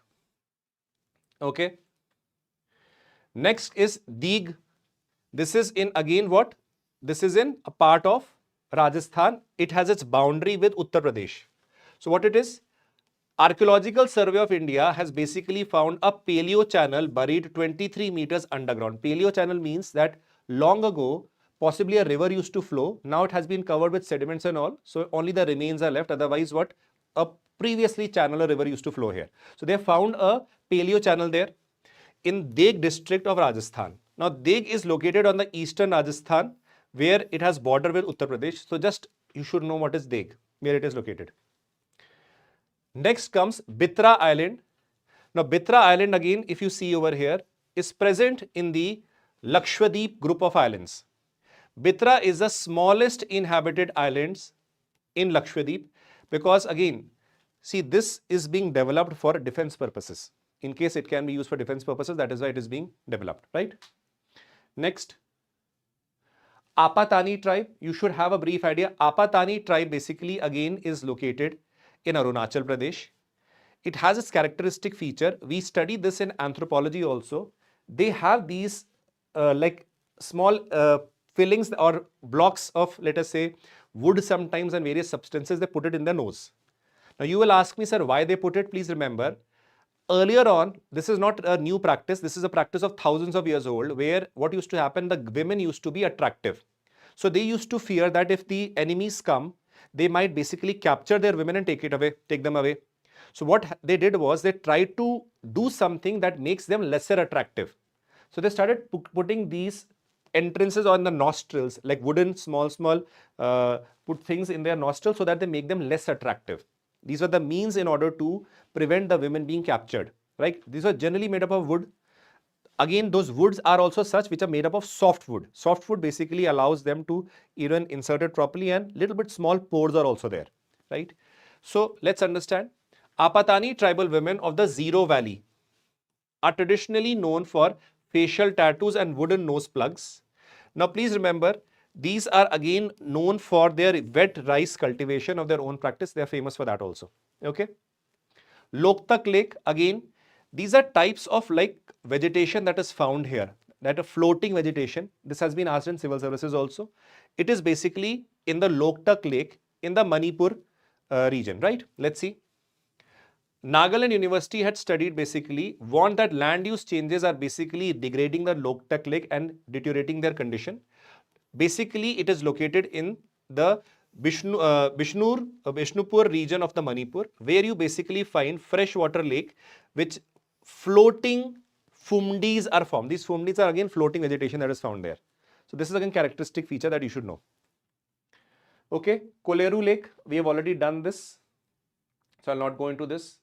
Hope Island, please understand, this is Andhra Pradesh, and this is the Hope Island that is associated with the coast of Andhra Pradesh. If I zoom it, this is a bar-like structure. This is the Hope Island which is there, right? Hope Island.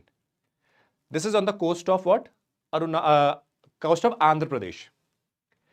Andhra Pradesh announced plans to develop satellite launching center on the Hope Island. Now, Hope Island is a crescent-shaped sandbar island along the coast of Kakinada in Andhra Pradesh. Now, please remember, again, you should know where this island was located. It is very, very important. We are done with the places in news. Thank you for being there. Now, let us do the questions. There are few questions, 35 questions that I have for you. Thank you for being so patient with me throughout this session. Now, can we analyze the knowledge with respect to what you have studied? I have 35 questions prepared for you. I want you to be with me for these 10-15 minutes where whatever you have studied, whatever you have done, whatever you have learned, it is being practically implemented, right? So, I want you to basically be with me and answer these questions. We will discuss a little bit. Whatever you have discussed, you can now test yourself whether whatever you have learned is actually fine or to what extent you can retain. Can we start? I will be giving you 2 minutes. You all have to answer in the comment section. Please give ABCD answer, right? Everything is ABCD. So please do this, right? Clear? It is, some of them are PYQs, some of them are inspired from PYQs, some of them on the trade of what UPSC asks. Come on, let's begin. I've mixed them. I've mixed all of them. Some PYQ, some practice question, and some I have created also. So I've mixed all of them, right? Okay, let's begin. Let's start. Give me the answer to this.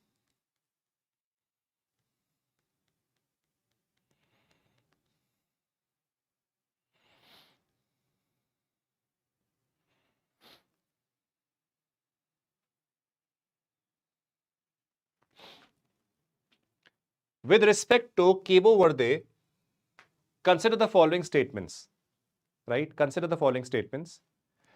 The Atlantic archipelago located on the northwest coast of Africa. This was the first question that we did, right? The first question that we did, right? So can you tell me the answer to this? I had told you with respect to something known as transatlantic trade and all, with respect to slaves and all. I told you about that also, right? Let's see where you answer. Quickly, 15 minutes and all, we will quickly do it, right? Okay, let's discuss. Please write the answer in the comment section. If you will not write, you are losing. Nobody else is losing. When you get it wrong also, you will learn. You will learn. Please do not think that if you put the wrong answer in the comment section, other people will think what you have written. Nobody's concerned. Everybody's preparing for their own examination, right? Please understand. Clear? Okay, let's see. Overall, if you see, it is an Atlantic archipelago located on the northwest coast of Africa. If you see, it is correct. It is of volcanic origin. Yes, it is correct. Transatlantic slave trade. Yes. Is it located along the Gulf of Guiana? This is wrong. This was wrong. You would have seen already that I had very specifically mentioned it has got nothing to do with Gulf of Guiana. So, overall, if you see, the answer should be B, 1, 2, and 3. Yes, 1, 2, and 3. If you go to the first question, you will get the answer. Next. Which of the following countries are completely surrounded by another single country? Very important question. Which of the following country are completely surrounded by another single country? Answer this. Answer this quickly.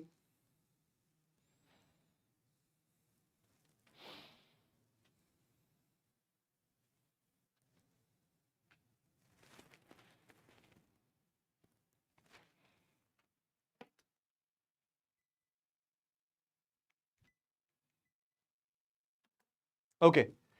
If you see first thing, I know very well that Botswana is again not a country which is surrounded by a single country. Again, in fact, it has 4+ countries which are surrounding it.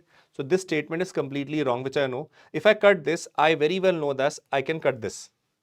Now I know 2 and 3 are going to be correct because they are present in both of them, and I know Lesotho is completely surrounded by South Africa. So the answer should be B.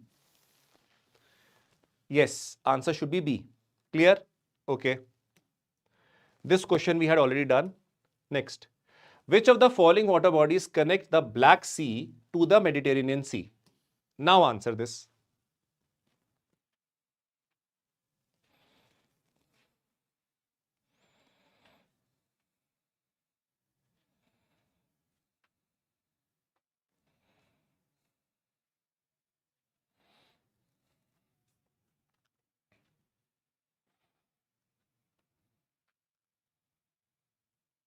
Clear? Which bodies connect the Black Sea to the Mediterranean Sea? What is the correct answer for this? Anybody, quickly, tell me. Let's answer this.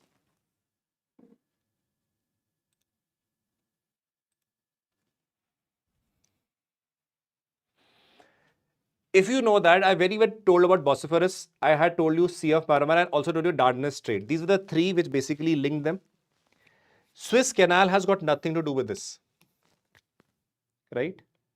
Yes. So the answer was, I think, B. Yes. With reference to the Strait of Hormuz,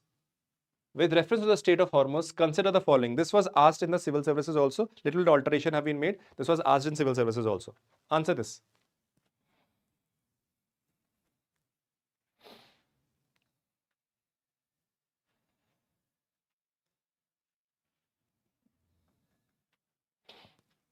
Strait of Hormuz has been asked in the exam, and a very important topic. It has been asked twice or rather thrice. So this is again an outcome of the statements that were mentioned in the examination.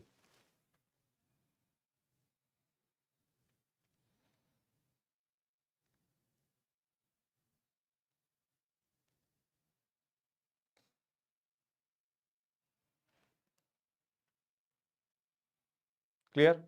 What is the answer to this? It connects the Persian Gulf with the Gulf of Oman. Yes, this statement is correct. Lies between Iran and Oman. Yes. Nearly 1/5 of the, I said, mentioned 20%. So yes, it is 1/5. 1, 2, 3, it should be C. C is the answer. No, Iran is also correct. There is nothing wrong in that. Which of the following form the Horn of Africa? Which among them form the Horn of Africa? Horn of Africa question was asked, I think, 2 years back. Horn of Africa was asked 2 years back, 2 or 3 years back. So this question again is basically a question that was related to the PYQ. I've just changed certain orders, but it is basically a PYQ.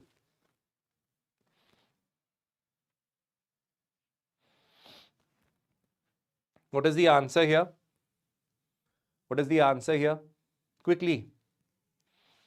If you always remember, the common sense was that I had already mentioned SEED. So first was Somalia, okay, Ethiopia, Eritrea, Djibouti. 4. 1, 2, 3, 4. A is the answer. A is the answer. Clear? Okay. Next. Now comes the island and the territory associated with that. Island and territory associated with that. Now answer me. We have covered so many of them in various topics. This has been asked in UPSC. Out of them, two statements have been asked. 2 I have added to make it more complicated. Right? Answer it.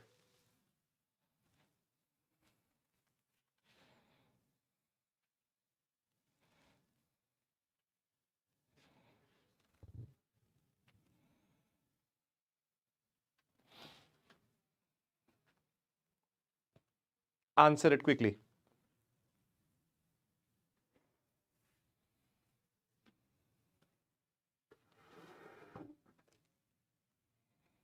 The interesting thing is most of you are getting it right. What does that mean? That you people have every worth of being a civil servant.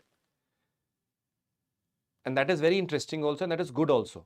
Why? Because you are able to analyze, you are able to remember also, and you are able to give the answers also.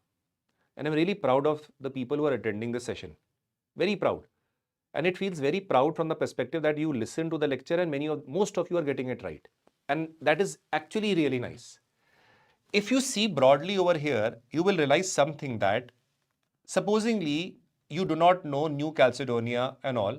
One thing you know that Reunion Island, I had told you, has got to do with France. So I know this statement is wrong. Wherever 3 is there, it will get wrong, right? Now please understand this. This is what I'm trying to tell you in the UPSC also. In the UPSC also, there will be one statement which will be like an NCRT based or simple statement that will come in an exam. Other statements might not be easy. This Reunion Island is somewhat that is mentioned in the NCRTs also. I teach in my sessions of mapping also. If you know this, you could have easily removed the options and got the answer correct. UPSC very often does this, right? UPSC very often does this. So that is why I always tell, do not miss your basics. Once you miss your basics, then you will not be able to get those answer correct. Clear? Okay. Let's move ahead.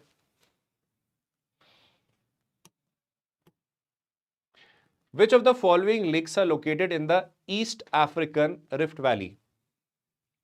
Which of the following lakes are located in the East African Rift Valley? Quickly. This is little tricky and this is a little complicated also.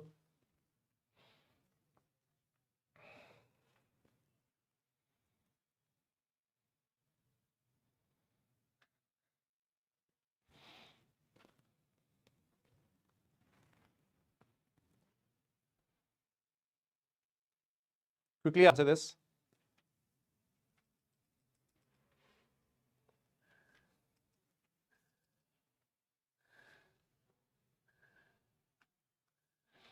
See, Lake Victoria lies on the northern part, but it is not a part of the East African Rift Valley. That is why you will see Victoria's shape is this way. Other three of them are in this manner. Why? Because of a very specific reason that these three are the ones which are located on the East African Rift Valley. So that is why 1, 2 and 3 is the answer over here. Clear? You will get to know when you will revise it also. Chalo. Which among the following are the disputed islands between China and Japan? This was asked in UPSC also, right? It was asked in UPSC. This is the easiest question that you can come across.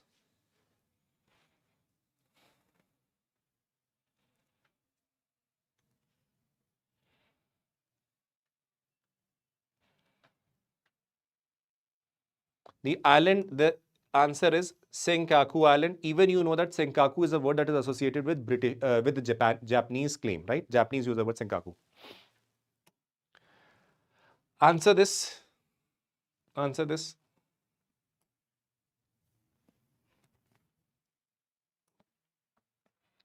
With respect to Pangong Lake or Pangong So, this was also asked. Answer this quickly.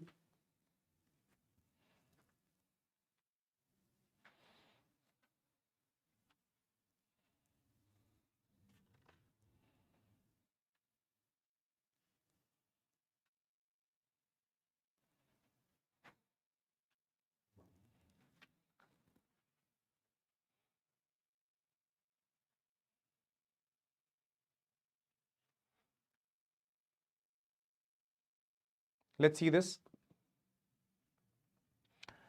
It is located more than 4,000 meters. Yes. 2/3 of it lakes lies in Chinese control because of the LAC. Yes. It is not a freshwater lake.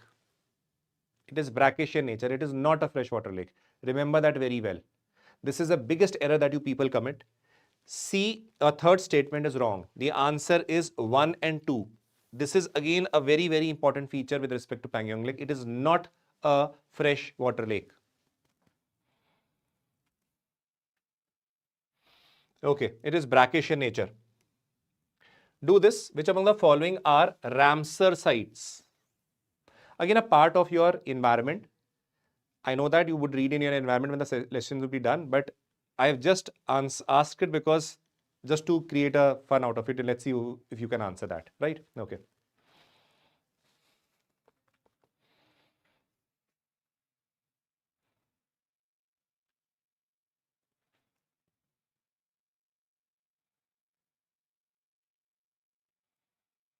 Okay, Ramsar site. If you realize this, one statement while telling you about Similipal, I had told you that Similipal is not a Ramsar site. I had very categorically mentioned this. While Koleru, Loktak and Turkana, all of 3 are 1, 2 and 4 is the correct answer. Let's move ahead.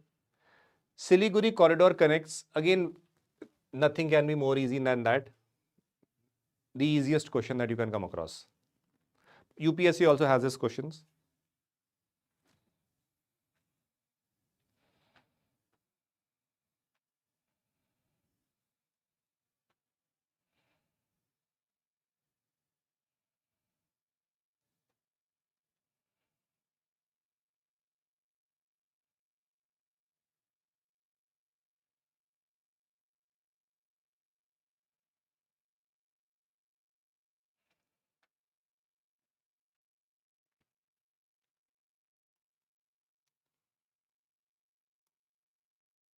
Arrange the following choke points from west to east.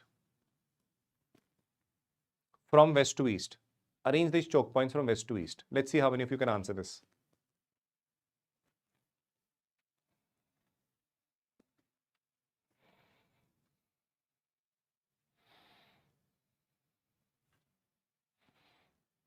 Let's see how many of you can answer this. See, the most important thing that I know some of you might get confused over here, but you know that one thing, that Strait of Malacca should be on the easternmost side.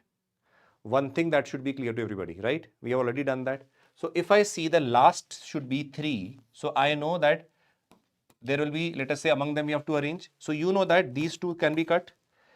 I had already told you in the exam earlier also that this Red Sea or the Gulf of Aden are connected by Bab-el-Mandeb. On the other hand, the Strait of Hormuz is over here, right? So that means what is going to be the answer? What is going to be the answer? 2, 1, 3. A. 2, 1, 3 is A. Clear? Okay.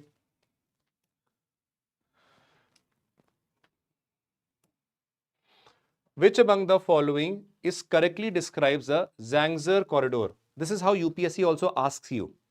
They will ask a complicated word which you do not know and they'll ask you what it is related to. Exactly on those terms, I've asked you this question. Let's see if you can answer.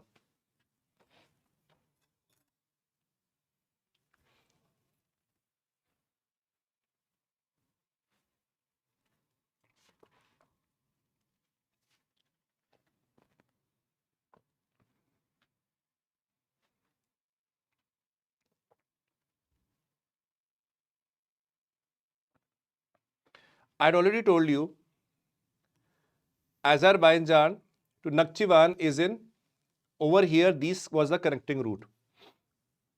Major answer. This is again, I told you that this is the answer. So hopefully remember this can be asked in your papers also. Now comes with respect to the Indian ecological regions. I had mentioned about certain places and their correct feature. So can you just match them and tell me whether they are correct or not? Come on, let's see if you can answer this.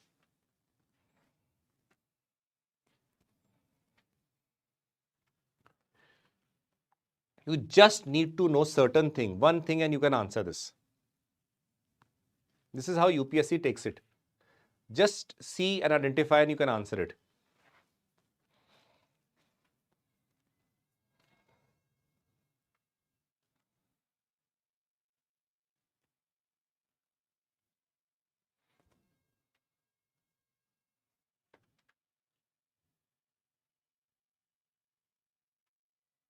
Clear? Answer this quickly. The important point over here is, I had told you Talle Wildlife Sanctuary is in Arunachal Pradesh. If you get this statement wrong, you know that very well that you can get the answer as A. Clear? A. Give this answer. With reference to the Baltic Sea, consider the following statements. Answer it. Let's see if you can.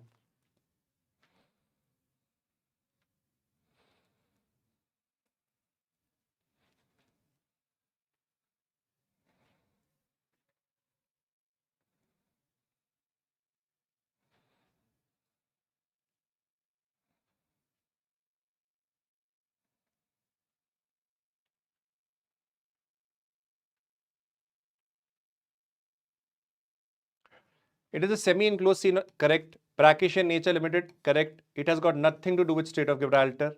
9 countries, I had already told you. 1, 2 and 4 should be the answer. Answer this quickly. Cook Island. Cook Island has been asked in UPSC, though they had just asked it belongs or is under the control of which place, or under, let us say, the residents are under whose jurisdiction. That was asked. So this again, Cook Island becomes important. So I have further gone into detail and asked you. Let's see if you can answer this.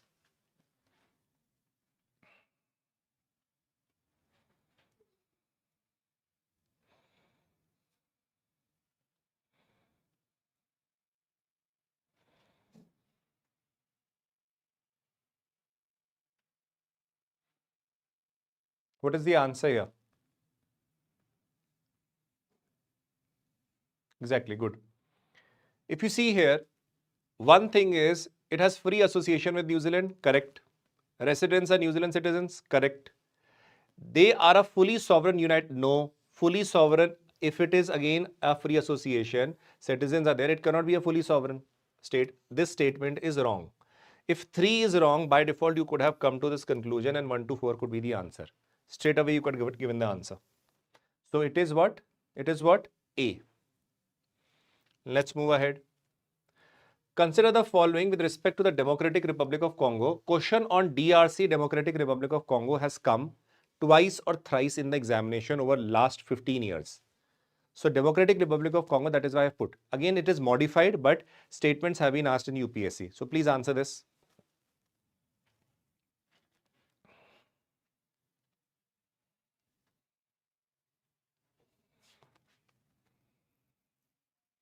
You just need to do one single simple thing and you could answer it. Right? Simple thing and you could answer it. Very simple. Now, one thing before I proceed further also. Supposingly you're doing these questions, right? You would have got the answer. How? Because it's written, it's the largest country in Africa and by land, you know this is wrong. So these three are eliminated, this is the answer, right? Take my advice today. It will be useful for you throughout your examination. It will help you to qualify this exam. What? Whenever you solve a question and you know that these statements, through this elimination, you have got it right and the answer is correct, no problem.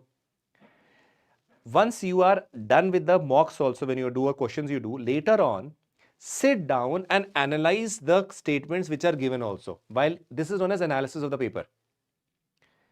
While you will be giving your mocks examination, full length mocks, you will see that you will get many questions correct by, let us say, flukes. Tukka marna, as you say, and you got it correct. But you, while evaluating, go through each and every question, each and every explanation which is given in the solution.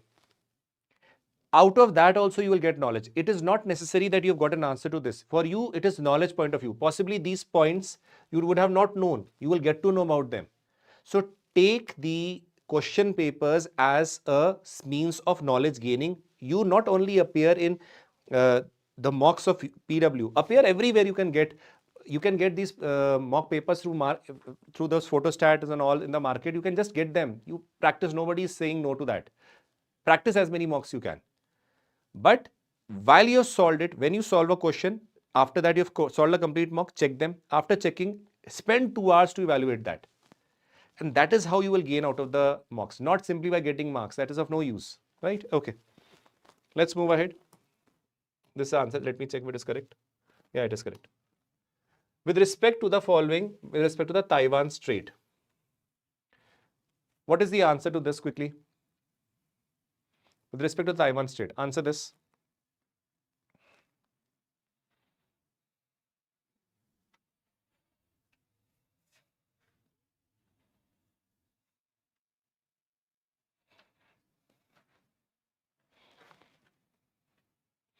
I think this is very easy over here. The answer was that it does not lie between Japan. This was wrong.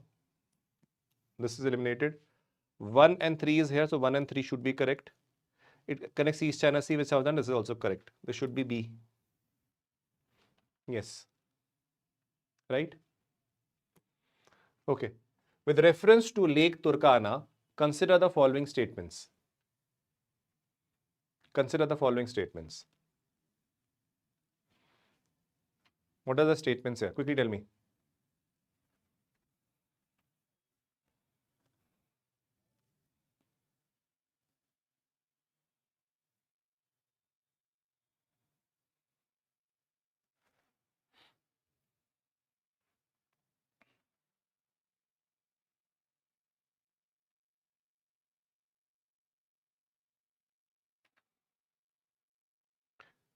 If you see here, it is the world's largest desert lake. Yes. It is alkaline lake. Yes. It is entirely no. I told you it is not entirely here. It is UNESCO. Yes. 1, 2 and 4 B. Okay. Now let us wait. I have 35 questions. I have done 20 questions. 15 questions will be available to you as your practice questions. Can you do the practice questions yourself? I can keep on doing it. There will be no end. Can you do these practice questions from your side as homework? You will attach this also. So you will be doing those practice questions. Can you do? Now, next thing that I am going to tell you is, please see to this very carefully.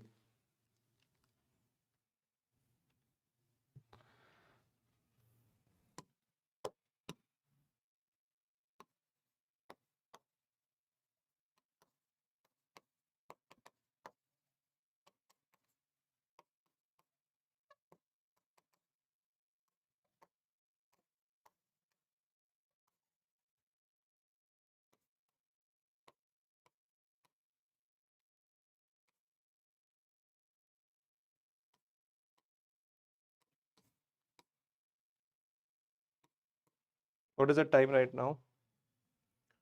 Okay.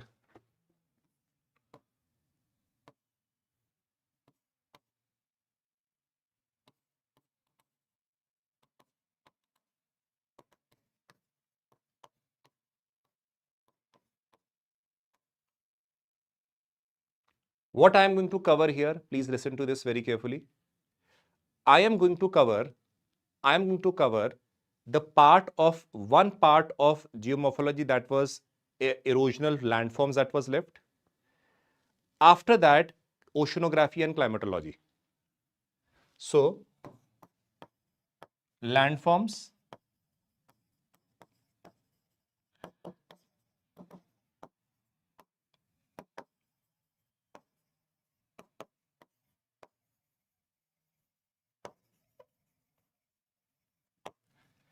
meanwhile, you need to download your notes from the description box that is mentioned there.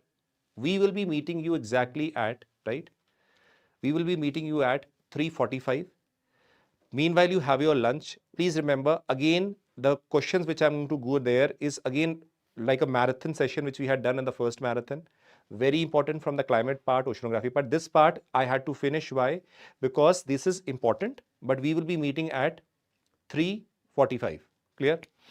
Clear? Chaliye. For those who are saying who want to do questions, I've already done 20 questions over in front of you. 15 questions are left. Some questions you also need to do practice it. For practice, you have given you. So please, everything cannot be mouth fed. Everything cannot be given to you, and everything, some things you also have to do because you have to prepare for the exam. So we'll be meeting you at 3:45. Till that time, please make sure that you study properly, right? Rest for some time. I'll be meeting you in next 45 minutes.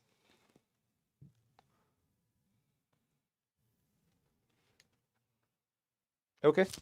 Take care. I'll be meeting you at 3:45. We'll continue the session then.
Hello everybody, I guess you are all doing well.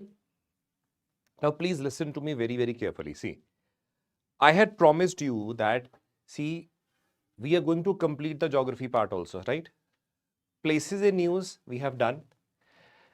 Now, the remaining part which I had to do is there was one chapter of geomorphology which was left, which is, I think, a very important chapter. Why? Where, am I audible? I guess I'm audible to everybody. Where you will be listening to me with respect to the landforms, like river forms which type of landforms, glaciers form which type of landform. This is generally neglected by people. That particular section along with the MCQs. Then I will start with climate, climatology. I will do the climatology part along with the MCQs, then the oceanography, and then we'll complete. See, that is why I had made places in news in such a manner that we would complete that part also, and then we'll complete this part also, right? So I would request one thing from you, all of you, be with me till the end of this session, because by the end of the session we would have completed the Indian geography part we have done already, the physical geography and places in news. Two marathons would be left. The two marathons are, first marathon is the Indian mapping, which we'll have, right? And second we are going to have is the world mapping. When we will cover those in the next lectures, possibly everything else would be covered for you will have all the weapons to basically fight the war that is of UPSC. I'm beginning with the session, so be with me, answer the questions which I will be giving to you. This is one of those sessions which is going to be very helpful again, and make sure that you completely focus in this session while I'm doing this session. This is very critical for this, right? Otherwise, it is no value you seeing this lecture. Let's begin.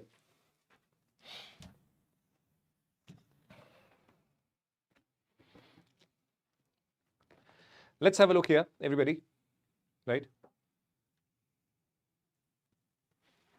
Okay, today's India's match. Okay. Now let us focus. Let India win their game. Let you all win this game, right? Okay. Now, this is again my Telegram ID. This is my Instagram ID. You can connect me to this. If I go back to the session, the last session, where we ended the first marathon, you would all remember that I had told you that there were endogenetic forces we had completed, and then I had told you about the exogenic or epigenic forces, where we had completed weathering and mass movement. And you all know that very well, that what was weathering, what was the mass movement processes that we had done in detail. So you would have completed that. After that, I told you about the erosion and deposition that we had to do, right? So we will be beginning with these things, right? Let's begin.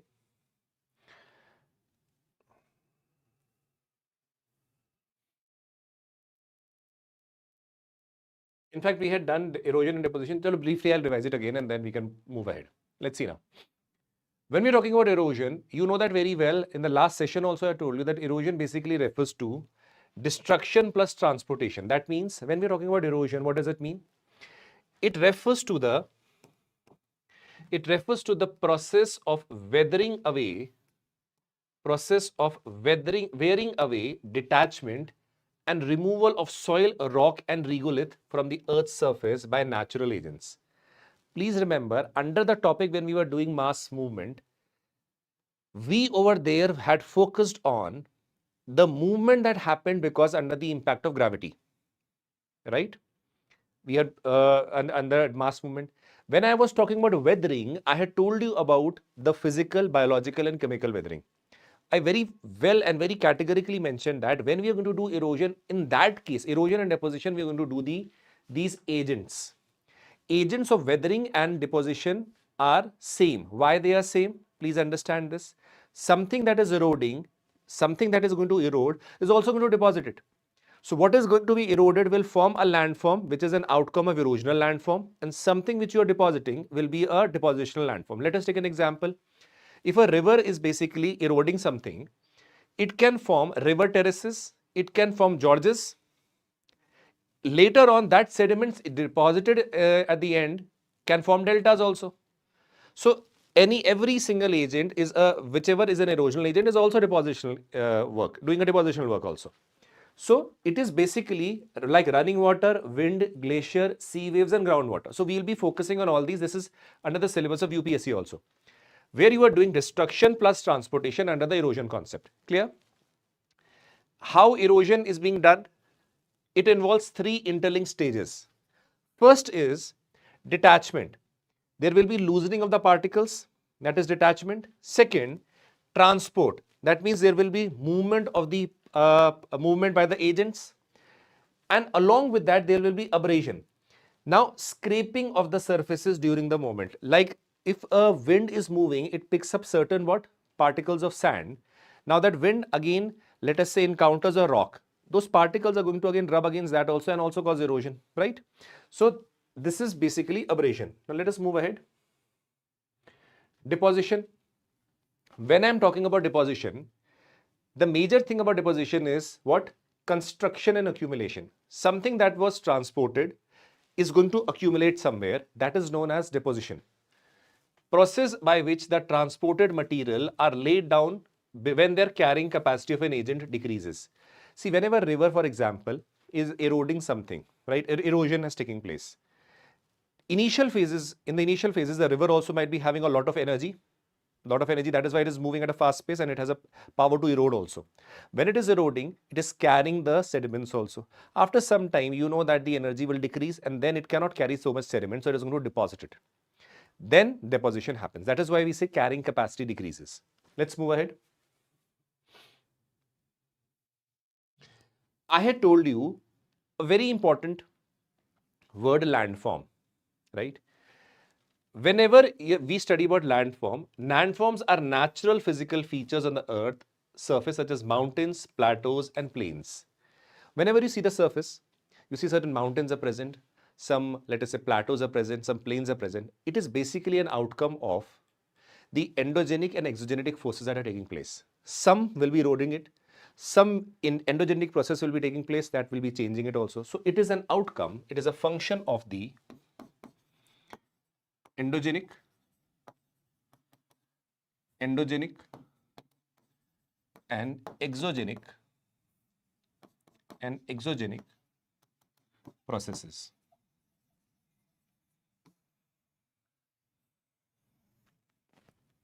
Okay. Now comes the topic which becomes very important for civil services. Now, after this, we're going to do one by one wind, glacier, rivers, groundwater, and all these things will be done one by one. So please understand them very well. I have drawn or handmade diagrams are there for all of them. So you need to understand them very well. Let us see first. Agents of erosion, deposition, and associated landforms. Now, I will be talking about the agent. I will be talking about what the erosional landforms are and what the depositional landforms are. Right? Let's begin. Many will assume that we have done certain parts, doesn't matter because we have to go through a continuity, so it is important for you to understand. Whenever we talk about wind, now wind is a dominant agent in the hot desert. In the hot desert regions, you realize that you do not have a lot of rainfall is not there. Again, because there is dearth of moisture also over there. Majorly, the winds are playing a very, very important role during this time. Over here, the erosion is done by winds. Now, they tend to carry sediments also and they erode also. Now, what a lot of processes are involved here? Let us see them. Wind erosion generally takes place above the ground. Thus, wind velocity plays a very important role in determining the erosion. If you assume velocity of wind is more, there is a greater tendency of the erosion to take place. If the wind velocity is less, lesser erosion will take place. There are three ways through which wind erosion takes place. First is deflation. Second is abrasion or sandblasting. And third is attrition. Deflation, abrasion, and attrition. Now, when we talk about these three processes, let us understand one by one what these basically are. Three ways. First is deflation. Now, supposingly, when we talk about deflation, what does it mean? The process of removing, lifting, or blowing away of dry and loose particles of sand and dust by wind. Supposingly, there is certain rock, certain dust particles, or certain sediments are kept. The wind comes, it picks it up and removes it. So it is also about deflation. Now that might lead to further erosion of that particular part of rock also. that is basically deflation. You will see deflation hollows also being formed after some time. That means removal, lifting and blowing away of the loose particles and the dry particles, basically referred to as deflation. Next comes abrasion and sandblasting. Now please understand, when the wind is flowing or moving, it has picked up certain sediments, right? Now when the sediments are basically moving, they might encounter a rock surface. Let us assume this is a rock surface. The wind is moving like this. Now when the wind is moving, it would have picked certain sediments. Now those sediments along with the wind is moving and they're going to encounter this rock. Those alone the wind might not be able to erode, but when those sediment particles are present there, they help the wind to erode this rock. That is known as abrasion. Abrasion means wind-driven sand particles strike against the rock surface, wearing away them. What does it mean? When the wind is moving, it will pick up certain sediments from the desert. Now when they are moving, the wind is carrying the sediments also. Now the weight of the sediments should be very less, right? Very less. Now when they are basically moving, yes, abrasion means the erosion by the eroded particles, exactly. So what the wind is carrying, it is already carrying those finer sediments which have been eroded, and they are going to encounter the other surfaces which will be eroded further because of the particles that are present in the wind. Now comes a very, very important process is attrition. Now please remember, supposingly the wind has certain minute sediments within it, right? Because it had lifted those particles. Those particles are going to interact with each other and they're going to further break each other into finer particles. Attrition means the process by which the rock fragments and sand particles are carried by the wind collide with each other further into smaller and smoother particles. Supposingly a wind is carrying certain particles, the wind's velocity is high, possibly it can pick up large number of particles. Those particles while moving will collide with each other and they will themselves convert into finer particles. So that is known as attrition. Is this clear? So the three processes which we're talking with respect to the phenomena is, first is deflation, second is abrasion or sandblasting, and third comes as attrition. Now please remember, as we have talked over here, in the desert regions also sometimes you can have rain. Over there, then rain can also play an important phenomena with respect to certain erosional activities taking place. Those are not regular. Irregular rains happen, and you cannot have a basic season or a particular time in which the rain will take place. It is very, very haphazard. Now comes the erosional work. Please understand, in the examination you can be asked the erosional landforms which are associated with wind. First is deflation hollows. Now please understand, supposingly this is a slab of rock to represent it. This region, this yellow part is represented by hard rock, let us say hard rock. This remaining part, let us say, is soft rock. Soft rock.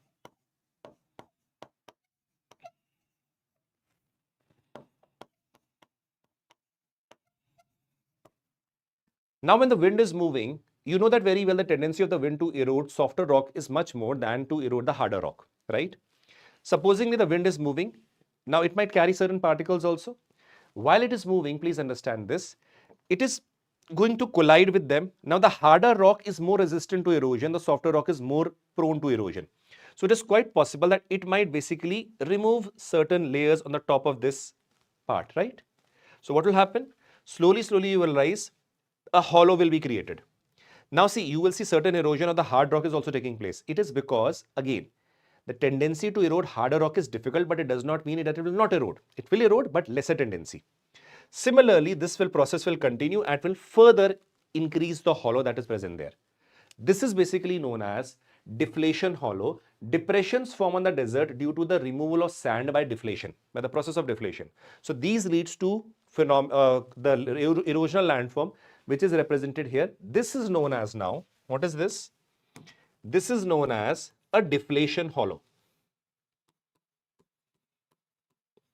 Deflation hollow.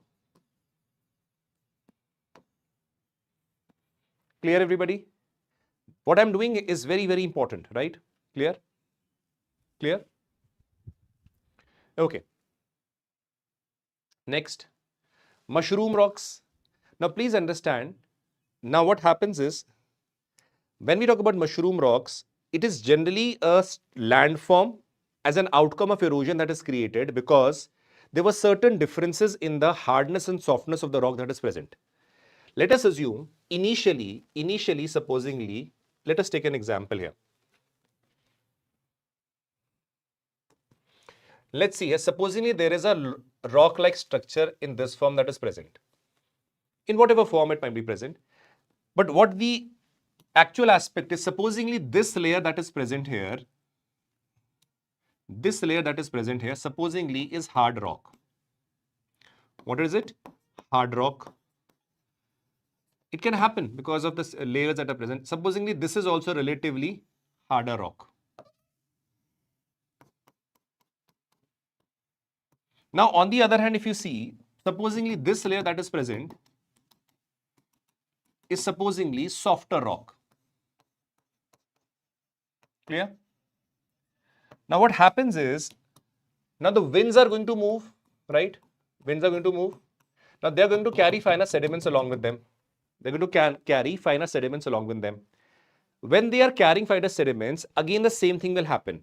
The process of erosion which is taking place, right? Clear? The process of erosion that is taking place. Okay, legal is saying, sir, मेरे को नींद आ रही, कोई बात नहीं बेटा, अभी भी सो जाओ और पेपर के टाइम पे जब 2 घंटे तभी सो जाना. पढ़ाई के टाइम पे if you are getting नींद, then there is problem, right? Remember that. Civil services itself is a very boring process. You further make it boring, it will be very difficult to qualify, right? You want this knowledge, you can take it. If you don't want this knowledge, you will yourself have to read it. Clear? Remember this. It is for your benefit. I have this knowledge, I don't want this knowledge. You need this knowledge if you want to study. Or you can go through R&D through various books. This examination, the moment you sleep, there are tens of other people who are preparing and ready to qualify this examination. Right? There are tens of people who are there to take your place to qualify this examination. Then it is up to you whether you want to prepare or not. Now the winds are flowing here. What will happen? The regions which are softer rock are more prone to erosion. Softer rock, more prone to erosion. With time, what happens is, you will realize this particular region will erode more, this region. So what happens, see?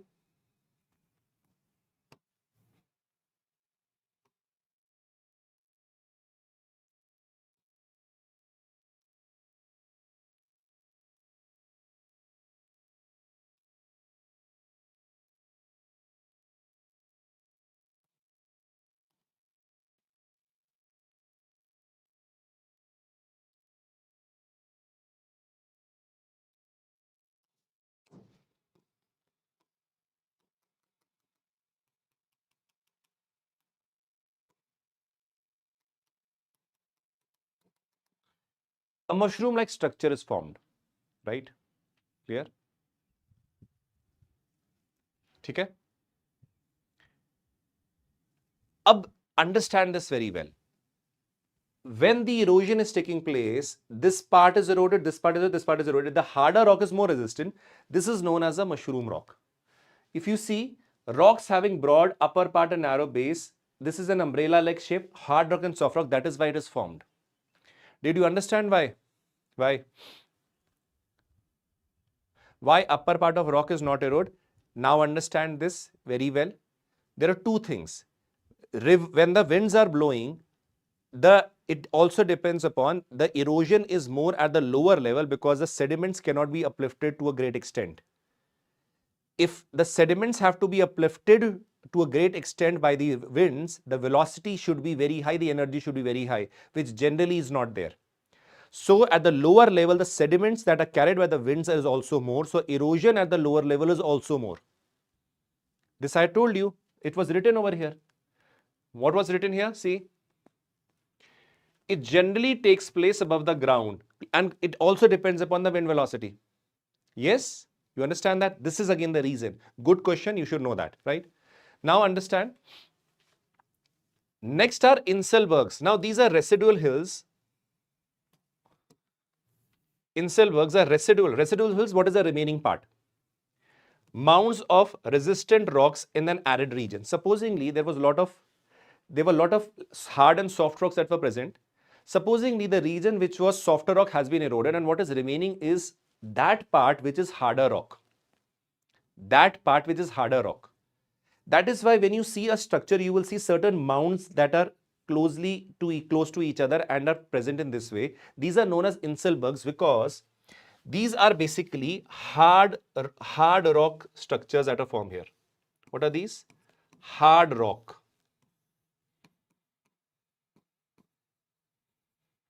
Other softer ones have been eroded. So you see such a view where these structures are known as basically Inselbergs. Next comes demoiselles. Demoiselles are again also structures where you realize that there is a soft rock, above them a small layer of hard rock is present. Clear? Clear? Clear?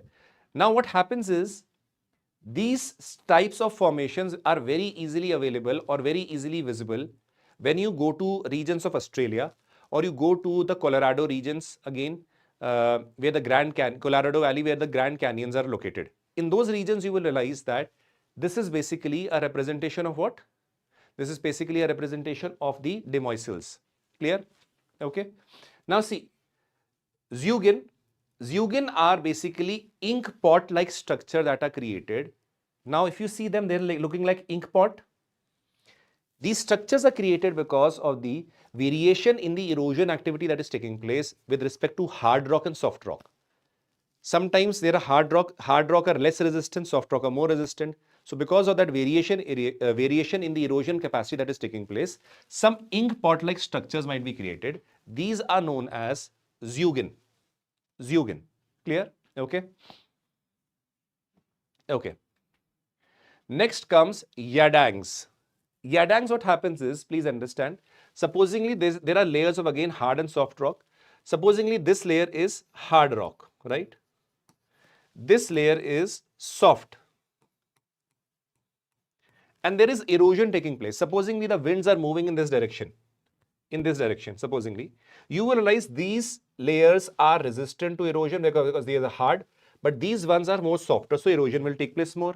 So when you visit these regions, you will realize this region will get eroded, and this deep valley-like structure will be created where this part is again resistant and this part has got eroded. It is an outcome of the erosion that has been carried out by the wind. Clear, everybody? Okay. Next, pediments and playas. So what happens is, see, there might be certain mountainous areas, also regions which are present in the desert regions. Now, below them, because of the erosional activities, certain sediment-like structures or the erosional plain that is present are known as pediments, which are surrounding the mountains. These are known as pediments. So, erosional plain formed by the base of the surrounding mountain area is known as pediment. Next, palayas and bajadas. Sometimes what happens in the region of the desert, you will realize that there is some rainfall also. So that rainfall basically gathers at certain point, right?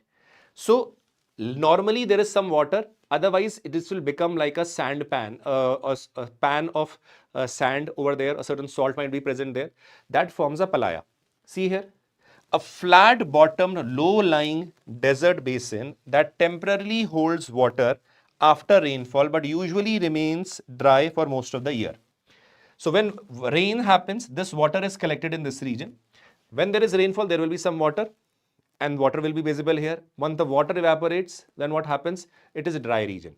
Between the palaya and the pediment, there is a transitionary region which is known as bajada.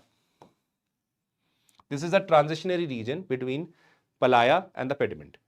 These are again very, very important dimensions that you should know. Clear? Okay. What are depositional work of wind and landforms? Clear, everybody? Erosional features. See, what you are doing is much more than what is required for general studies. But once you have done, you will not face issues in your prelims as well as your mains. Clear? So erosional landforms, once again, quickly, let's see, have a look here. Wind is basically eroding through three phenomena: deflation, abrasion, sandblasting, and attrition. These three phenomena have been explained. Then I told you erosional features, deflation hollows, mushroom rocks, inselbergs, you have demoisils, you have zeugin, you have yedang, pediments and palayas. Done. Now comes the depositional features. Now when we talk about depositional features, you know that very well that the most common ones which you see is the sand dunes. The ones which I have written over here is extracted from NCERT. Why? Because NCERT very often asks questions with respect to the sand dunes. It is very commonly asked in your PCS exams also and mains examination also. Not mains, prelims examination also. So, and even in your mains, they can ask you depositional features by wind. So, you need to make the diagrams also. Please remember that in mains. And prelims, you should know them. Now, what happens is, sand dunes basically refer to heaps and mounds of sand. This is a very simple definition. There is no need to even go beyond that. Now, the important thing is a sand dune is not of one type. There are multiple categories and multiple types of which when we read or refer to sand dunes. So, what are they? First is barcans. Now, you can pronounce it in various ways. Some call it barcans, some call it barcans. Whatever, you have to write it in the correct manner. That is more important. Barcans is basically a crescent-shaped dune. Crescent-shaped means, please understand, important thing is that wind direction is from this side. It is in this shape and there is some elevation here, right? There is elevation here. And this is crescent-shaped. So, direction of wind is in this direction. So, this is known as a barcan. Now, important things is parabolic dunes. Now, parabolic dune is exactly the reverse of barcan, where you see that this is the elevation and this is a slope. Wind direction is this side. So, what is parabolic dune? It is reverse of barcan. Seef is actually like a barcan, but the difference over here lies is that it only has one arm. If you see this, if I complete this one arm, it will become barcan. If there is no one arm, then in that case, it is known as a seef. So, can I call, right?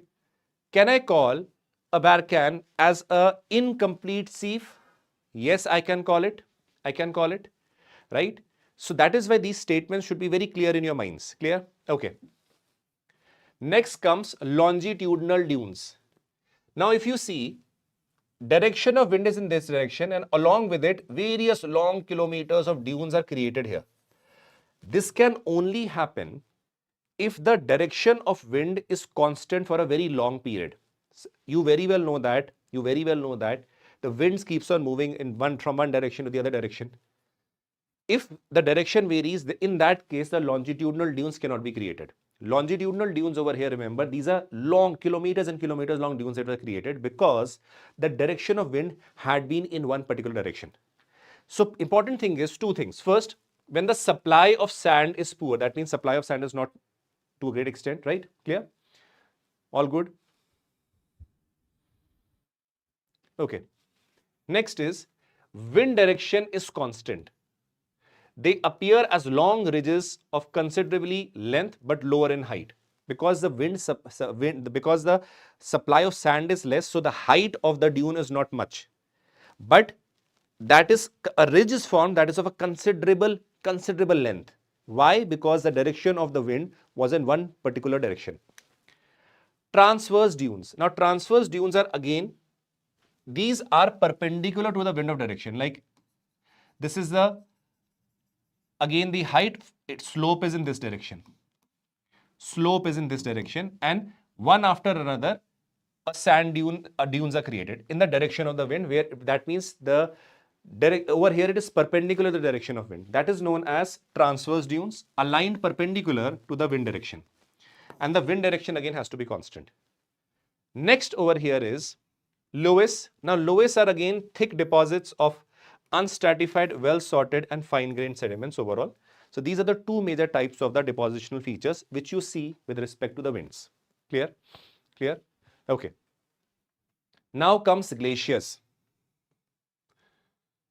See, what you are doing is more than sufficient for your prelims as well as mains.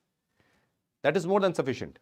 Important thing is that you, whatever is being done, make the best use of it through your revision, through repeated revision in fact, right? Clear?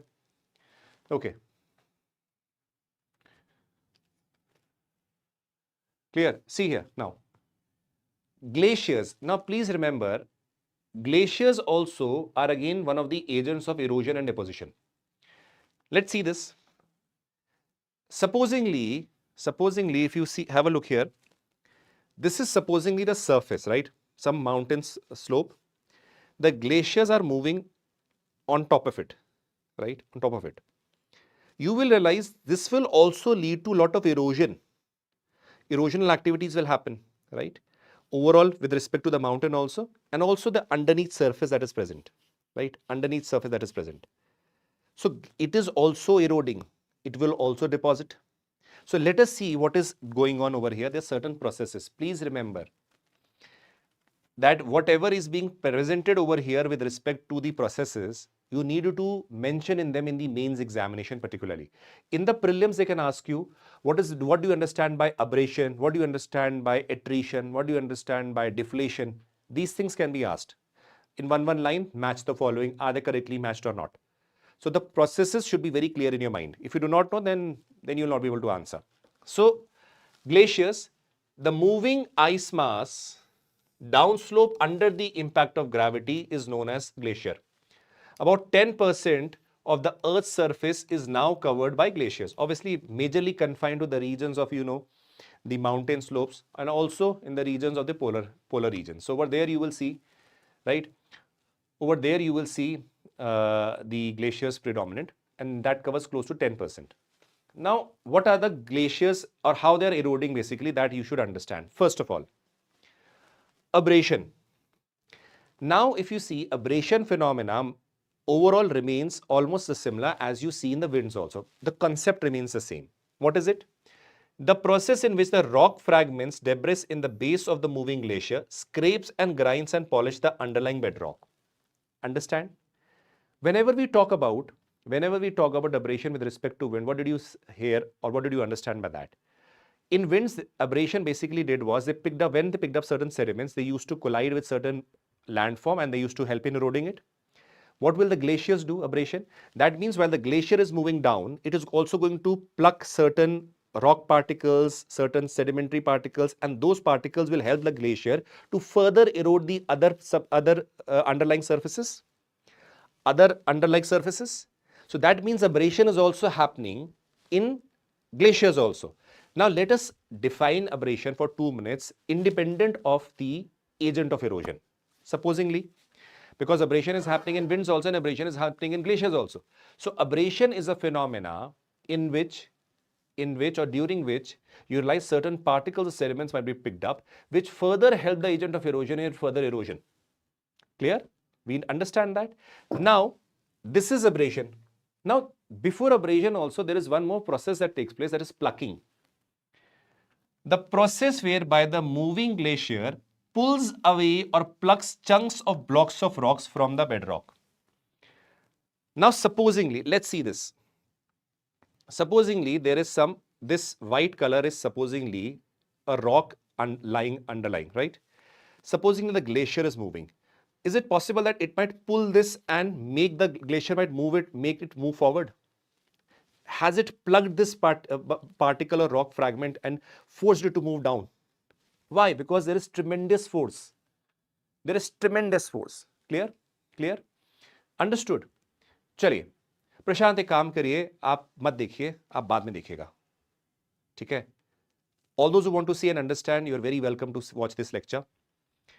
And those who want to see it later on, you can watch it, because again it is very important. ये concepts वो हैं, वही समझ सकते हैं जो civil services qualify करना चाहेंगे. Simple concepts which you read is not going to be very helpful. These are the most complex concept and the most important ones for those who want to qualify this exam. If you want to do time pass, all those who are here, please don't attend this session. It is only, right? It is only for those candidates who want to qualify this exam, not for those candidates who want to have fun and masti in the class, which has got nothing to do with civil services, right? Those who want to qualify, they'll be listening. Those who don't want to qualify this exam, you can please leave the class and possibly later on see if you want. Why this is difficult? Because these topics you will not find it easily to understand. These are most of the difficult topics that are present in the civil services. And that is why people don't read this topic. if I ask you right now certain questions. Okay, let's see this. Give me a minute.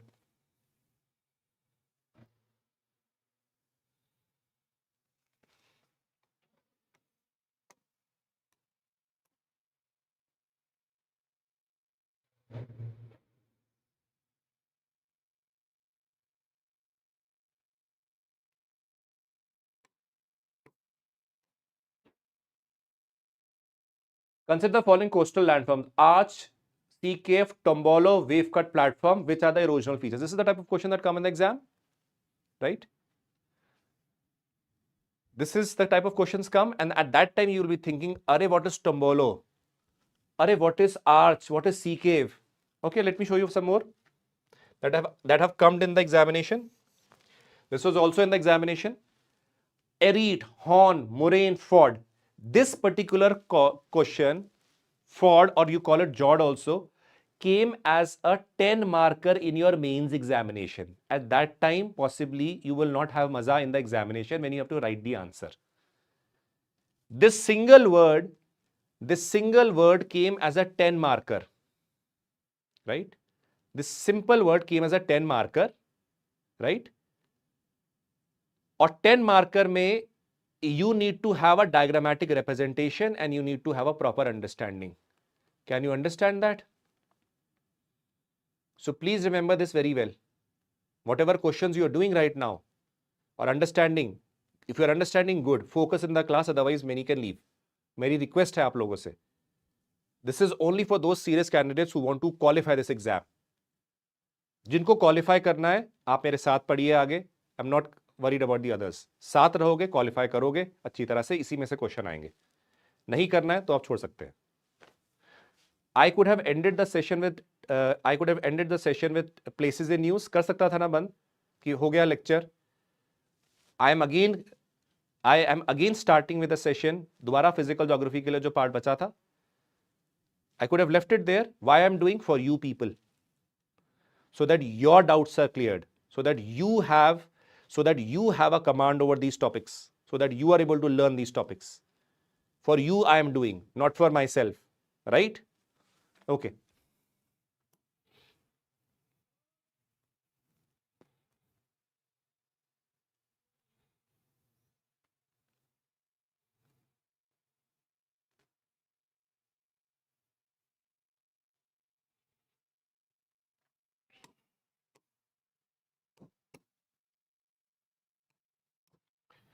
So abrasion as well as plucking, I guess, is clear to everybody, right? Okay. Abrasion and plucking is done. Now let's move ahead. Erosional work of glaciers. Now erosional work of glaciers again becomes very important. Like the river is flowing in a channel, similarly you will realize glacier is also moving in certain channel over the time. If you see U-shaped valley, when you ever go to regions where glaciers are present, right? Whenever you go to cold regions or regions where glaciers are present, you will come across landforms which are like this. A valley will be created. Suppose there might be no glacier present at that time, right? But such U-shaped valley will be created. Now these U-shaped valleys are those places where basically which have been created because of the erosional activities of the glaciers. So these are U-shaped valleys. These are very steep slope. These are very steep slopes. So what are U-shaped? Cross section of a glacier because of the erosional activities that are caused by the glaciers, right? Now what happens? You will realize along with this glacier, there will be certain other glaciers which will try to join the main glacier, somewhat like the tributaries. There are tributaries which are joining the main river and they keep on eroding also till they match the level. So similarly in the glaciers also there will be smaller other glaciers also which will be eroding and try to join the main U-shaped valley. But right now they have lesser erosional ability, so they will not be at the same level. So they are, let us say, at a higher level here. And supposing the glacier becomes extinct or recedes, you will see a valley that is hanging and this valley deeper. So this is known as a hanging valley. Valley of tributary glaciers which join the main glacier at much greater depth. So the depth of the U-shaped valley is going to be much more. this is going to be less because again that glacier was not powerful enough to erode it so much. So that is why after the glaciers have receded means that are not existing right now, you will see it as a hanging structure linked to the main glacier. So this is a U-shaped valley which is created by the main glacier, hanging valley by the smaller glacier which was linking itself to the main glacier. So it is known as what? U-shaped valley and hanging valley. So these are two erosional features. Let's move ahead. Cirques, Ereats and Horn. Now if you see, supposingly there is a mountain like this, right? Mountain like this. Now let me see observe only the left side. Supposingly this is the left side I'm observing. The glaciers are moving down. It is quite possible that this region will be eroded and possibly it will become like this. Everybody see this very carefully. This was a mountain. I am only seeing the left side for the timing. Let us see the left side of the mountain. Glaciers are moving down. Slowly, slowly will it erode this and it will become like this. This is same. This part will be removed because of the erosion that has caused. So this will be known as cirque. Clear? See this.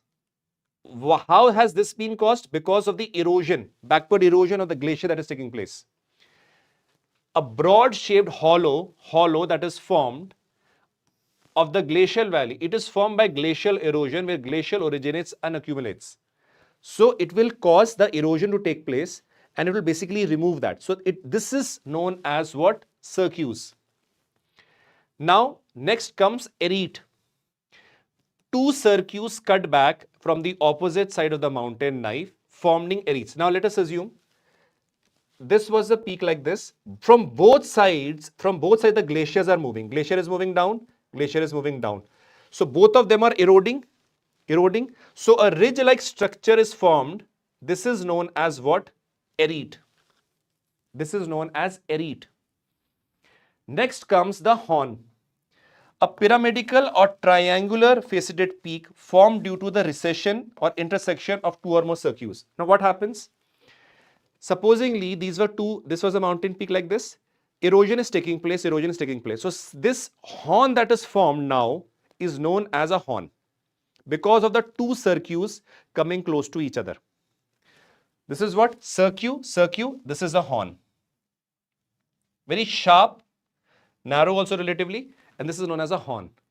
Because of the two cirques, again erosion taking place and the cirques again together coming close to each other and it will form a horn. Okay. Next. Crag and tail. Now please understand, supposingly the glacier is moving in this direction. This part, let us say this, supposingly the crag over here is made up of hard rock, right? Clear? It is made up of hard rock. Clear? Horn कैसे बनता है? See here.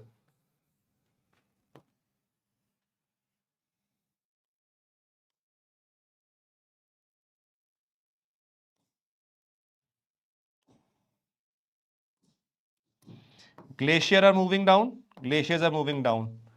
Slowly, what will happen? There will be erosion.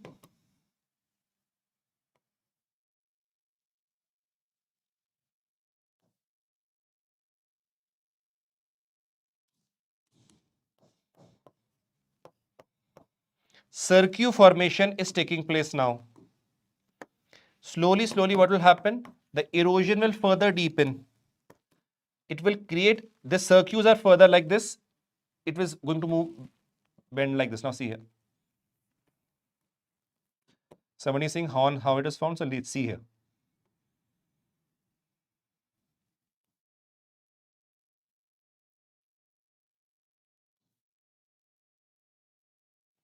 Now this is known as a horn.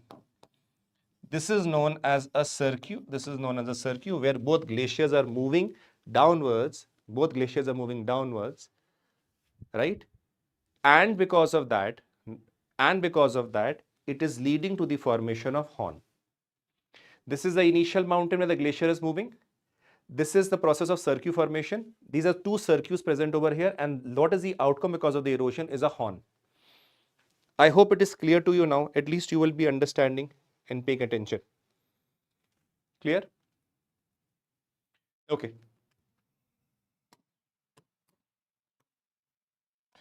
Let's move ahead. Let's see here.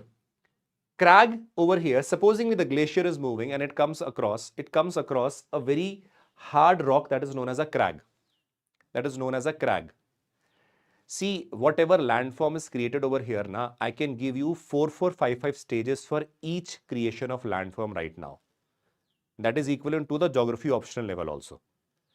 What is not required, that is I am not entering. I just drawn the diagram, I can very well go. So please remember, you are here to learn. If you want to test the teacher, I can very well go into the slope erosional phenomena also over here, what is taught in the optional of geography. But that is not required for your general studies. Please remember that. Right? Okay. So, when the glacier is moving, let us say it picks up certain sediments or particles from here, but it is not able to erode because this is very hard. So what happens? The glacier encounters this, it moves, and when it moves down, it tends to deposit the sediments here little bit. So what is going on? This is a representation of the erosion that is taking place and some, let us say, deposition along with, let us say, smoothing of this part. Over here, see. Supposingly over here also some layers are present. Now whenever the glacier is encountering this, it is going to erode the softer rock. So it is steep here. Over here, when the glacier is moving down, it is going to smoothen this. And that is why the gentle slope is there. And this is what? Hard rock. This is again glacier moving this side. It is going to encounter the hard rock. It is steep because it is hard. It is not being easily eroded.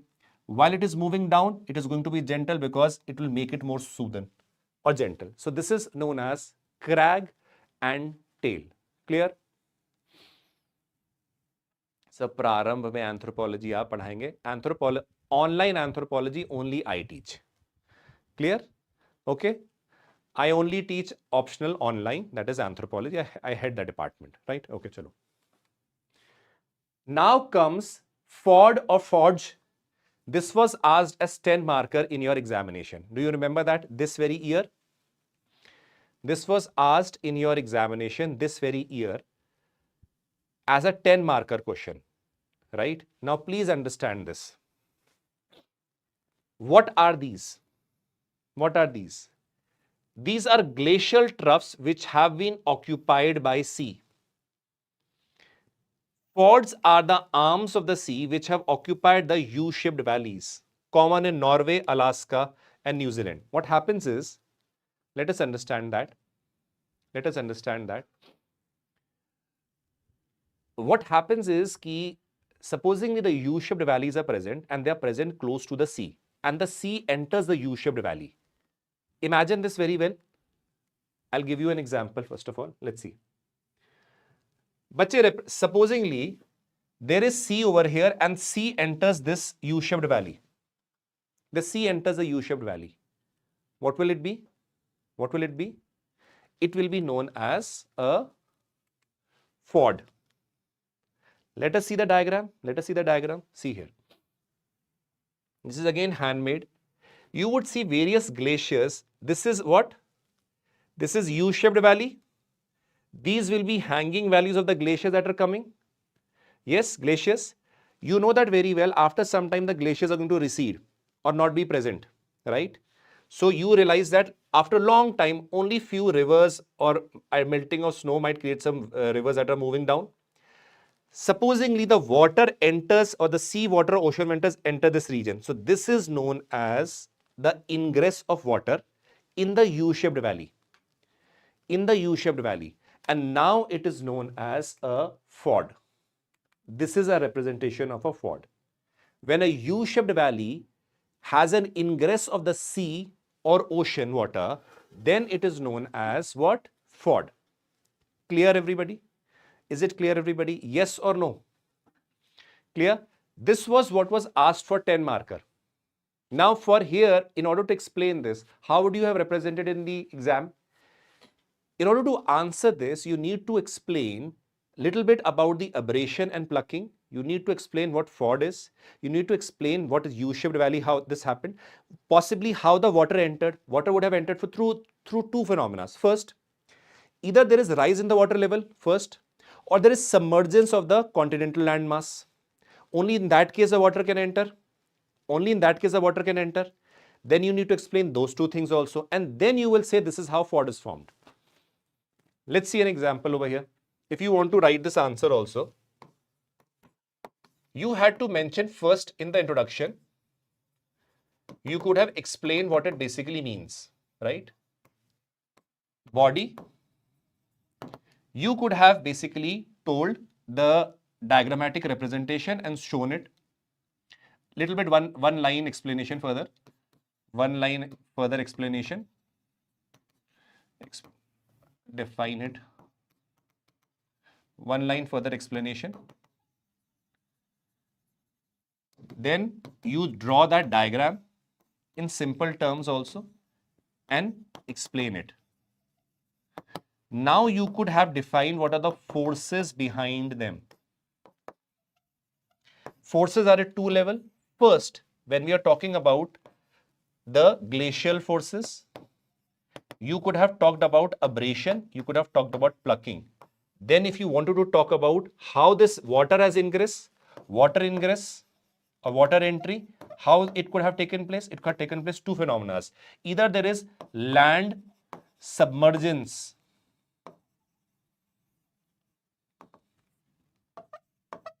or in second case, there is a possibility that water level would have risen. In these two cases, it would have formed. And when you mention about these things, then it happens. These were the things which were expected for you in order to explain in the answer. They would have given out of 10, they could have given 7 marks also if you have done these things. Many would have thought, sir, how to answer it, how to do it. I've just given a flowchart, though you have to explain it also, right? All these things had to be done. If you would have done this, right? If you would have done this, then possibly you could have got a good answer, right? Exactly. Chaliye. Depositional work of glaciers. Again, there are two broad categories, till and moraines. Till are unstratified, unsorted debris dropped more or less randomly by the glacier. These are randomly dropped, so these are known as tills. Second are moraines. These are ridge-like depositional features of the glacial tills. Now again, these are more organized form. There are ridge-like structures that are formed. These are known as moraines. They are generally long and narrow. Let us see this. When the glaciers are moving, there might be certain moraines deposited in the sides. These are known as lateral moraines. There will be certain glacier at the let us say the glacier is moving, some might be deposited at the front. This is known as terminal moraine. And some, when two glaciers are moving down, between the two glaciers, it might be deposited. These are known as medial moraines. So these are three categories of moraines, which I have mentioned over here, right? At the snout of the glacier, parallel ridges, and internal margins of the two glaciers. So these are the three moraines, these are the depositional features. Third are drum lines. Let's see. This word basket of topography was asked as a 10-marker question in the geography optional paper few years ago, right? This can be asked, right? This can be asked in the prelims examination also. It has been asked, I think, in one of the PCS exams also. Also, there is a great possibility that they can ask you in the mains examination also, that please write what do you mean by basket of topography. Clear? So you should have a brief idea that it is related to the glacial aspects, and what it is, then you should explain that. See, these are swarms of oval elongated whale-back humlock composed wholly of boulder clay, steeper one side and elongated on the other. So when you see, these are certain structures which you see in the glacial region, where you will see that it is from one side, it is little steep, other side it is gentle. If you see it from the side, if you see from the top, it is like this. In those regions, you will see at regular intervals in diagonal manner and all, such types of structures will be formed. This is because from the far side you will see it is looking like eggs in a tray. That is why it is known as basket of egg topography. And these are generally diagonally arranged. So these are again known as drum lines. Next are eskers. Let us see from a lateral view. This is supposedly the U-shaped valley and the glacier is moving. The glaciers inside them might have certain, let us say moraines or gravel or sediments. When the glaciers melts, it basically leaves the sediments in between them. So what happens? A long, narrow sinus ridge of sand and gravel are generally situated in the middle of the ground moraine is known as eskers. In the ground moraine, please understand, in the U-shaped valley, you will see in the middle a ridge is formed. Why it is formed? Because the glacier which was carrying the sediments, again let us say melted or receded, and it left the sediments and it formed a ridge-like structure in between the center of the U-shaped valley. Then it is known as what? Eskers. Clear? Eskers. Okay, let's move ahead. Wave, currents and coastal landforms. You have a brief idea what waves and currents are, right? We will not go into a lot of detail because that has to be covered in oceanography, but brief idea. These are oscillations of the surface water. An oscillating motion traverses through water with little or no transfer of water molecules. Remember that. Whenever we talk about waves, it is basically the transmission of energy that is taking place. Supposingly, you have a water, let us say you have a water on a, let us say, bowl. The moment you touch the water, there will be certain small size waves created on a miniature scale. Water is not moving. It is the energy that you gave to the water is basically moving. So wave basically involves movement of energy, not the water molecules. Currents over here can be seen as like channels or rivers in the ocean itself which are moving, which we are going to see in the oceanography topic. That will be covered there. Now, important thing is the erosional activity. See here. Supposingly, there is, let us say, a solid wall, rock wall, or let us say a landform that is present there, and continuously sea waves are coming and banging against that particular landform, right? Banging against the landform. You will realize this, supposingly this is the original structure that is present. You will realize because of the river, let us say the waves that are coming, banging, it will lead to a lot of erosion. This is a wave cut platform that is formed. This particular place where waves come and hit, and that is why a notch is created. And this part which is protruding outwards is known as a cliff. Slowly it will move further forward, and later on it will fall down. And this part will also form as a wave cut. Initially it is like this. Again, let us see this. Initially, let us assume the landform is like this. Erosion is taking place, notch will form, cliff is there, then later on it will fall, new landform will be formed. Then later on, slowly erosion will take place, it will keep on moving back. So, wave cut platform is erosional feature, notch is erosional feature, cliff over here is erosional feature. So, that is why these three things are the erosional features which are associated with what? These waves and all, right? Now, let's see. It is a very steep rock face adjoining the coast, notch, and undercut at the base of the sea cliff. Wave cut platform are flat surfaces in front of the cliff. So these are the three erosional features which we are doing. We'll continue with this also. Cliff, notch, wave cut platform. Sea caves.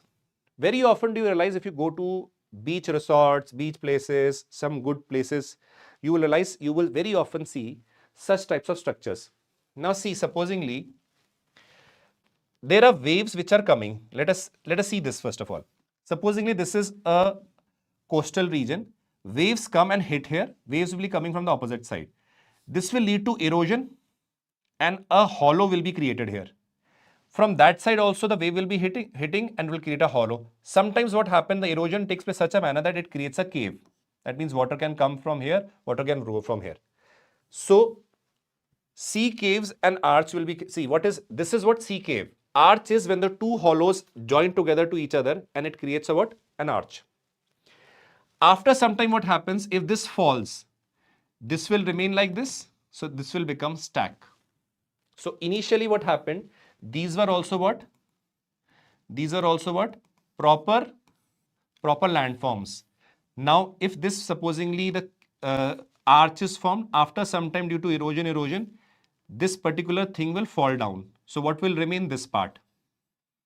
This will then be called as a stack. Slowly, the erosion moves backward, and you will realize that, similar representation can be seen as the erosion. Yes, Thailand, Bali, and all those regions, you very often see them. Prolonged wave attack on the base of the cliff creates holes on the region called sea caves. Next is arch, when two caves approach on the either side and unite and form an arch. Clear, everybody? Supposingly, this is a region, this hole has been created because of sea waves continuously colliding. On the other hand, also sea waves are colliding. So both have created holes. After some time, because of this continuous erosion, there is an arch created. This is known as an arch. This, till the time both the sides are not joined, then it was known as what? Till that time it was known as what? Sea cave. Once the arch, when both the sides are joined, then it is known as a sea arch. Okay? Let's move ahead. Depositional features. Okay? Now everybody just tell me, these are certain features that you're seeing. It's very, very important also. See, let's see. Beach. Overall, if you see, supposingly, this is what? A beach. What is beach? A short-lived deposits of marine sediments consisting of sand, shingles, cobbles that are brought to the seashore by the waves, currents and all. So they are deposited along the coast, which forms the beach, depending upon the nature. Spits. Now see over here, it is an elongated depositional landform that extend from the coast into the body of water. See here, these are elongated depositional landforms. Elongated depositional landforms. Now, which are joining the coast also. Now, if they are in a hook shape, it is known as a hooked split. In any other split, it can be basically any body that is joining the land and extending outwards, which is a depositional feature, will be known as a spit, right? If it is in a hook shape, it will be known as a hook spit. Now, let's see. Hook spit, because it is in hook shape. Barrier island, sometimes what happens, a deposition happens which is almost parallel to the coast. This is known as a barrier island. Sometimes what happens, there is a small island that is located, and between the main landmass and the island, this deposition happens. This is known as tombolo. See here, tombolos are depositional feature that connects an island with the mainland because of the deposition that has happened. Clear? Okay.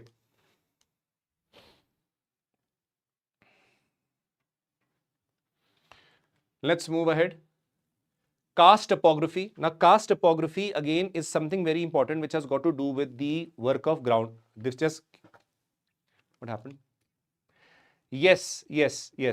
Barrier island, exactly. Okay. Tuavu nahi, please understand. You should Hope Island. How many of you remember Hope Island?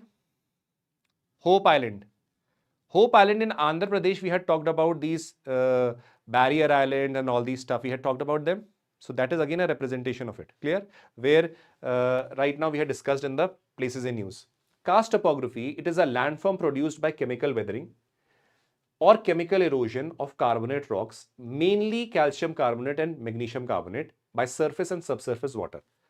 So again, surface water and again groundwater play a very important role in formation of certain landforms, where limestone again is very, very important. Right? Clear? Now let's see. Let's see over here. Essential conditions for the development of karst topography.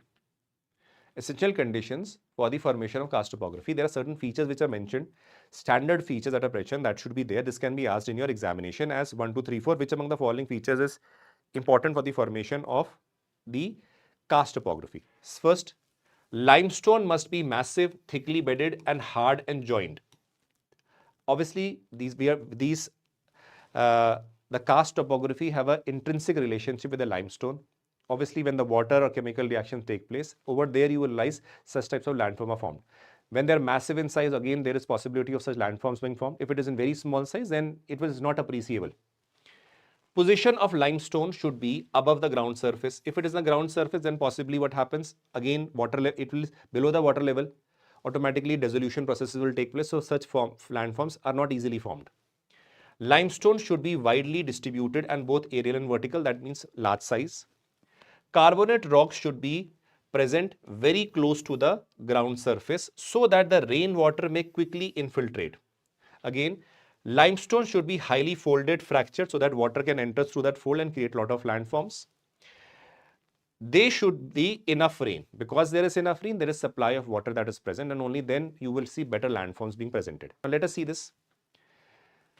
There are a lot of erosional features or erosional things that are associated with what? The karst topography. Whenever you visit a region with the karst topography, you will come across very uneven surface. For example, there might be surfaces where certain peaks are there, some less peaks, some peaks and all. This is basically known as lepes. Highly corrugated, rough surface of limestone lithology characterized by low ridges and pinnacles. Whenever you go to a region where karst topography is there, previously when Yugoslavia used to exist, from that word Yugoslavia, you will realize very often this karst topography features are present. You will also see such features present in the Tapkeshwar region of Dehradun. Also many other places also where limestone is present in large quantities where you can see these features, right? And plus provided there is enough rainfall also. Now, what is lepes? Lepes means that if you are going to a region or present in a region where, let us say, very uneven surface is present because certain parts have been eroded, certain parts, let us say, have pointed pinnacles that are present. So when you see them, what type of a difficult surface it is to walk. Why? Because some parts it will be pointed, some flat, pointed, flat. So it is highly corrugated, uneven, certain pinnacles, some places it is, let us say, flat, some places pointed. So this is known as lepes. Lepes is corrugated rough surface of the limestone lithology characterized by low ridges and spinnacles, somewhat like this. Now comes various aspects: sinkholes, swallow holes, dolines, collapse sinks, and ovalas and polges. See here. Sometimes what happens, because of the water that has penetrated, the underlying surface might fall down. That is known as a sinkhole. Let's see this. Chemically active water dissolves the limestone and other carbonate rocks, forming small holes. The water basically chemically reacts with the limestone over here, and what happens? Dissolve it and falls down. When you talk about sinkholes, the larger sinkholes are swallow holes. Larger sinkholes are known as swallow holes. Larger swallow holes are dolines. Larger than dolines are ovalas, and larger than ovalas are polges. Again repeating, see this very well. Water reacts with the limestone, dissolve it, and then there is a hole created, sinking of the layer, right? Now, sinkhole is the smallest in this topography. You realize, see, there is bedding of limestone present there. Because the small hole that is created because of the activated water which reacts with the limestone, it creates a hole that is known as sinkhole. A larger size of a sinkhole is known as a swallow hole. A larger than a swallow hole is a doline. Larger than a doline is an ovala. Largest of the ovalas falls polge. Will you remember this? This is a specific phenomena which can be asked to you. What does it say? See here, this is a way to remember. Sinkhole, then swallow hole. Normally, if you see, sinkholes are what? The small holes that are created. Larger sinkhole forms swallow holes. Larger swallow holes forms doline, let us say. Larger dolines or combination of them will form ovalas. And largest of the ovalas forms polge. This is the phenomena through which it basically happens, or way you need to remember it also. Otherwise, you don't have to do different definitions. No. It is simply this cycle that happens. If you know this, they can ask you, okay, Polge are associated with what?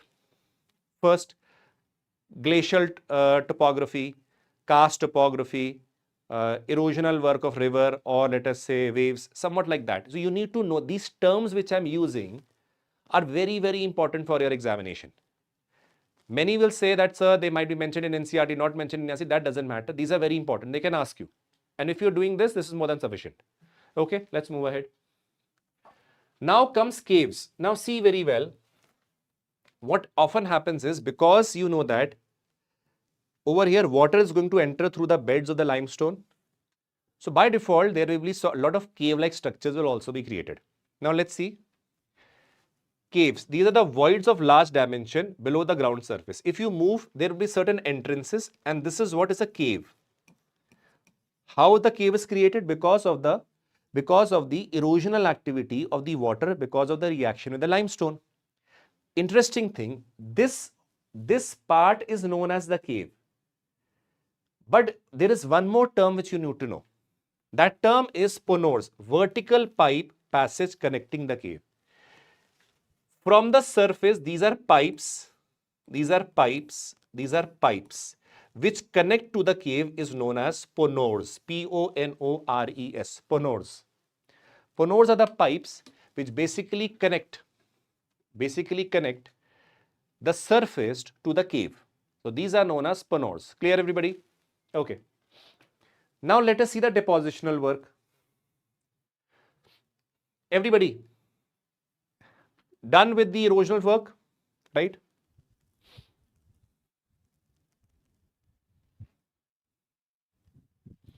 Somebody is saying, sir, I have read in NCERT multiple times. So that is why we are here. We are explaining you these things. Follow them. If you're not able to understand the NCERT, right? If you're not able to understand, now if you listen to it, you will understand it. And I guess you're understanding also, right? See, it happens. There might be cases where you're not able to understand the books. You're not able to understand the NCERT. That is why the role of the teachers come, right? So this is how I've explained it diagrammatically. It becomes easier for you to understand, right? Okay. Let me repeat it again. Lepes are the uneven corrugated surface with respect to the associated with karst topography. First. Second, there are various other phenomena, sinkholes, swallow holes, dolines, again collapsing where the solution forms its two sinks, again same thing, uvalas and polges. So these are again the phenomena or the flowchart that you need to remember. Again, larger in size. You keep on moving this side, the size will increase. Okay, caves and ponors also you've understood. Now comes the depositional work. What happens is, sometimes if you go to regions like Tapkeshwar or where large caves are there, inside the caves you will realize that there will be a lot of depositional work related to limestone which can be present.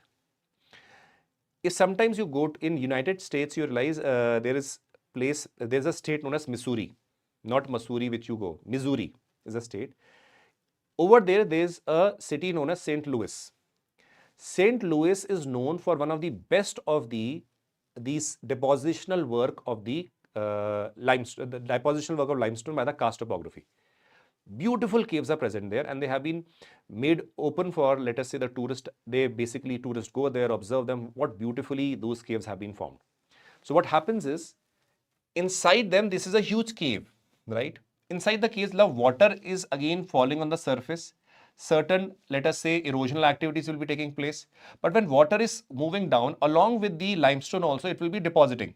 So what happens is, supposingly, droplets of limestone along with water mixed drops here, and slowly it gets collected and it forms this structure. This is known as stalagmites, pointing upward. Sometimes the droplets also dropping down, but they are actually hanging from the wall. These are known as stalactites. Sometimes both of them basically join each other. They are known as a pillar. These are small, few of the very important depositional landforms that are present. Inside them, you will also have cave pool because of the water that is present there. You will see water also present there, so that will lead to formation of small pools also, which are known as a cave pool. Sometimes compound stalagmites, sometimes lot of stalagmites are found together. These are known as what? Compound. Compound means multiple. And this is the cave floor. Now please understand the definition. Stalactites, stalagmites formed by the deposition of calcareous solutions which are carried by water dripping through the ceiling. Stalagmites formed by the deposition of the calcareous solution formed on the cave floor. Pillars when stalagmites and stalactites join. How to remember them? Let's see that. When the word stalagmite come, stalag is G. G for ground. G for ground. Stalagmite, stalactite. Stalag G for ground. That means it is moving upward because of the deposition upwards. So this is ground, stalagmite. From up, which is hanging down, stalactite. When both of them join, it forms a pillar. Clear? It forms a pillar. Let's move ahead. Next comes running water. Next comes running water. Next comes running water. Let's see this. Running water refers to the flowing water over the earth's surface, mainly due to the forms of rivers and streams. So whenever we talk about running water, we are talking about what? Rivers and streams which are flowing on the surface, right? Now let's see. What is a type of river action that is taking place? First is hydraulic action. Hydraulic action means that the water is flowing, it is flowing with some force. With that force, it is going to dislodge the particles that are present. Supposingly small rocks, supposing there is a huge rock and small rock particles are detached from that rock. Why? Because of the force that the water exerts. So that is basically known as what? The hydraulic action. What? Hydraulic action. Next comes abrasion.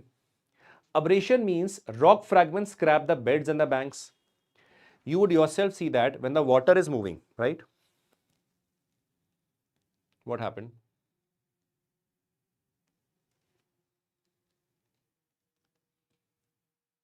Is it clear to everybody? Is it clear? Now let's see. When we are talking about abrasion, you will realize that when the water is flowing, it is also carry certain sediments. It is also going to carry certain finer particles. Those finer particles are also going to collide, right? It is going to collide with lot of other particles. Then let us assume water is flowing. Water is flowing. Water is carrying sediments, small particles also.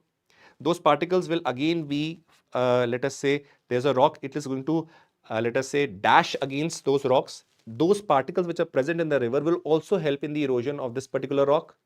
That is known as abrasion. Attrition. The particles which are being carried by the river will collide against each other and further become finer particles. Last is solution. The chemical dissolution of the particles is also known as solution that is present. Clear? Supposingly the water is flowing chemically, so let us say activated water might react with limestone also, might dissolve it also and carry those particles also. So there are four means through which the river is eroding. First, the hydraulic action. Second is your abrasion. Third is your attrition, and fourth is your solution. So four phenomena through which it is eroding. Clear, everybody? Okay, let's move ahead. Now please understand, because the river is moving, it is also going to transport. What? What is it going to transport? It is going to transport the particles. How it is going to transport? Let us see, because this is one of those phenomena which have been asked in preliminary examination long time ago in the UPSC exam also. It has also been asked in the PCS exam, so it can be asked. First, traction. Let's see. Supposingly, see this very well, this is very important. Supposingly, this is the base, right? And there are a lot of, in the riverbed, let us say, there are a lot of particles that are present here at the riverbed. And you can see that water is flowing, right?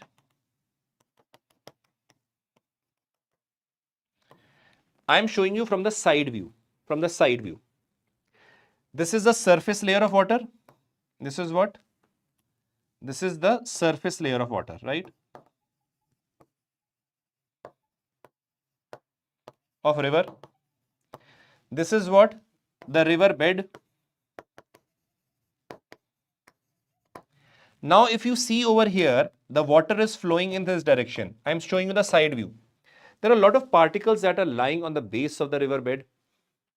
Now, when the particles have to be transported, they will be transported in through various means. Supposingly, there is, let us say, this large boulder that is present here. Now, it cannot be lifted by the river, right? What will it do? It will roll. It will roll. It will turn, roll, roll, roll, roll, and move forward. Do you agree to this? The boulders which are very heavy, cannot be uplifted by the river and just thrown away. No, it is not easy. So what will happen? In that particular case, the boulders will roll and move forward. Rolling action is going to be here. What? Rolling action is going to be here and it will move forward. So that is known as traction. Traction means the rolling action which leads to the transportation of, let us say, the boulders or the heavier particles that are present there. Second, saltation. Saltation. Sometimes what happens, there are certain particles which are lesser heavy than the boulders. Boulders are heavy particles, right? These are lesser heavy than the particles. So what can happen is, because of the force or the hydraulic action of the river, these particles can, let us say, while moving, they can jump and then fall. They can jump and then fall. They can jump and then fall. So this is known as saltation, where jumping action basically takes place. Clear? Jumping action basically takes place. Clear? Clear? Understood? Now, next is suspension. Do you know that, please see, boulders over here are not dissolvable in water. That is why, again, it is very heavy also. So boulder is basically what? Boulders are very heavy particles which cannot basically easily be, they cannot force it to move easily. So what happens? Because they will be forced to roll and then possibly move down or move forward. That is what is known as traction. Next comes again the saltation. Saltation means those particles which are not as heavy as the boulder, right?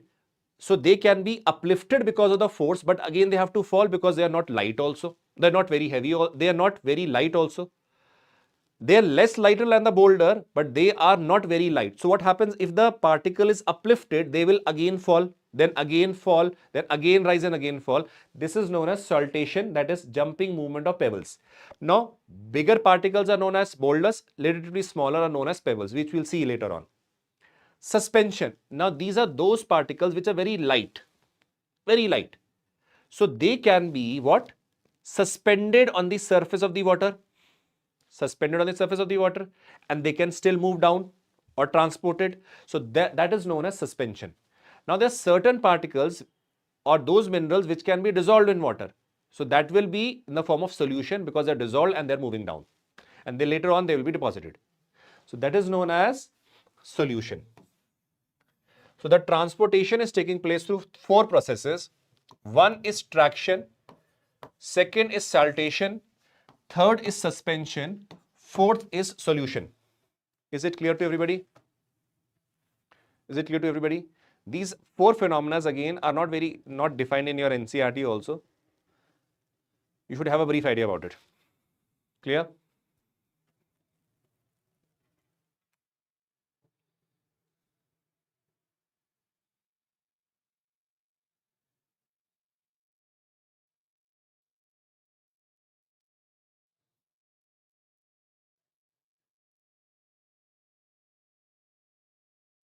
Okay. Now comes the erosional work. If you ever see or study the erosional work of the river, very often you see about the stages of the river. Stage of the river, that means the youth stage, the mature stage, and the old stage. The youth stage, you realize that the power or the hydraulic action of the river is very extreme, and that is why the erosional activity that is taking place with respect to the river is very strong. And erosion is maximum. In the old stage, you realize the erosional activity is the least and the deposition is more. That is why if you see, river valleys over here of V-shaped are formed during the youth stage. In the mature stage, if you come, you will see the V-shaped in the young stage, and U-shaped will be seen in the mature stage. Because over here right now, erosion is again vertical, because again it has a lot of energy. By the time it is U-shaped, mature, because it has a lot of sediments also, it is further expanding itself from the right side, left side also erosion is taking place. So it is generally the U-shaped in the middle courses. So what are river valleys? It is long, narrow depression on the earth's surface that has been carved out by the erosional action of the river over the time. Clear? Clear? What is a river valley? It is again the long narrow depressions that have been carved. How have these been carved? Because water was flowing, so again these valleys have been carved. In the youth stage, obviously it is V-shaped. In the mature state, you have the U-shaped valleys that are present here. Clear? Okay, let's move ahead. Waterfall. See, waterfalls are of various types. If ever you go through, you don't have to go through, but people who study for optional and all, they study books like Savinder Singh, Staller and all those books. So they study waterfalls of various types, various categories, how they are formed, and you do not have to go there, right? Now, sometimes what happens is, over here, supposingly, when we talk about waterfall, what does it mean? A steep fall of water that is taking place. Now, supposingly, if you realize, why has this been created? Because see, the erosional activities are taking place. Supposingly, let us assume this. There is certain beds of rocks that are there. Water is flowing. Supposingly what happened, it was not a waterfall also, water was flowing. But sometimes what happens, the erosion takes place and this part starts eroding. It starts moving backward. So this will lead to what? A height being created where water will fall from a height. This will create a waterfall over here. Over here, these are soft rocks being eroded back. So after some time, it will be like this.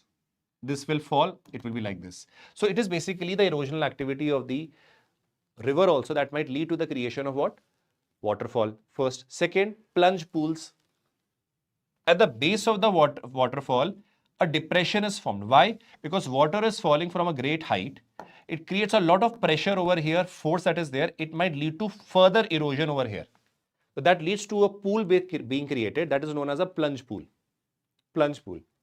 Because water, when it falls here, it moves in a circular path, rotates. Over here, whatever sediments are present, those are also helping in grinding of that particular surface and further goes down. So that creates or leads to the formation of plunge pool. Clear? Okay. River terraces. Now, please understand, river terraces, what happens is, chalo, we will take 5 minutes break and then we'll possibly begin. Some what it is left. Okay. Let's take 5-6 minutes break. Then we'll continue.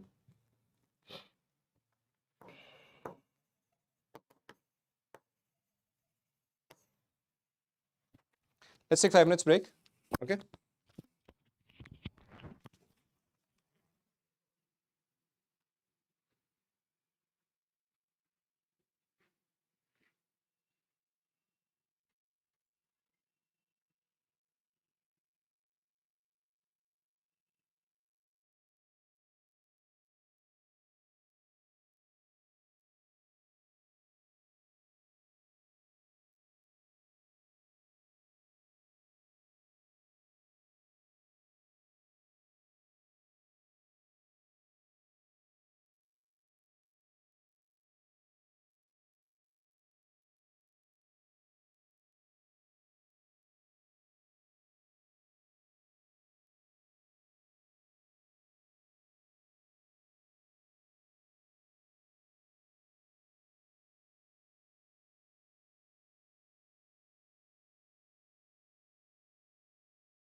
Okay.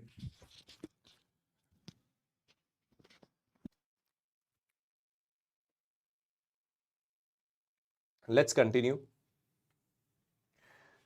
See, what happens is, am I audible? Okay. Please remember, please listen to this very carefully. This is an announcement also. Because it has already been 8 hours and now I just got a call from the team also. In a few days, what will happen is I'm going to take a special session for climatology and oceanography. I'm completing this geomorphology part over here with you. I will cover the climatology and oceanography in the next session in a few days only. Because I think 8 hours have already been done and I don't think that you will be in a stage to complete it also.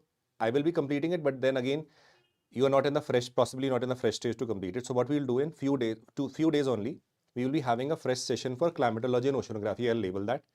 This, I'm adding one marathon to this. Only that will be again of 4 hours like we were doing in the beginning with places and news now. Because you will be with full energy, so we can complete that during that time also. I'll not do that topic today because possibly it has already been 8 hours. I'm just completing the geomorphology part so that that part is done. You will get an announcement soon that climatology and oceanography session is taking place and then you can join live for that also. Possibly that will be easy for you. I do not want to put a lot of pressure after that. We have already done an 8-hour session. We'll complete this part and then I will end it over here with certain questions to do. Clear? Okay. What happens is, initial stage, if you see, initial stage, this is what? A river is flowing, right? Slowly what happens? It is going to erode. It is going to erode. It is going to form one, let us say, terrace-like structure.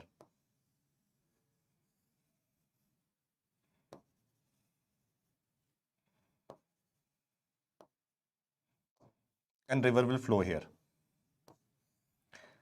Repeated such process will happen, so a lot of terraces are formed. Now the terraces are formed repeatedly. Why? Because the river is eroding downwards and it is eroding sidewards also. So respective sides, one terrace, this terrace, these terraces are formed. So this is a step-like flat at the generally sloping surfaces found on the either side of the river valley. This is known as a river terrace.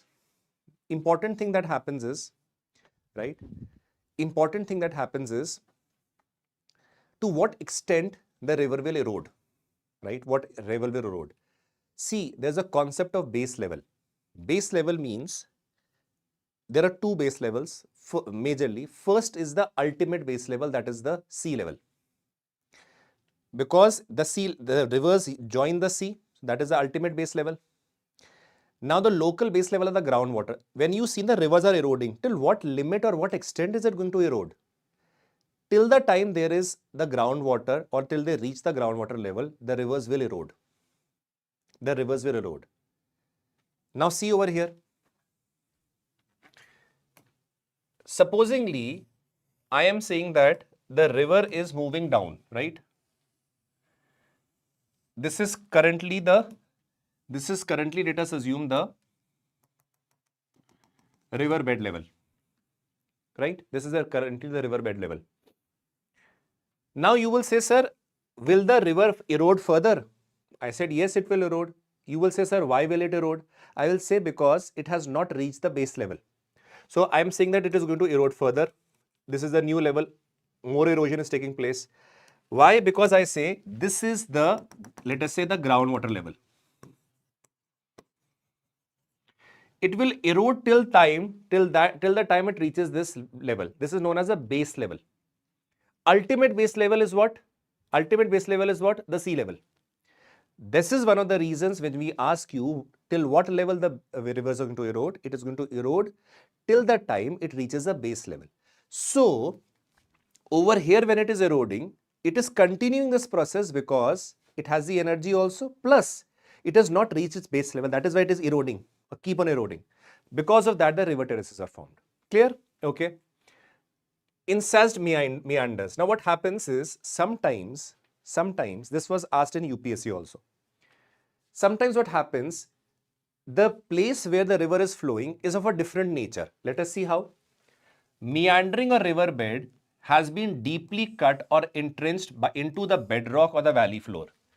Supposingly, this is a rocky surface on which it is flowing and it is continuously flowing and it is going to erode, and now the river is flowing here. Can we see or can we imagine this as a Grand Canyon where the Colorado River is flowing? Over there, do you realize there's a lot of down cutting that has been done? Entrenched means that it is basically superimposing its path on the bedrock because of the erosion that has taken place. And the surface on which it is flowing is rocky nature, or let us say harder or rocky nature. It is not a plain surface. Over here, this is imposed on this surface. Over here, this is known as entrenched meander. Now, why meander? Meander means the snake-like pattern or sinus pattern in which water is flowing. So, this pattern is imposed on this region. That is why how the erosion has taken place. So, this is known as incised meander, right? Yes. Oxbow Lake is a different thing, right? That is, we'll study right now. Let us understand the erosional factors first. Now comes the deposition. Now comes the deposition. Please understand, when we talk about the deposition, you will see that normally the river is flowing through its channel, right? Under the occasion when the river, let us say excessive water is there, excessive sediment is there and there is flooding. So water will deposit certain sediments on the sides of its river banks. These are known as natural levees. What? Natural levees. That means raised embankment made up of coarser sediments that form along both sides of the river channel due to repeated flooding and deposition. That means because of the flooding that is taking place, there is excessive water, sediments are also coming, they are going to be deposited on the sides of the river. These are known as natural levees. Clear? Okay, let's move ahead. Delta. Now, at the end stage, you will realize, very often what happens is the deposition takes place, right? The deposition takes place. Now, when the deposition takes place, what happens? It might lead to the formation, it might not always, it might lead to the formation of the delta. Now, the depositional feature of almost triangular shape at the mouth of the river at the lake or sea is known as a delta. The deltas itself can be of various shapes also, but more often than not, it is generally triangular in shape. That is why we call it a delta. Alluvial fans or cones. Now, what happens? This is generally that takes place at the foothills. Supposing this is a hill and immediately the down, or let us say the level of the water decreases.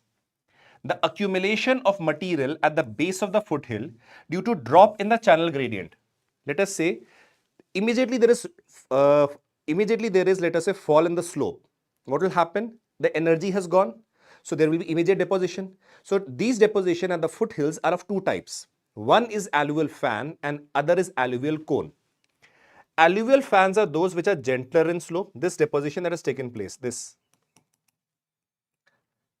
it can be an alluvial fan or alluvial cone. Alluvial fans are gentle slope than cones. Alluvial cones require more debris. So these are the two things that were mentioned in NCERT. We mentioned it so that you basically understand it. Okay. Okay.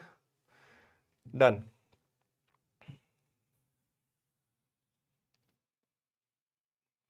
Somebody was asking Oxbow Lake, right? See here.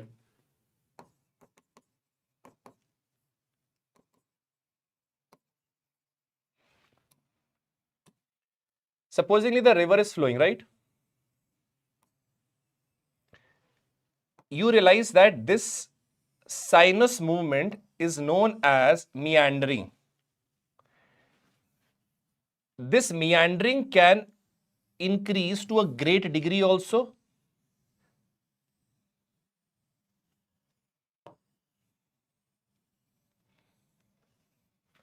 You know one thing, that for the river to move downwards, it will require less, it would like that the river would want to put least effort in order to move downwards or reach the ultimate base level. So sometimes what happens is, this erosion that is happening, instead of moving water this way, it basically cuts through it and joins in this way. Now let us say what happens. And this part is separated. This forms an oxbow lake. Clear? It is because of the meandering action of the river, right? Clear, everybody? Okay. I am stopping here. We have completed this section of geomorphology, which I wanted to complete. This was very, very, very important for everybody. And I've completed it so that when we begin with next chapter, we'll begin with climatology and oceanography. The announcement will be made soon whenever the session is taking place. A thumbnail and everything will be created where you can be informed about oceanography and climatology. After 8.5 hours or 9 hours, it is not justiciable to start with the topic of climatology and oceanography. I can very well do, but again, it is not justiciable. My team has also told me that we can have a fresh session where now geomorphology is done, Indian geography is done, places in use is done. We will have climatology and oceanography, just one session that will be of, I think, 5 to 6 hours, and that will be more than sufficient to complete it. And then we have the world mapping and Indian mapping, right? So meanwhile, I guess it was helpful for you, whatever session you have done. Places in news also, you were there with me since morning until now also.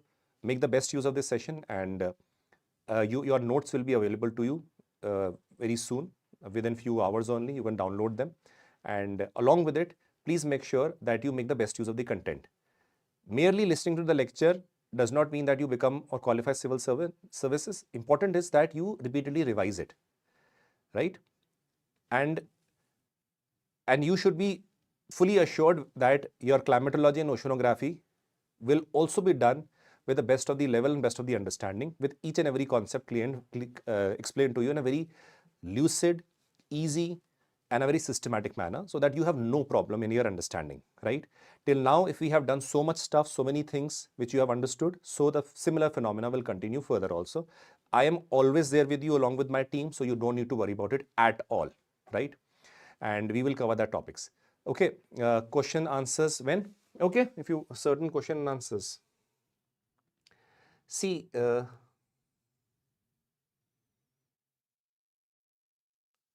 just give me a minute. Okay, let's see a few questions if you want. Before we end, let us do 3 questions. Can you be with me for 3 questions? Can you do 3 questions with me and then we can end? Let us do 3 questions. I've already given the answer. I need to remove it, in fact.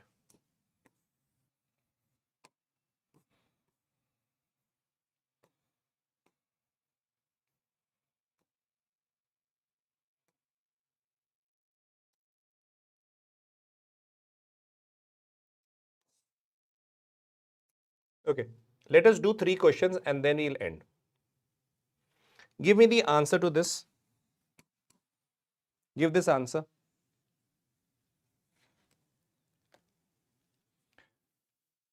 Read this and understand it and explain, give me the answer to this.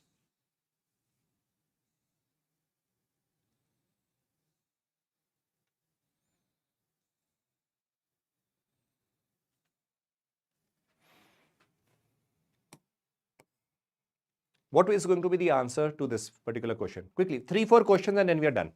Okay? Because without question, it doesn't sound good also. We have always done the questions, right? Without questions, I will not leave you. Quickly tell me. Quickly. Let's see. Erosion involves detachment, transportation, and abrasion. Is this statement correct? Yes, it is correct. It is purely a destructive process without transportation. This statement itself is wrong. So, moment second statement is wrong, we get to know about certain things. Agent of erosion include running water, wind, glacier. Exactly. 1 and 3. 1 and 3 only. Done. Next question.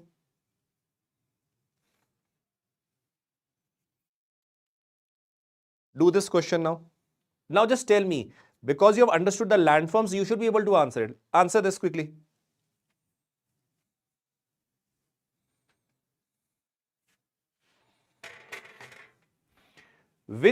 See, this is exactly the civil services question which has come in the paper also, right? Exactly the similar questions have come in paper. I've just modified a little bit so that to make it more interesting, right? Wind formed landforms, which among them are depositional features? In the examination, even a simple question, more simple question has come. A question of Erid had come. Question of Cirque had come, right? Let us see. We are asking about the depositional features of wind, right? Note this very well, right? We are talking about the depositional feature of wind. You know that very well. Everybody answer. Let's see. Barrakins is a sand dune. Remember the shape?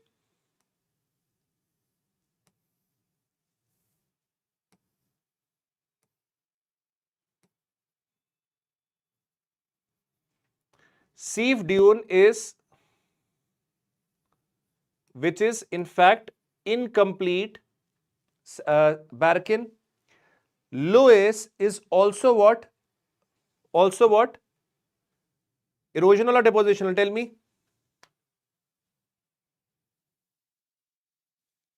What is it? Tell me quickly. Chalo, leave this. First of all, what is this? Cirque. Has Cirque got anything to do with wind? Lowest, has Cirque got anything to do with wind? It has got to do with glacier. So fourth is glacier. So you know that these two are eliminated. I know very well that Lewis is also again a form of depositional feature. So it is should be 1, 2 and 3. A. Some of you had mentioned D. Why? Why? Because when I was explaining you, many of you were not listening. This was a most basic question that you can ever get or come across. Right? You know that it was glacial. I told you that it is glacial. I had even explained you. That is why I say when you are attending the class, you should be with full focus. I told you that cirques are what? A rock, let us say a mountain is there. The glacier is moving down. This is a cirque that is formed. That is a glacial landform. Where has it, this is depositional. First of all, this is, what is it? It is erosional. Second, it is not wind related. It is basically erosional feature of the glacier. So neither it is wind nor depositional. So this was wrong from both aspects. You could have got this right by simply knowing, first of all, it is not depositional. Second, it is not even wind. It is glacial landform. Okay. Answer this. Now answer this. Let us see if you can answer this.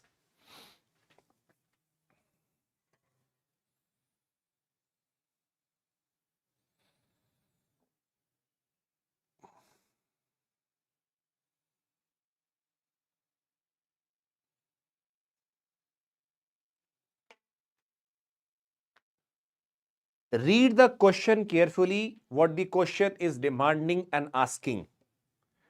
Do not randomly do them. Understand the question, understand the requirement of the question, and then answer. Let's see. First of all, the question is mentioning glacial. Second, it is mentioning erosional landform. Glacial and erosion. Erite, yes. Horn, yes. Moraine is a depositional landform. Moraine, again, you had heard about tills and landforms. So 3 is wrong. So when 3 is wrong, can I eliminate 3? Ford, also an outcome of erosion where U-shaped valley has an ingress of sea. Yes. So this is the answer. It should be A. Yes, A. Answer this now. Let us see how many of you can answer.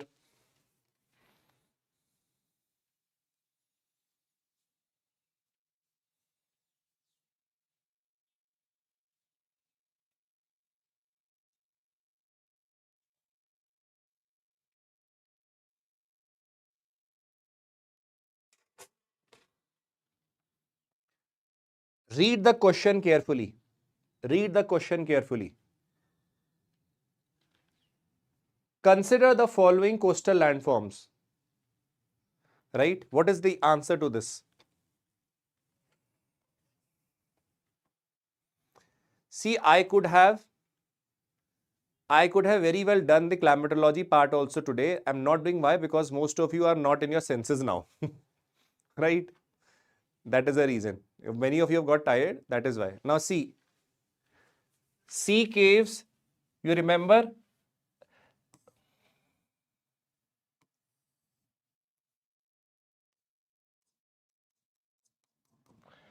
Then this is again arch, which is again water is flowing from this side and coming. So this was what?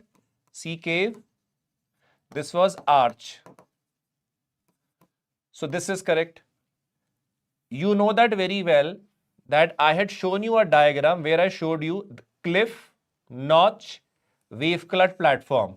This was cliff, this was notch, this was wave cut platform. Both are erosion.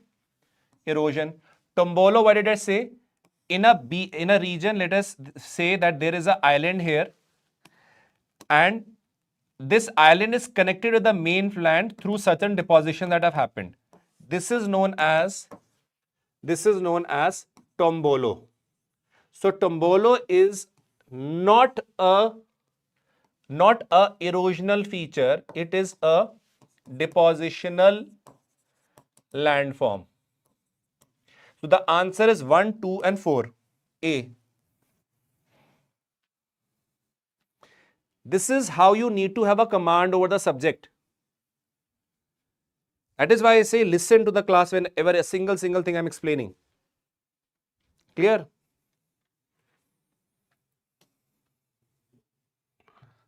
Answer this.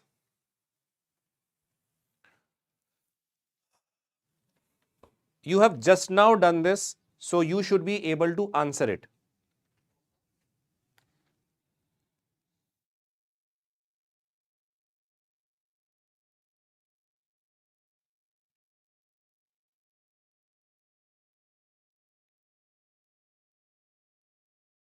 What is the answer to this?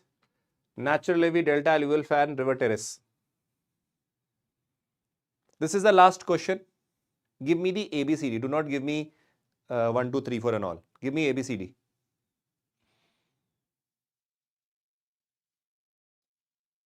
Some Sheetal is saying all 1, 2, 3, 4. Some are saying A. Just tell me one thing.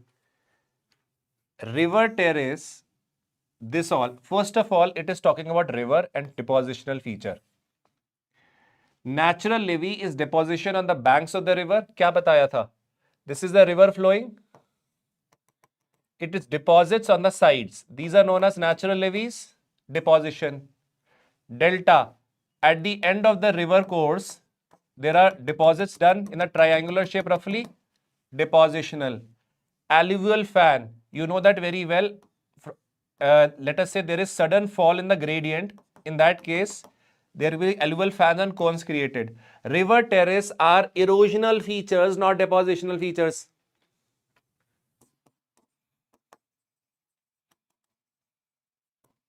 One, 2 and 3.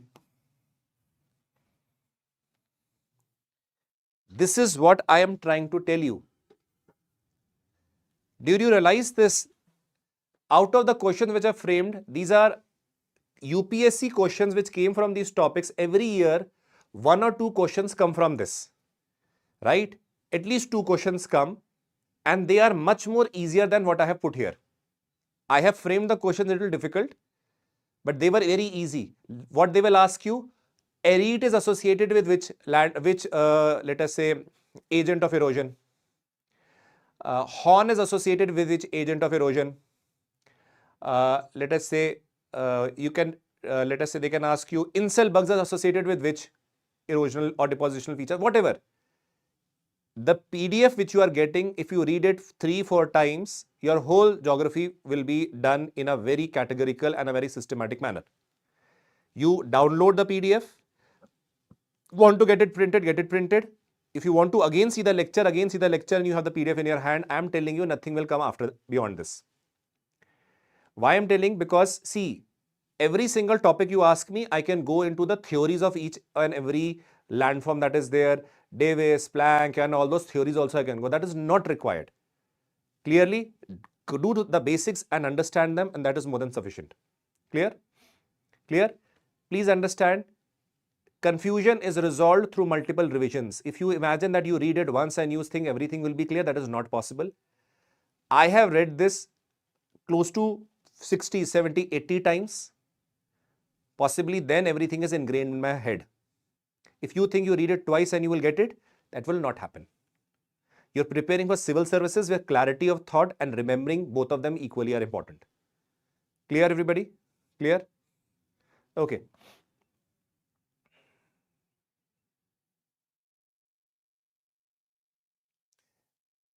I have questions where I have taken certain questions with respect to every topic. Then I have multiple questions for assertion and reasoning also. I had done previously also. Those are again when I'll be do climatology and oceanography. And then there is certain set of questions which have combined geography are there, which are going to come 1 or 2 months before the 1.5 months before the prelim examination.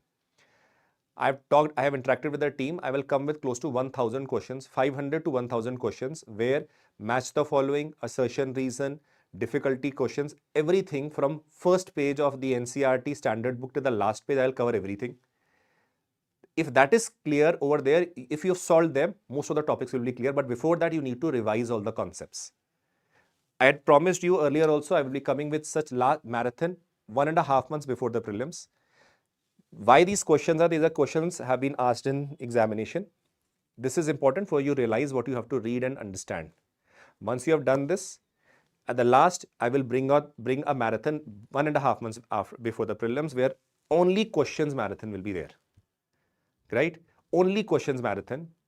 I will try to create and pick up from the latest trend and analyze all of them. Close to 500 to 1000 questions. Between that only it will be there.